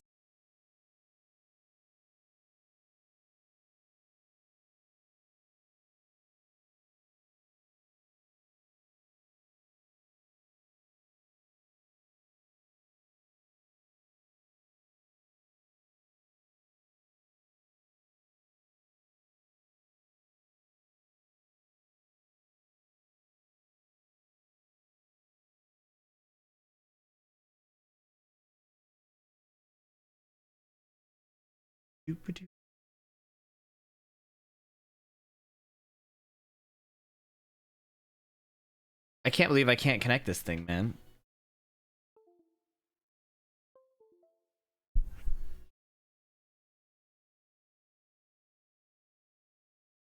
What conflicting driver could it be?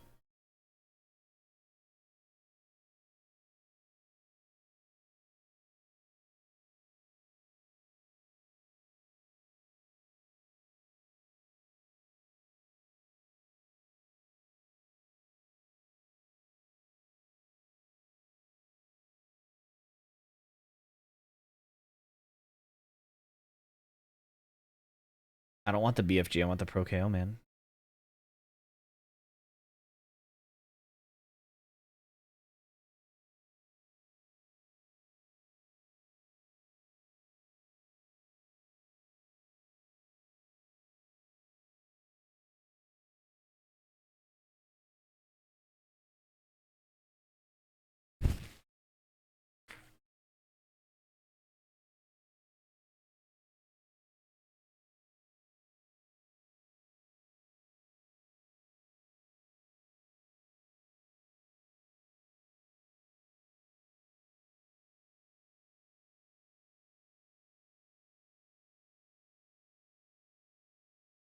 Mousepad is fire, thank you.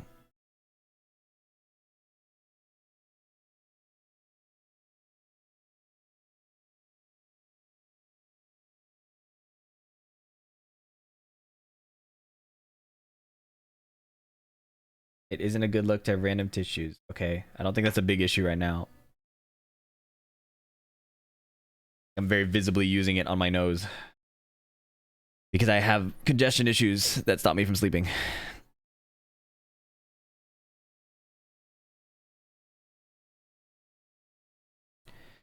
Bro, I'm so confused why this isn't working. Is it disabled? Hold the function button and disabled.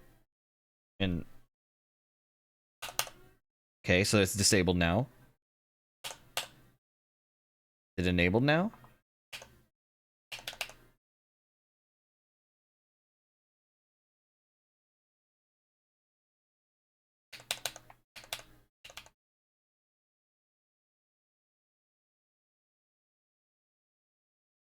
Did that do it? Does it work now? Did I have to be in PC mode? Okay, it worked. But it doesn't work. What? Did I unmap it?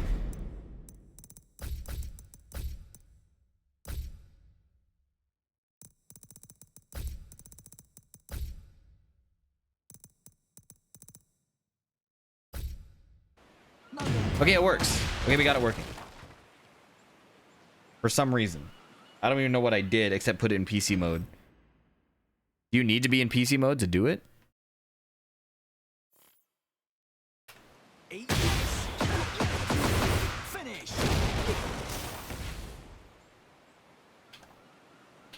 No more playing around. I think you have to be in PC mode to do it. Which is fucking crazy.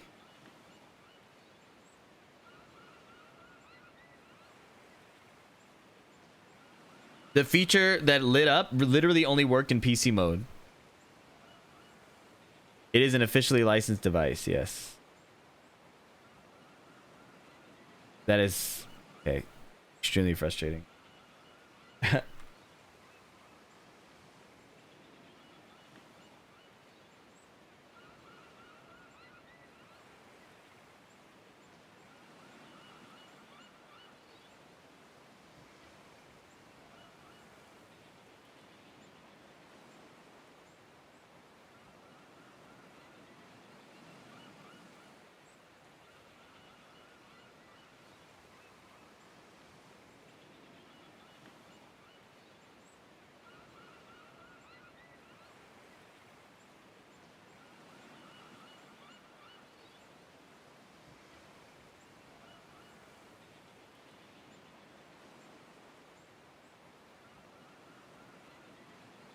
No. The extra button will work in PS5 mode, but in order to map it, you must be in PC mode.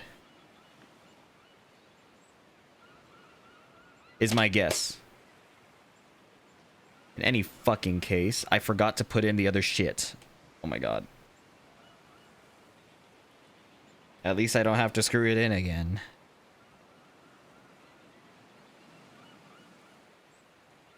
I need more coffee after that, bro. That shit on my vibe.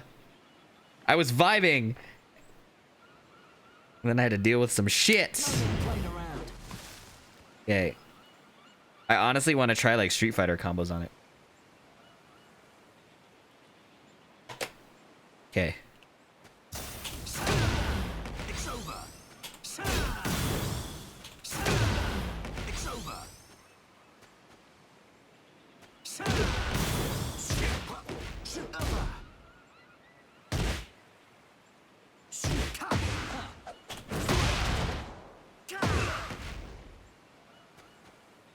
Okay, so if I'm in PC mode, can I remap my up and down? That was a question we wanted to answer. I locked. Okay.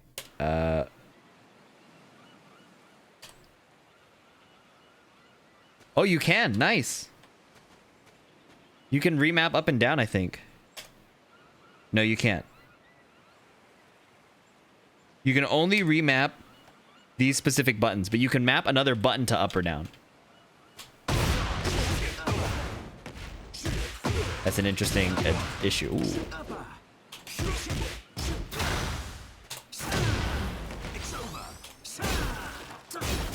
You can have two up buttons, yeah, which I think is against regulation in a lot of rule sets, right?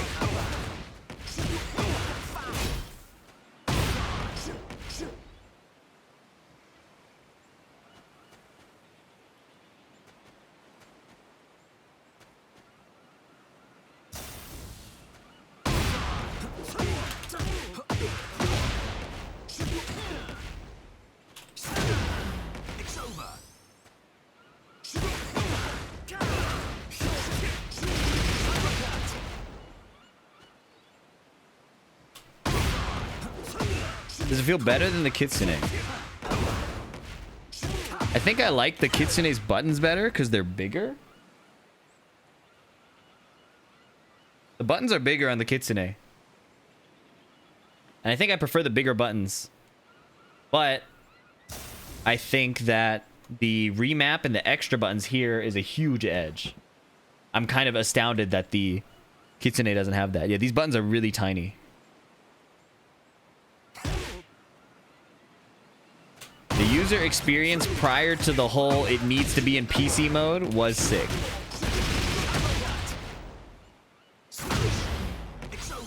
For sure.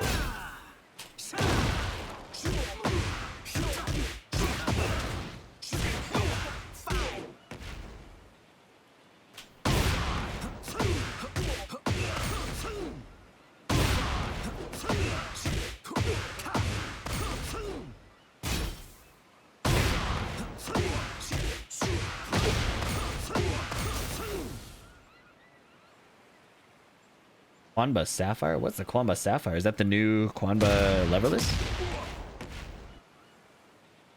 Where's my mouse?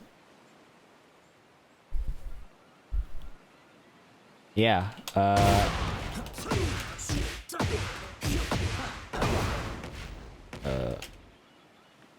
Hello? Oh, I'm not in heat. That's why. I'm usually a stick player.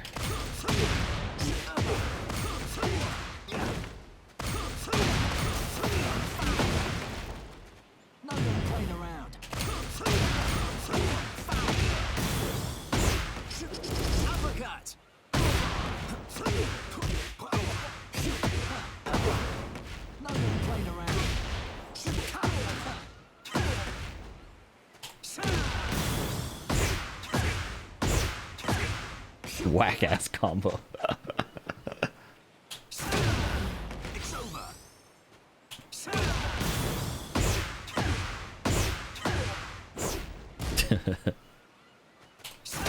Alright, Steve combo's kind of ass. I don't think it's Steve combos, brother. I think it's the pilot.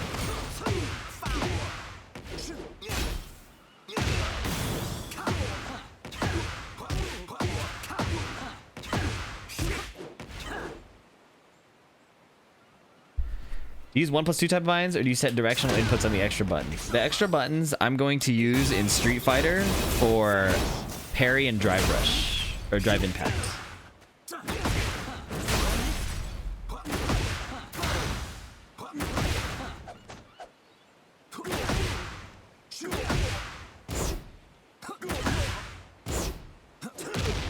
Oh, what's up, Sennybot? Did you get Emperor? Congrats, bro. That's awesome.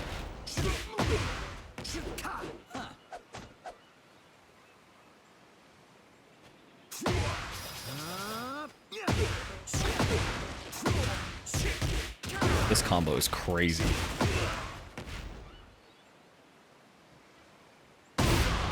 This could be a lot better if you do a lot of one-handed stuff. What are you doing one-handed? Oh. I see what you're saying.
What over frame traps does Steve have? Because I only know 3, forward 1, 1, 1, back 1.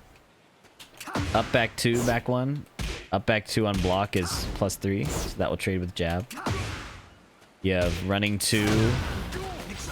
Running 2 being +6. Obviously, most people won't mash after running 2 on block. So what you do is you play running 2 on block over and over. And then you threaten other stuff. You threaten like another running 2. You can just do this a bunch, and then eventually they'll feel like they have to respond, and then back 1 frame traps. You can also do running 2 into like stomp, right? But most people will just kind of backdash after running 2. So there's that. What else they got? Back 1 on block, you can do something cheeky like this. It's not a true frame trap, but if they do anything slower than 14 frames, they die to this.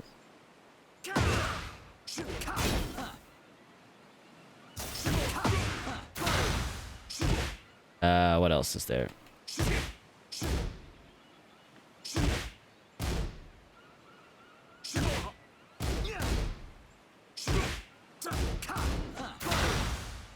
What happens if they step running 2? That's why you do a deep running 2 to realign.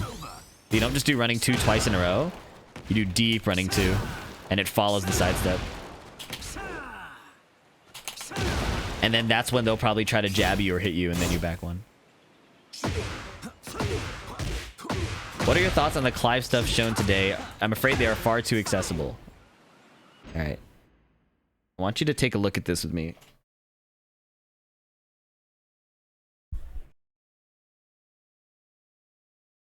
Where is it? Alright. So people have said Clive is too accessible. People have had that argument about accessibility in Tekken in general. Right? Where's the gameplay? はい、DLC のことは知らずに、そのアクション設計をして Where do they talk about accessibility? 最初見た時におって思ってでクライブがやっても This is good. I actually need to do this in my summary video. それでいてかっこいいってところがあったので、はい。意識して頑張ってやってました。本物の格闘家っぽすぎるとやっぱどうしても。When do they talk about accessibility? こうさらになんかこう I took notes, but I can't find it. まだ話せるところってあったりしますか？そうですね。やっぱりまあ結構そのいろんな方が原作の FF16 で Oh, okay. いろんな層の人が This accessibility, all right? So look at this. 遊びや実験って浮かせ技を決めて、This is an accessible combo.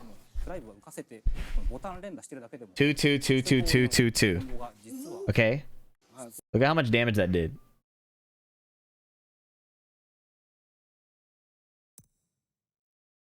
Do you see that? No? My bad.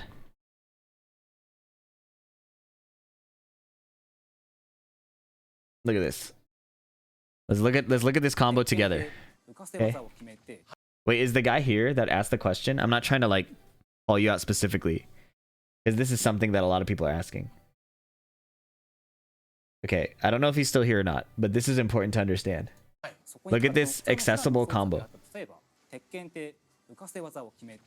Down forward 2-2, right? Or down forward 2, 2-2, I think, and then 2-2. Okay, look how much damage that did. So it went halfway, a little more than halfway between the heat bar and the start of the HP bar, right? All right, now let's compare that.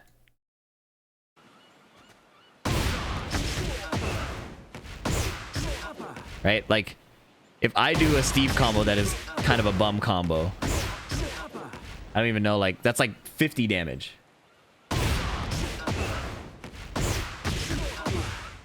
That's like the same damage of back 1, back 1, 2, back 1, back 1, 1, 2. Okay. Baby ranks will be carried by it though. Yeah. Every character has this.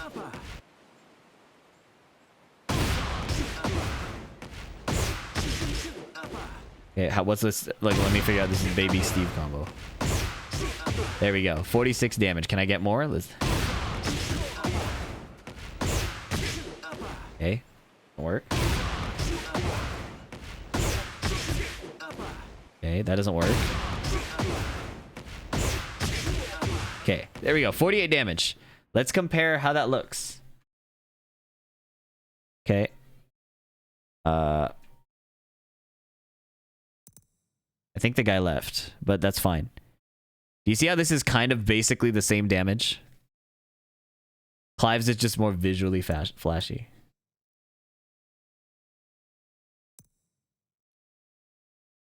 What's another example? Who's a character people love to think is hard? Kazuya? Get ready for the next battle. All right.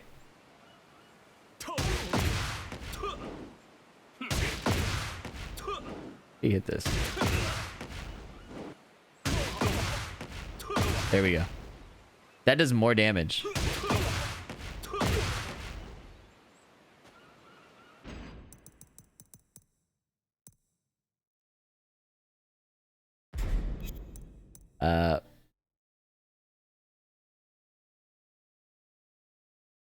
Where's the health reset thing? There's a way to slow down the health reset, the health regen. Here we go. Okay, here we go. All right.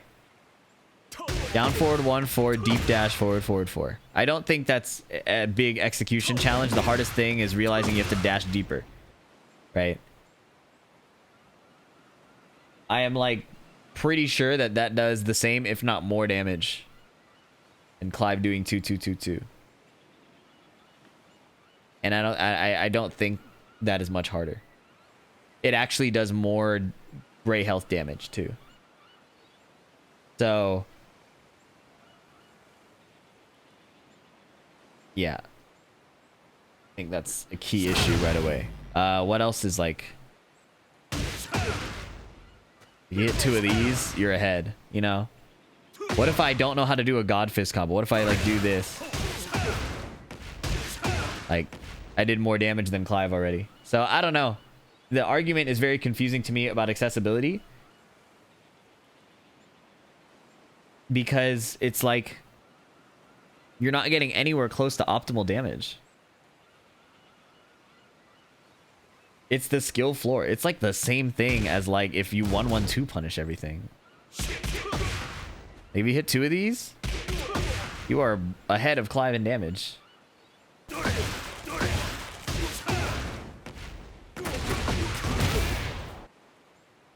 It's irrelevant to anybody who cares about getting better, right?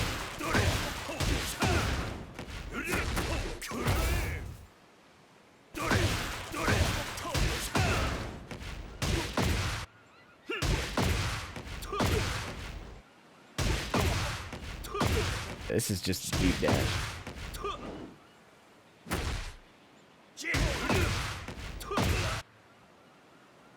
You think while standing 2 from wave dash is important? I think it's hype.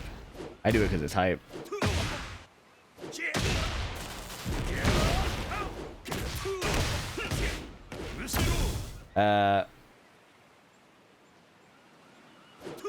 You think... Wait, sorry, what was this?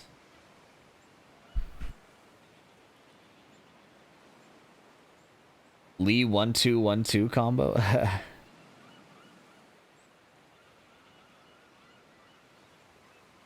B, you look like you gained some weight. I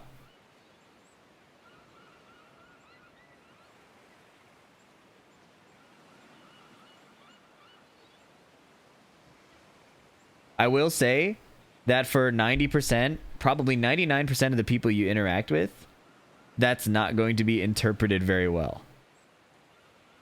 So, I'll let it slide here, but I would say 99% of the time, if you run that line on another human, it's not gonna go well. I will assume that is more of a social skill issue than you trying to be malicious.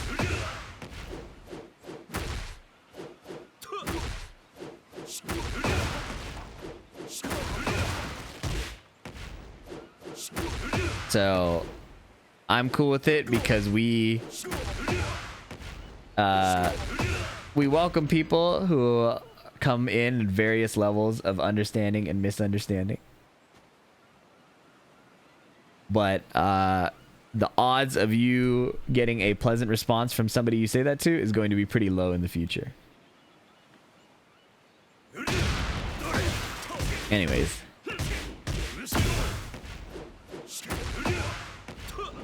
How much does a hell sweep do?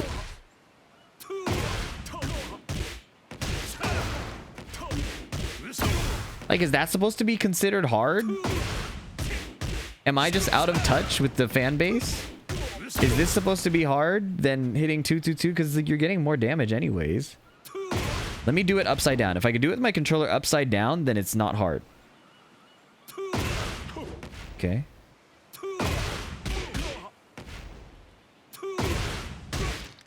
Okay. Yeah, I did more damage there.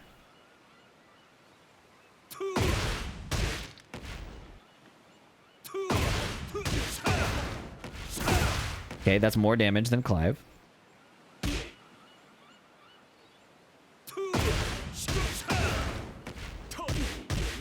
Okay. I could do it with an upside down controller. Sorry, you can't see. Just for visual evidence. I did it with an upside down controller. And I consider that kind of hard to do things with an upside down controller. Because it's like I have no muscle memory. Right? So, this is doing more damage than 222. Is that really a big concern?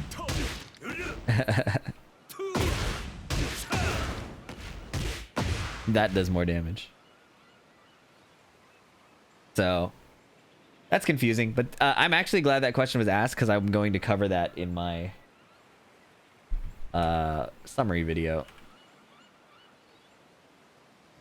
I basically want to show visual stuff as much as possible.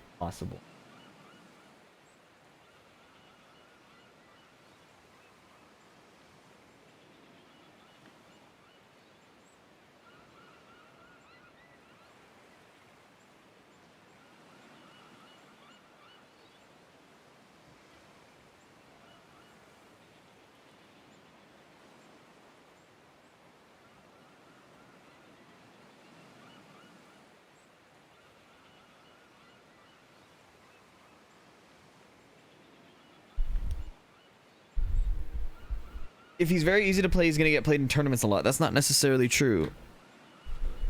Because Elisa's really easy to play, but not everybody's switching to her. There's like a level of expertise required to do well.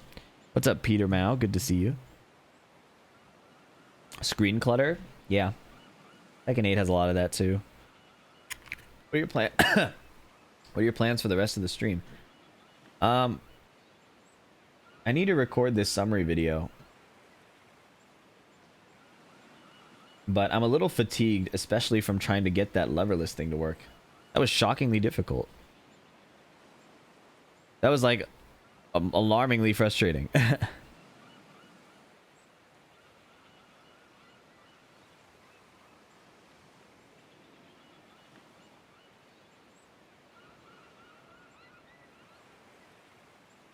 Thing is, sometimes people don't know how is a thing for a beginner or low level player because they're way beyond that. Probably is the other. Yeah, and that's why I tried the combo with my controller upside down. Because if I can do it with an upside down controller, I think it's learnable. This is basically my simulation for no muscle memory, like no video game muscle memory. The upside down controller to me is the ultimate test if something is easy or not. At FDX, you don't want to play Kazuya, bro. Trust me. So, thank you for the unsolicited advice. We are simply testing combo damage differences. My controller is literally upside down on the screen. I don't think I'm going to be playing Kazuya like this. Glad to see you doing well. Thank you. It's definitely a crazy time. On one hand, I'm really happy to be doing what I'm doing. On the other hand, it's a crazy time. People are really pissed off all the time.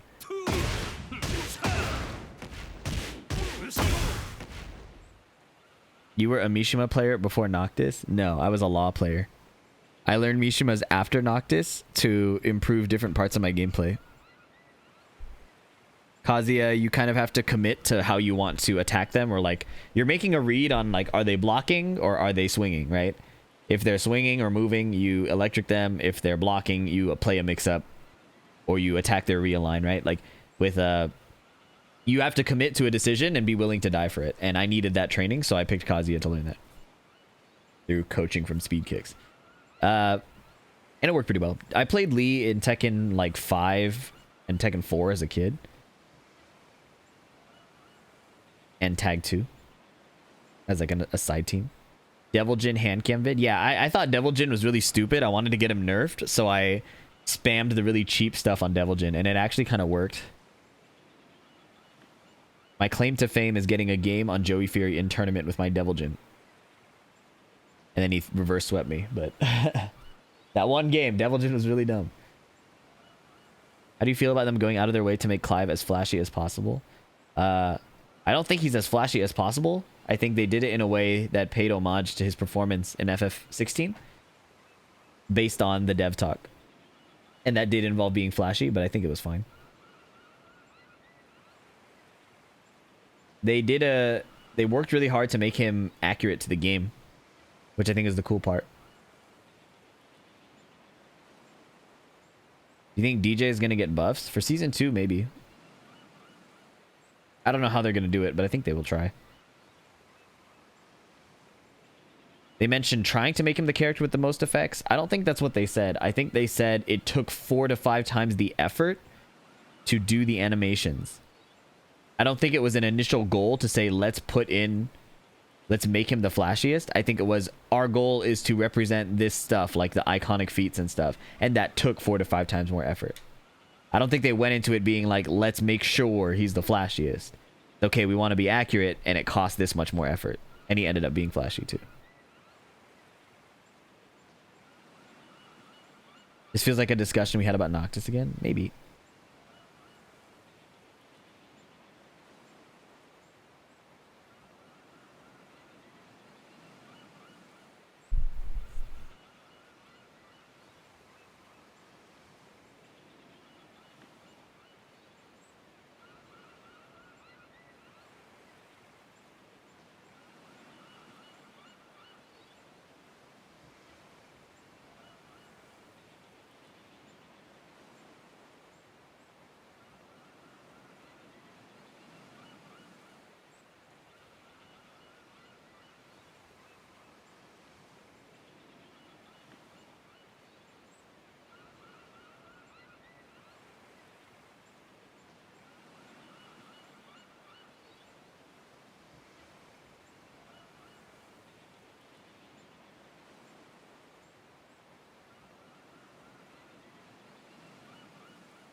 Noctis Parry was the best animation. That's real. I have FF16 wishlisted. I'll get around to playing that game as well as Rebirth. I definitely recommend, if you are playing Clive or like looking at Clive, to play FF16 sooner rather than later. Initial impressions of the VF6Ts, it looked really cool. Whether or not it's a game for me, I definitely want to try VF6 when that becomes a thing. I'm not really interested in going back to old VFs because I didn't really like the animations, the hit effects. I never got into the game because of that. I think Tekken spoiled me in that sense. I think I have a lot of respect for VF, but it's never really pulled me in as a game. How will you implement Fortnite into the stream more now that you're out west? Bro, do you want that emote? I literally want to gift it to people that I play Fortnite with. And I can't play out west on stream because it's licensed, which sucks. Have you tried Marvel Rivals? I played a little bit of practice range. But I've seen my friends play it and get really mad, so I haven't really locked into it yet. I haven't played a game yet. Both Overwatch and Marvel Rivals both like look cool to me, but I never like get around to getting hooked into it. Also, the run speed in Marvel Rivals looks really slow, and that's kind of turning me off. But Jeff the Landshark feels like he was made for me. Like, he's such a troll, and he looks really easy. The animations are very stiff in VF. Yeah, the new animations look really cool. You looking forward to 2x KO? I am, actually. Jeff the war criminal? Dude. Somebody told me you could, like, suck people up and then, like, jump off the stage with them. And that... I tried it in practice range, and that's the only thing I want to do. The only thing I want to do is grab people as Jeff and then jump off. Yeah, the Kirby tech.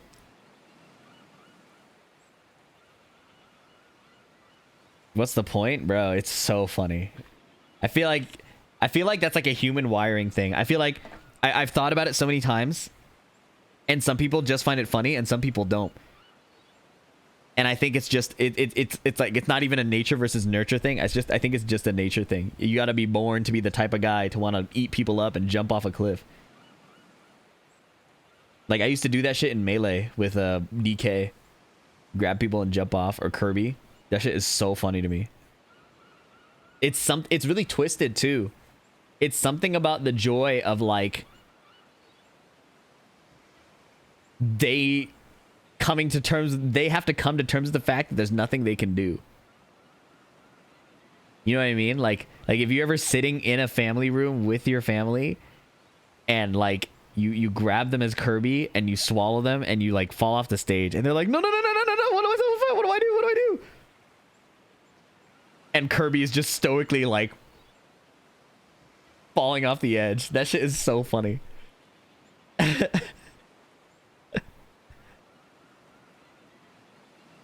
Maybe it's about reclaiming power in a childhood of low agency.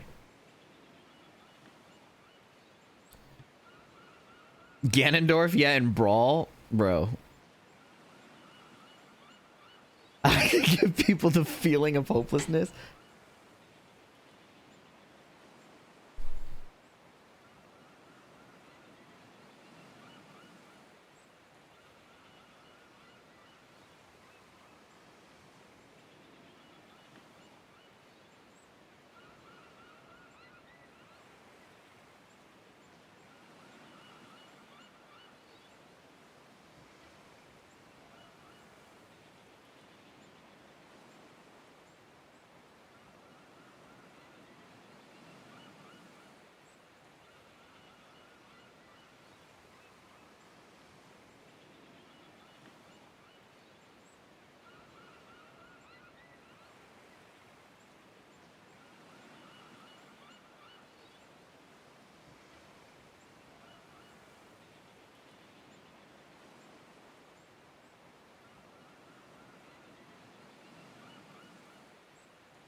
Few, you mean Clive? Possibly. Likely? Possibly.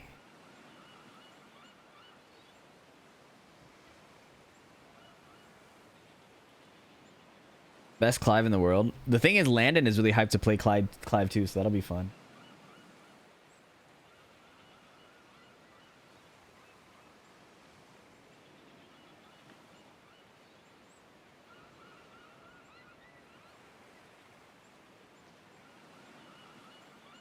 C-Bam was an Noctis main too? Yeah.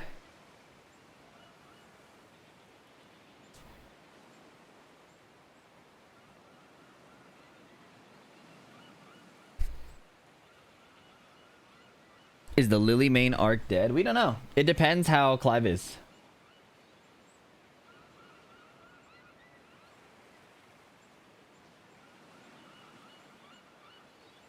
We start competing again if you like Clive? It's hard to say.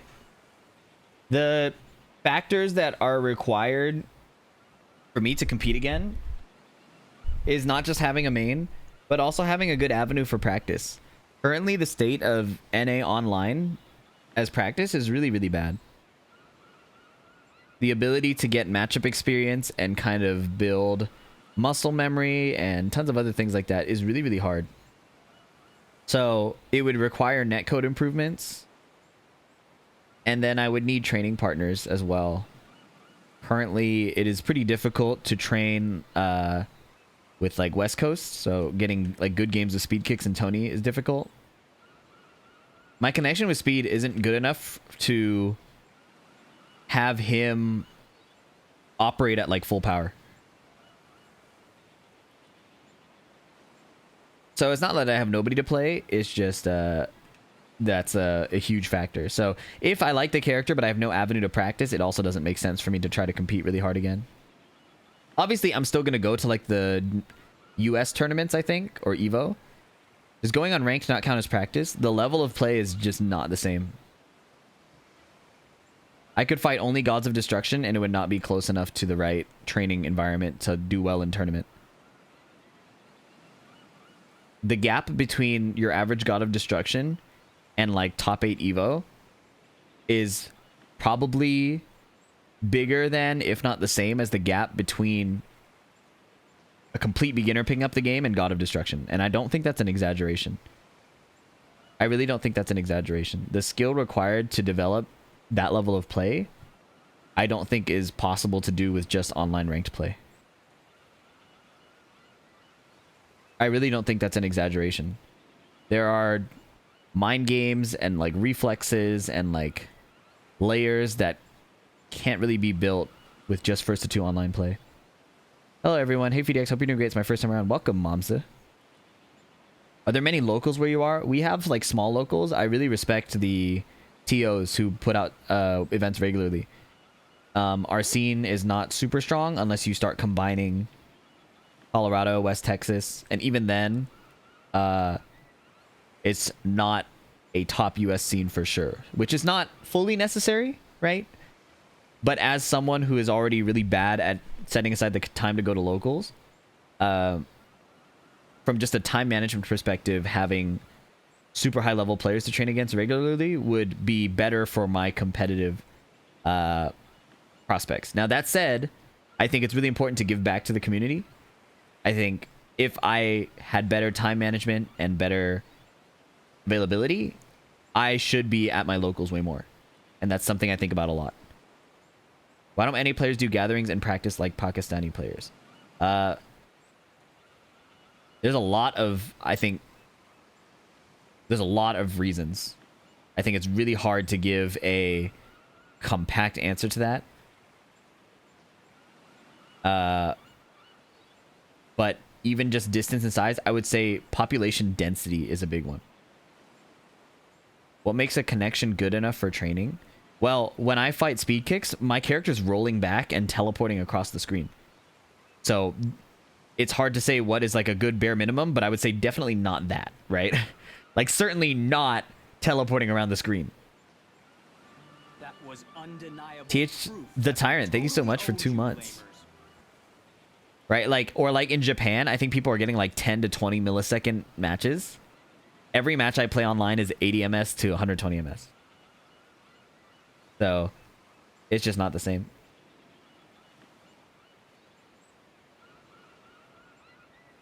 Like if every day Joey Fury, Anakin, Jimmy J, speed kicks, glaciating, Shadow, if I forget somebody, this isn't supposed to be offensive, Joe Crush, it's just I'm listing names on the top of my head. If anybody of those, Cuddlecore, Ty, if any of those players instantly, Ninja Killer, had access to strong connections right away, everybody would be so much better. We need Tone to host NA. When are you going to do your part and set this up to save NA Tekken? 100 ms just means our reactions have to be better. That's partially true because stream setups can be laggy. But as part of the training process, I think it's important to be able to go fast because there are things that you consider and like play around that only happen at that speed. I think it's easier to train up fast and then let some things go when it's slower than to train slow and then be missing parts of your game. Now, I have more latency tolerance than most players, I think. But that's also because my Tekken defense is not that good. So I'm not the one punishing and reacting to everything. I'm just like throwing out moves. So that's part of it.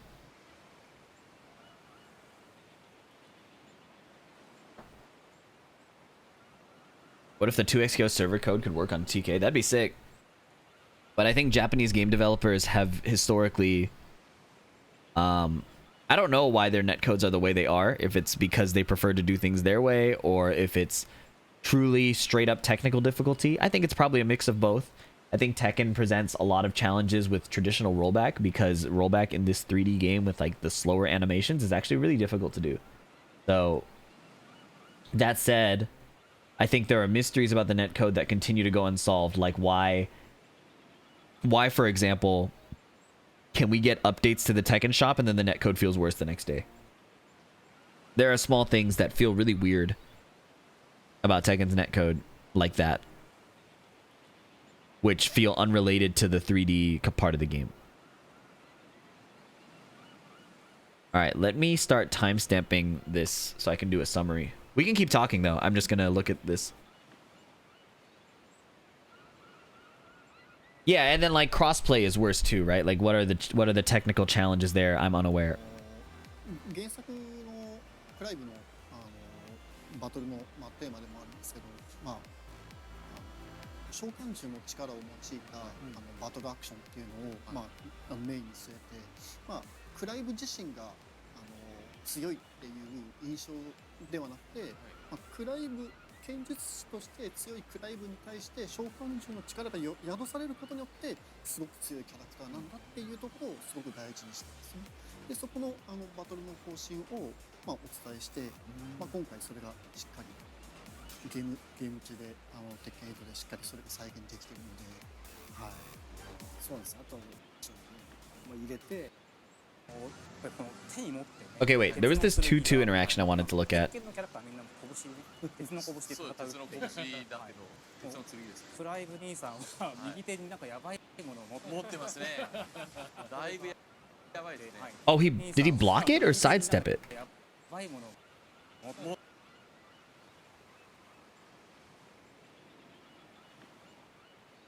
てますね。だいぶ It hit his block. Oh, it hit his block. Okay. So it looked like a sidestep, but it was a block. 2-2. That looks like he parried it, but I think he blocked it and got pushed to the side.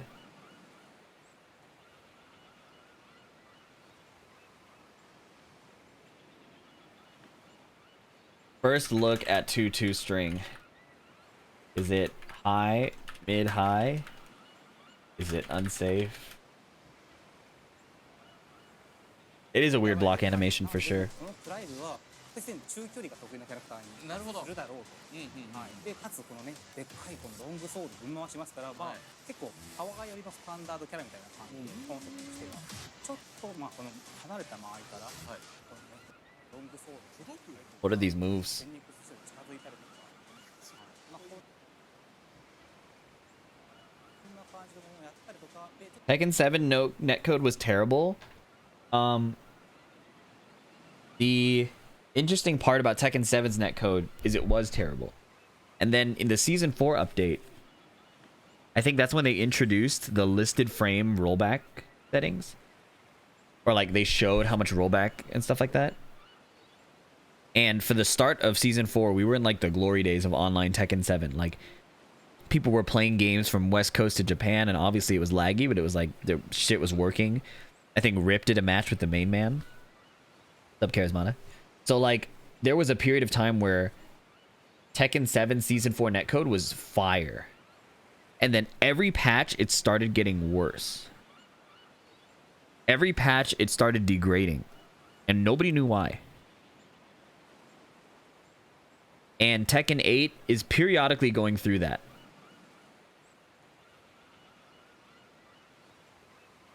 How do you hit up forward, up back on stick?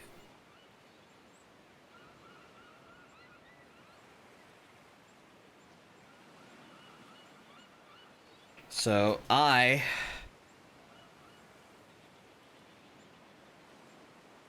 do it like this. I've seen a lot of different ways people do it. I've seen people go like this. I like to do it with my thumbs. On average, do you think overall move tracking got buffed more than sidestepping in Tekken 8? No. In Tekken 8, sidestepping, I think, is in the best state it's been since Tekken 7. Now, I know that's a one-game gap, but I think it's important to understand how bad sidestepping was in Tekken 7. I think the problem with tracking in Tekken 8 is that it feels like different characters have different rules about what they can sidestep, what they can't, and what ranges the sidesteps work at. That inconsistency feels really weird in Tekken. Outside of like rule breaker characters. Like historically, having Lily be a good sidestepper and having programmed weaknesses around that strength is cool to me. But having specific characters sidestep one way and other characters sidestep another way, and there's no rhyme or reason to it outside of this is just how this character is in this game, that feels really bad. On top of having to learn character move lists and all these things, you're telling me once they learn all that, now the sidestep rules are also ambiguous? That feels really weird. Ryan, Political Storm, all females can step it except Elisa, and all males can't except Eddie. Yeah. Like, that doesn't really check out. If anything, it would make sense if, like, Lily could step it and nobody else could. Or Lily can't step it and everybody else could. There was like Lily having rule breaking exceptions both ways is kind of the historical way of doing it. The change in that doesn't make a lot of sense.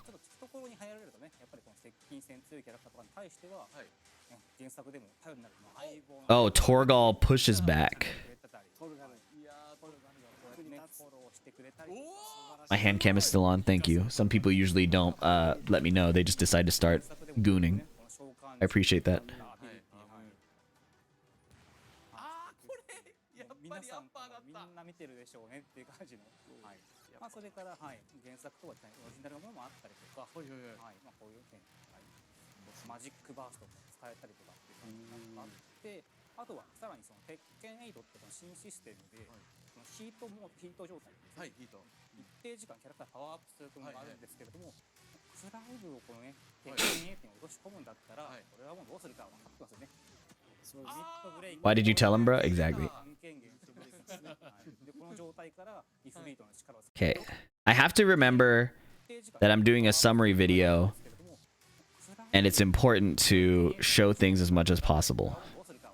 Because there was stuff that was obvious to me that is not going to be obvious if you haven't been a fucking nerd like I have been, so.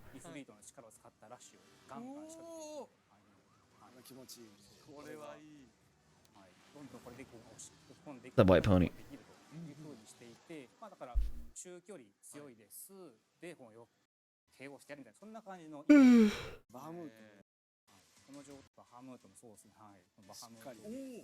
This is gonna make people pissed off, bro.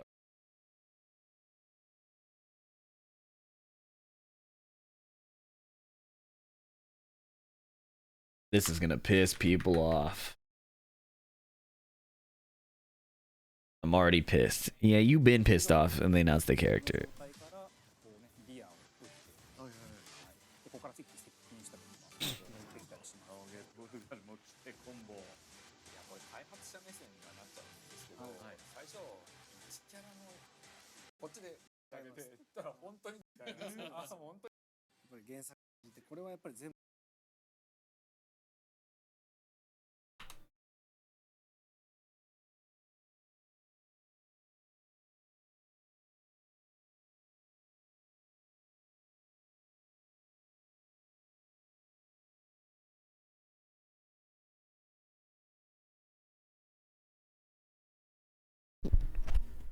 So why Clive and not Tifa? You will have to ask the Bandai Namco team. I'm just another person. At the time that Clive was going to be put in the game, I had 10,000 YouTube subscribers. There's simply no way that they would have listened to me. There's no way. They don't even now. But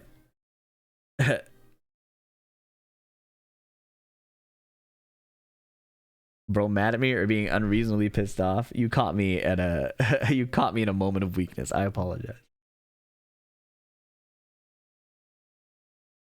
Noctis version 2.0. I'm going with no, but we also don't really know yet.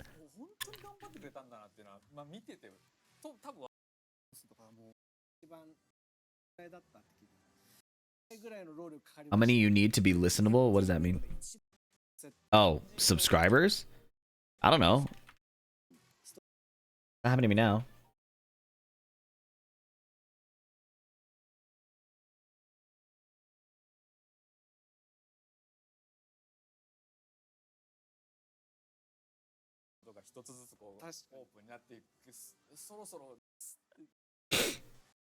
Do they show Leviathan here?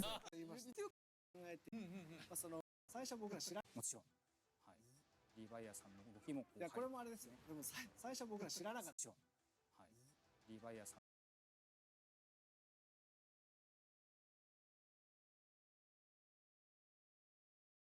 There's a lot of notes, man. This video is going to be some work. I might have to take a nap before I do this video.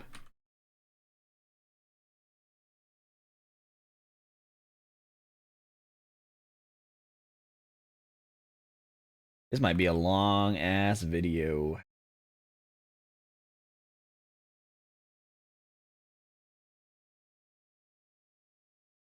The craziest thing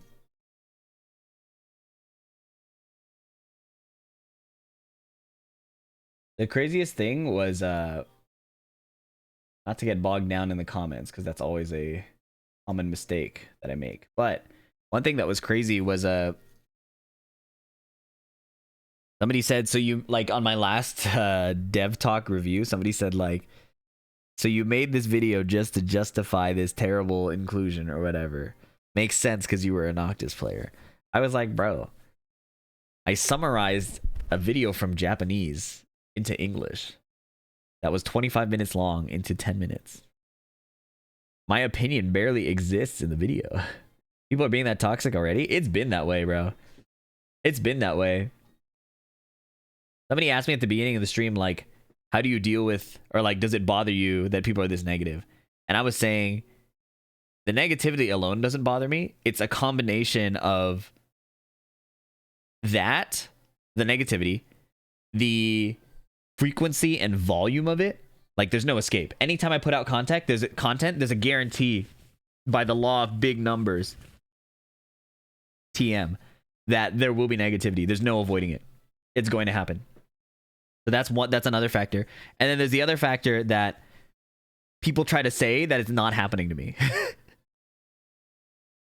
Like, I understand it's part of the field. Like, it's just what it's going to be. But the fact that people are like, that's not happening, you made that up. I'm like, all right, dude. The Ling community response back in the day. Oh, yeah, when Tekken 8 first came out.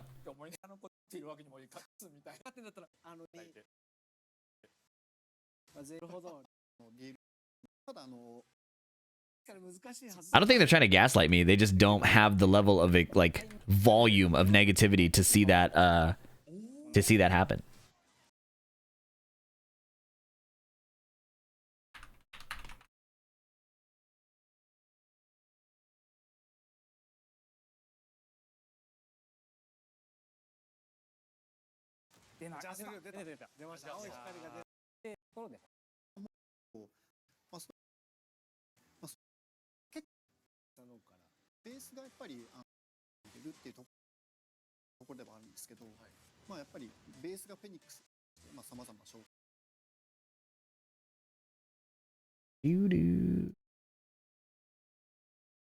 What is the timestamp?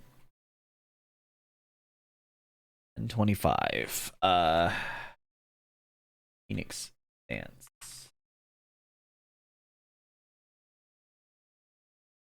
People in real life are generally pretty cool. The outdoors are important, said the streamer who stays inside like 20 out of 21 days.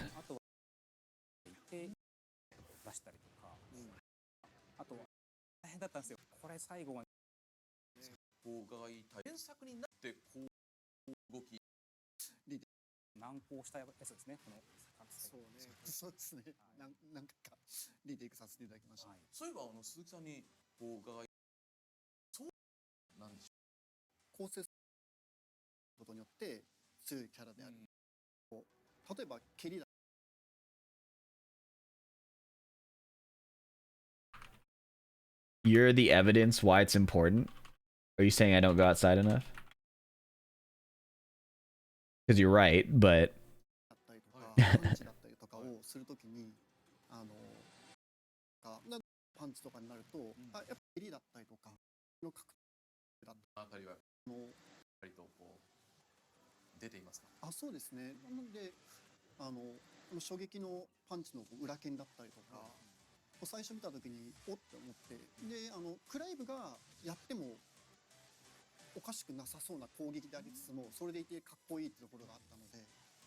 I would love a rank next to every negative comment, dude. That shit would go so hard.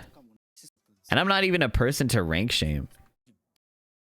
Dude, I got a negative comment from somebody who was a super fan, or I don't know if they were a super fan, but they asked like how old I was in a comment a long time ago, and I thought that was kind of weird, but I was like, you know, they're a fan, whatever. Maybe they're just curious. I didn't tell them, but I said thank you for the nice comment. And then that was during Tekken 7, and then recently in Tekken 8, somebody was like, the same guy called me a shill, like I'm in Namco's pocket, I'm paid, like I'm reason, you know, all of that usual stuff. And then I put out a poll asking like, do you like Tekken 8? Like in general, like what do you think about the game? And then most people voted that they kind of enjoyed it, and then a lot of people were negative about it too. And then there was a comment on that poll from the same guy who said, never bought Tekken 8, never will. So I was literally catching hate from a dude who's never played the game or doesn't own it. Maybe he played it like twice. And I was like, wow, okay. And then that was when I decided, well, I don't know if it was that exact time, but shortly after I put out a video where in the first 5 seconds of the video, I said the video was not defending Tekken 8. And then I looked at the comments, and like tons of the regular haters were like hating on like, oh, you're defending Tekken 8 because you're a shill. And I was like, this is so funny because I created a situation where I got literal evidence that even my brain couldn't like gaslight out of it, that people don't watch the video before they comment.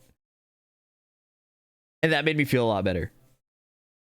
That actually made me feel a lot better. That was fantastic for my mental health. That shit was so funny. You get regular haters? Yeah. These people need to be exposed on Twitter. Well, the thing is, I can't do that. Even though I think about it sometimes, I can't. Because there was one time I had this hater, and I like tweeted a screenshot of it or something, and then he got harassed by a fuck ton of people. And I'm not cool with that, right? So if it were like a proportionate response, it'd be fine. But there's just no way where, like, for better or worse, I have people who are so passionate about me that they will harass somebody else. And I'm not cool with that. So what it usually ends up is just I have to take the L, which is annoying. I have so many drafted tweets where I'm like, man, I would love to send this, but I can't.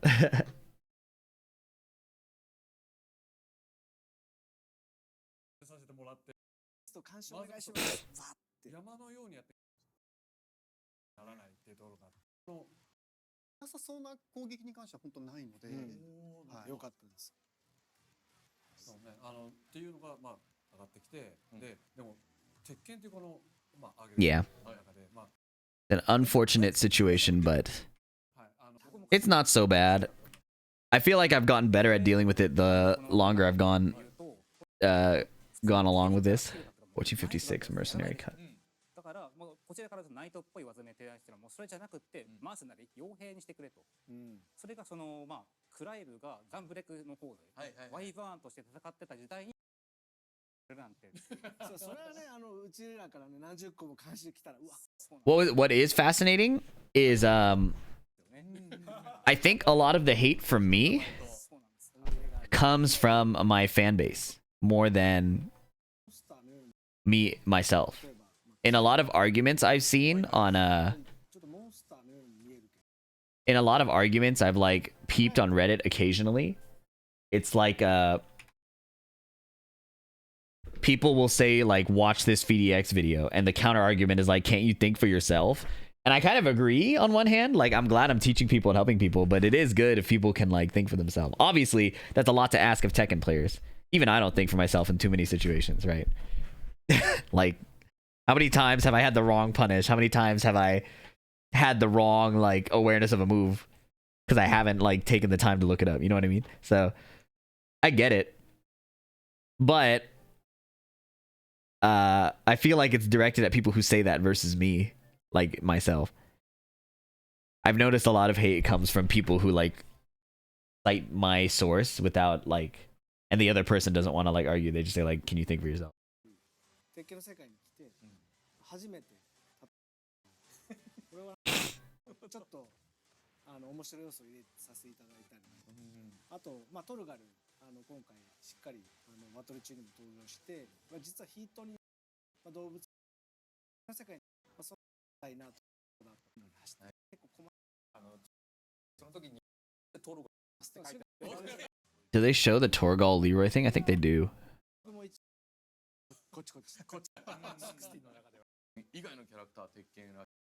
In Tekken, a lot of people overthink in the fight. Yeah, and I'm really guilty of that. But that's where my content kind of started, was to help people not overthink.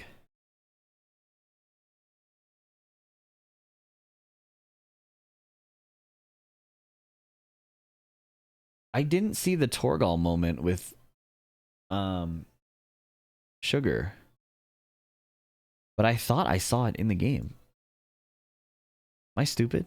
トルガルが主人の最中にあったポイントであるところとかは、まあ、結 Maybe they show it later.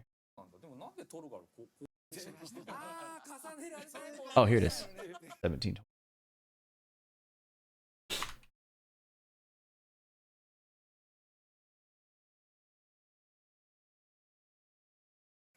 構 OK まあだからどっちでまあ書きあ部分ってやり合わせて入れてくれっていうところで入れてもらえる音ついてますね。はい。で原作に丸ボタン連打してればフェニックスシュート打ってそこから別ついてますね。はい。あとは原作に丸ボタン Okay, 連打して 1901.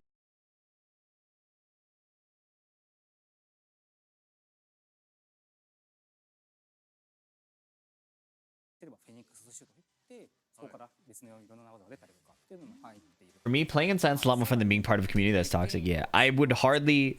I think the terminology Tekken fans is a pretty important distinction from Tekken community. I think that there are, whether it's local pocket communities or Discord communities, there are a lot of examples of really positive groups, like communities, like people who know each other, people who interact with each other, people who like put out effort for each other, you know, like I think of that as community. Whereas a fan is somebody who can engage passively and there's no like social checks and balances, you know what I mean? I think that's a crucial distinction between a fan base and community. So yeah, I think that's pretty crucial. 相手の攻撃を受け止めながら攻撃してくれるんでかなり強いです。めちゃくちゃこれルサガになるんですよ。便利な技です。これは便利ですね。あとはこの下段の先 Dude, what is this sweep though? How slow is this?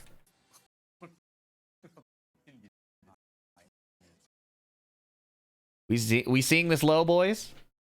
Are we seeing this low? Count the frames. 1, 2, 3, 4, 5, 6, 7, 8, 9, 10, 11, 12, 13, 14, 15, 16, 17, 18, 19, 20, 21, 22, 23, 24, 25, 26, 27, 8, 29. Okay. Does it count as a frame if he hasn't moved? I think it's because the stream is in 30 FPS, whereas the game runs in 60. But I think it's a 29 frame low. Anyways, I'm not reacting to that. I'll tell you that right now. I am not reacting to that shit. Wow, that's really slow. So it's not just the speed of the move, it also depends on does he have similar animations. But I'm willing to bet that he doesn't. I'm going frame by frame. Second by second, the move would be over. The move would be over in like one skip.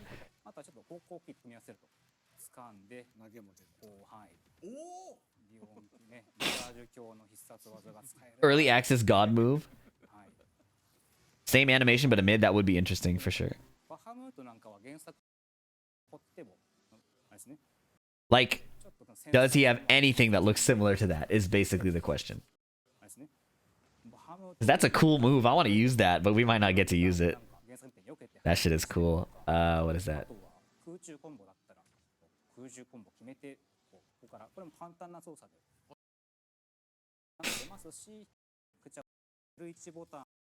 This video is gonna take some work for sure. I'll have to take a nap and probably do it off stream.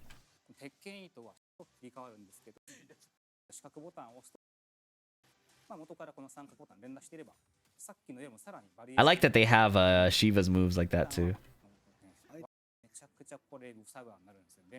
かも丸特にやっぱりバハムートなんかは原作でもちょっとねその I'm low-key mad why they make him a 2222 demon. So thank you for coming in and mentioning that. If you don't mind, I would like to use you as a test dummy to explain this argument, and I need you to let me know if this makes sense or not. Okay. Are you there? Sheet FPS. Take a look. All right. Where is this? Where they talk about okay, 1842 accessibility. Okay. So please take a look. Okay, so they wanted him to be an accessible character, and as an example, they show a 2-2-2-2 combo. Okay, 2-2. Okay, he dropped the combo. 2-2. All right. Okay, this is how much damage it did. Do you see how much damage that did? It's like, if you want to like draw a measurement, it's like a little more than halfway between the heat bar and the start of the HP, and half of it is gray, right? Let's take an example of the hardest character in the game, Kazuya Mishima. Okay. I'm going to do down forward 1, 4, forward, forward 4. All right. I missed it because I didn't dash deep enough. That's okay. It's a skill check. You got to be skilled to do this. Look how much damage I did.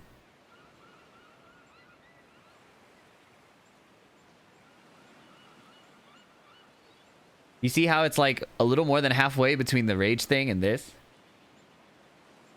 And then, or the heat bar, and then it's like you get more gray health damage. So, yeah, you get a cool combo. But what do you really get out of it? What are you really getting out of it? The point of this is to be accessible for brand new for brand new players. And what we've demonstrated is that shit did not even matter. Like any level of person who's not brand new to the game is going to do a better combo. Anybody who is mad about how much damage you take is at a level where there are so many other issues that it shouldn't matter, right?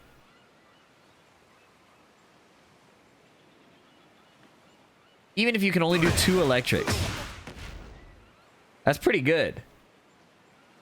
Even if you can't do 2 electrics, that's still like the same damage, right? So the only thing it's getting is a bunch of cool animations. All it does is cool animations, and you could debate it takes up a bunch of time. It's not that big a deal. Look at this combo with all he's hitting with 1 button. Look at how little damage that did. It doesn't add up. That combo's ass. Yeah, and that's the point. The combo's ass. Look at this. That's like the same. That's more damage off of Wall Rising 2. So that's why I think it's not a big deal. If you think that's a compelling argument, that'd be great, because I'm going to use that in my YouTube video. If you don't think it's a compelling argument, please let me know in the YouTube comments of that video.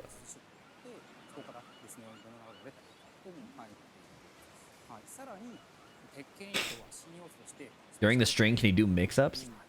What string? That was a combo. Doing a combo, you're not really getting mixed up. You're just in the air. What is this move? Heat engage. That's cool.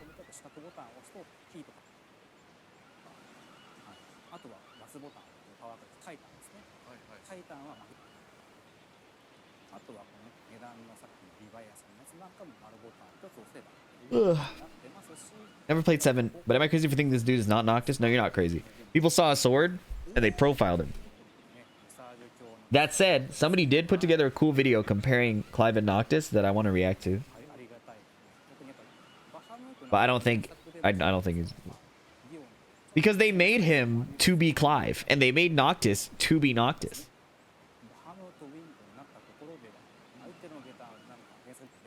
Like, they designed the characters to be close to their source material. Look at this combo. Look at that damage, right? What the fuck was that? これも空中コンボだったり Down forward 2 something? Or 3? Like, look at that. Already there's a better combo than the 2-2-2-1. It's in the same fucking, like, clip. してるとか、なったところで相手のゲターなんか原作と避けて半分にしたりとか、あとは空中コンボだったり、空中コンボ決めて、だからこれも簡単な操作で、ここまでコンボ決めてくれて大ダメージを与えたりとか。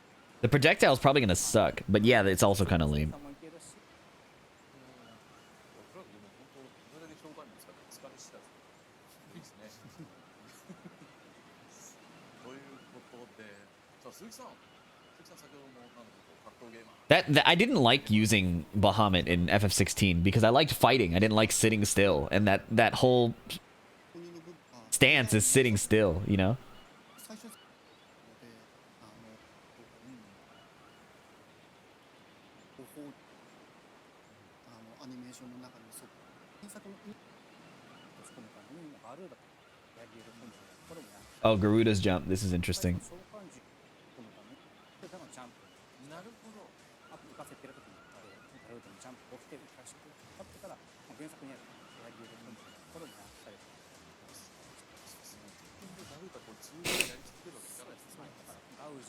Mega Flare was the best part of Bahamut. Yeah, but it was so lame to activate. You had to sit still, which I get is thematically how Bahamut works, but like it didn't feel fun in the action game to have a stance where I sit still. And then like when you do Mega Flare, it's like little pebbles falling from the sky. It did a lot of damage, but I don't know. I also thought the level 5 Zentetsuken, the animation was not as cool as level 3 and 4. Like the judgment cut part didn't feel like it did any damage. It just did a slash and they died. And the camera angle wasn't that cool. I was disappointed by level 5 Zentetsuken. ここだけ見たら鉄拳かどうかわかんないですよ。これあれですよね戦いますよねそうですもちろんです実戦やりますよねしれっといるってそれが召喚獣合戦に巻き込まれた市民みたいなあのワケにかみたいなすげえもちろん本編では実際ありえないシチュエーションではあるんですけど、まあせっかくのコラボですし、やりたいようにやっていただ Does Clive drop Monday at 12 a.m. Eastern? I think so. すごいものできました想像以上のものが上がってるのびっくりしました。召喚獣バトルやってる前で召喚獣合戦だって感じのところがいきなり見られるので、この壁ですね、燃えてるところに入ってるんですけど、なんとフェニックス女子はやめてくれ俺だってチェックついて、次のラウンドは、チェックになるとこういうお祭りごとは The hazard doesn't remove recoverable. Are you testing as soon as it drops? Yeah, I'm going to immediately be playing like Clive to God of Destruction as soon as possible. 本当に嬉しい。で、としたんですけど、壁際の表現。はいはいはいそっかそっか普通に作るところ壁って鉄拳においては重要だからだからこのステージも You should be the first God of Destruction, Clive. I hope I can. My schedule might not allow it. Oh, here we go. 技振ってる中でオーディンの魔剣が出てきたりしてるんですけど、これねあるんですけど、これ体力ゲージの下に実は2今あるじゃないですか。はいはいありますねこれいろんなこのオーディンの技を当てていくとどうやら増えていくぞ。なんだこのゲージ。はい。そうですね。なちょっと開ける。 Yeah, so like personally, if you look at this animation, I think this part is cool. I think this camera angle is kind of lame. And it looks like it does in the game in FF16. I think a more cinematic camera angle would have been really cool.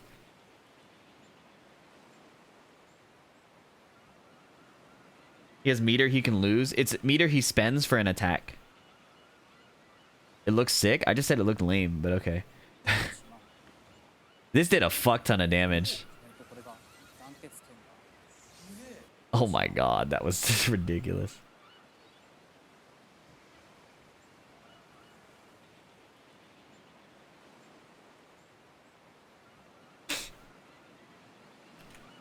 Level 5 Zentetsuken was crazy. I'm not gonna lie, that shit is hard. I don't give a fuck. That shit is cool. レイジャーツもすごいこだわります。レイジャーツ終わった後に結構 Doubling major. Oh, this was cool. This was so cool. これでせ Look at this. If he kills with Rage Art, やってはいけない。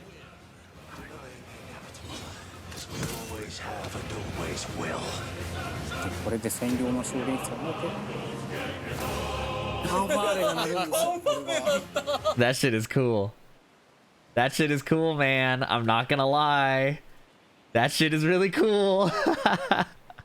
Everybody's gonna have to watch every Rage Art. レイジャーツケをするとここでファンファーレが鳴る Every single Rage Art is レイ getting ジャース剣の watched. 演出もね、はい、これも原作にあった演出ですから はいはいはい。これちなみに吉田さんもここまでやってんのってそうおっしゃって我々は正直嬉しいんですけど、ここまでやっちゃって大丈夫ですか？あなたたち大丈夫ですかっていう感じで心配を。はい本当に池田さん大丈夫なんですか？僕らは大丈夫ですよ。これが普段からこういつもやりすぎで怒られるぐらいやっちゃうのが僕らですエンジニアの方にからもこれも専用仕様、新しい仕様ですよっていうふうに言われてここだけですよね。そうです。やりたいですか？もちろんです。だってここじゃなきゃファンファーレ合わないじゃないですか。もう大満足というところですね。はい。ありがとう。 What do they cover in the next round? いただき。ライブ。チャラチャラした感じなんでちょっとチャライブ。俺たちの知らないクライブがたくさん見る楽しい。 Oh, it's customization. の恋もさん。 The last one is customization. 世界ってハメ外せてよかったなって。かつて鬼と呼ばれた男。 And then Suzuki-san has an arcade stick and he fights. Okay, so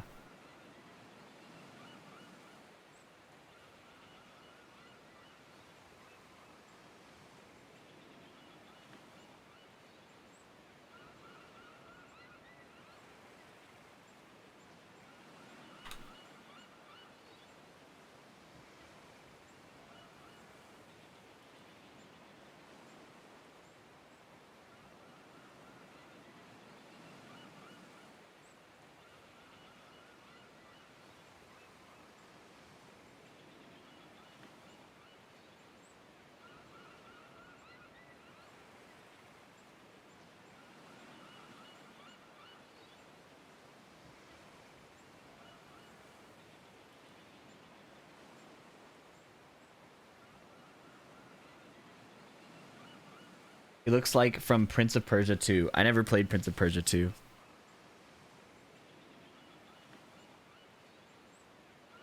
What going to New York does to Clive.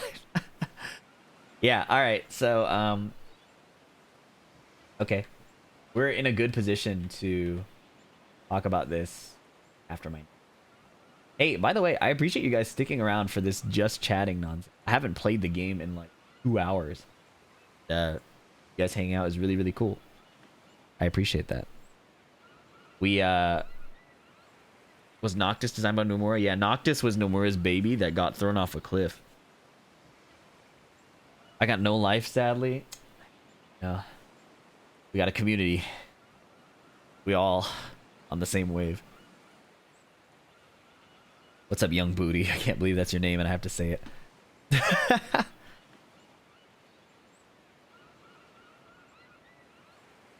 I got the purple name. All right, if you guys don't mind, I'm gonna run one last ad break. Maybe I can get myself a breakfast sandwich. And then I'll send you guys over somewhere. I appreciate all the support today. Yeah, we'll be streaming tomorrow again to cover the last Dev Talk. We'll be doing a ton of Clive stuff. So yeah. All right, thank you so much. Quick ad break, take a nap, and then please look forward to the YouTube videos. If you want to see my live reaction, by the way, my second channel, the video will be going up soon. If you want to watch like me live translate and just live translate, I'm just reading the subtitles. Anyways, thank you so much, guys. Let's see. Where are we going? Live.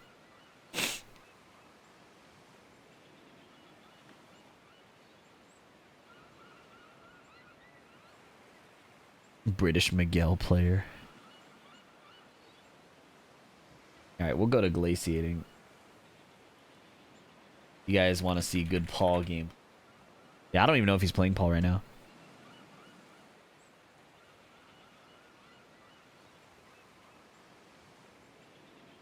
Enjoy your breakfast. Thank you.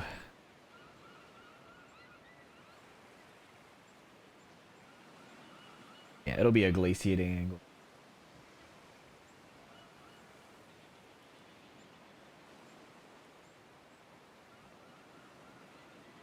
Do do do do. Do do do do do.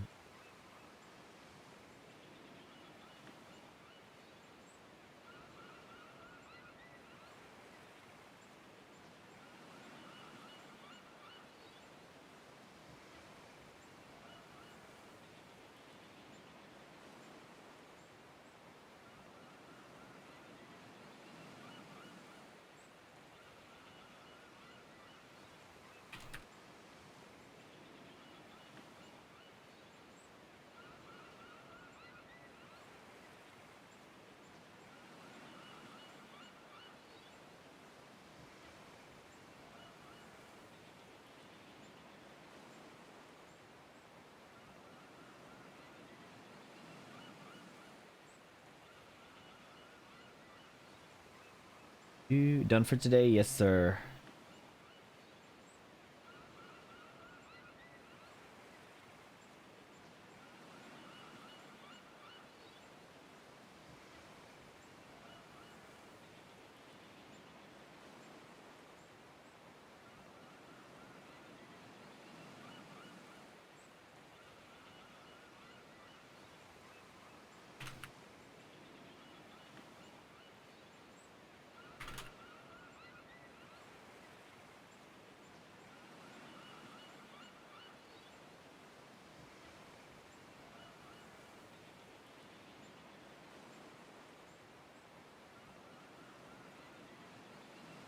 Only 5.5 hours stream.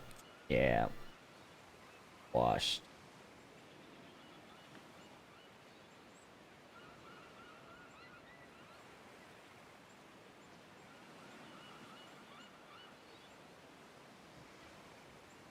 All right. Wait, actually, is Landon streaming FF? No, he's not on yet. Oh, I want to watch it, man. All right, we'll go to glaciating. Okay. Thank you so much for hanging out. We'll be putting out more content. As always. Appreciate you guys. Let's go to glaciating.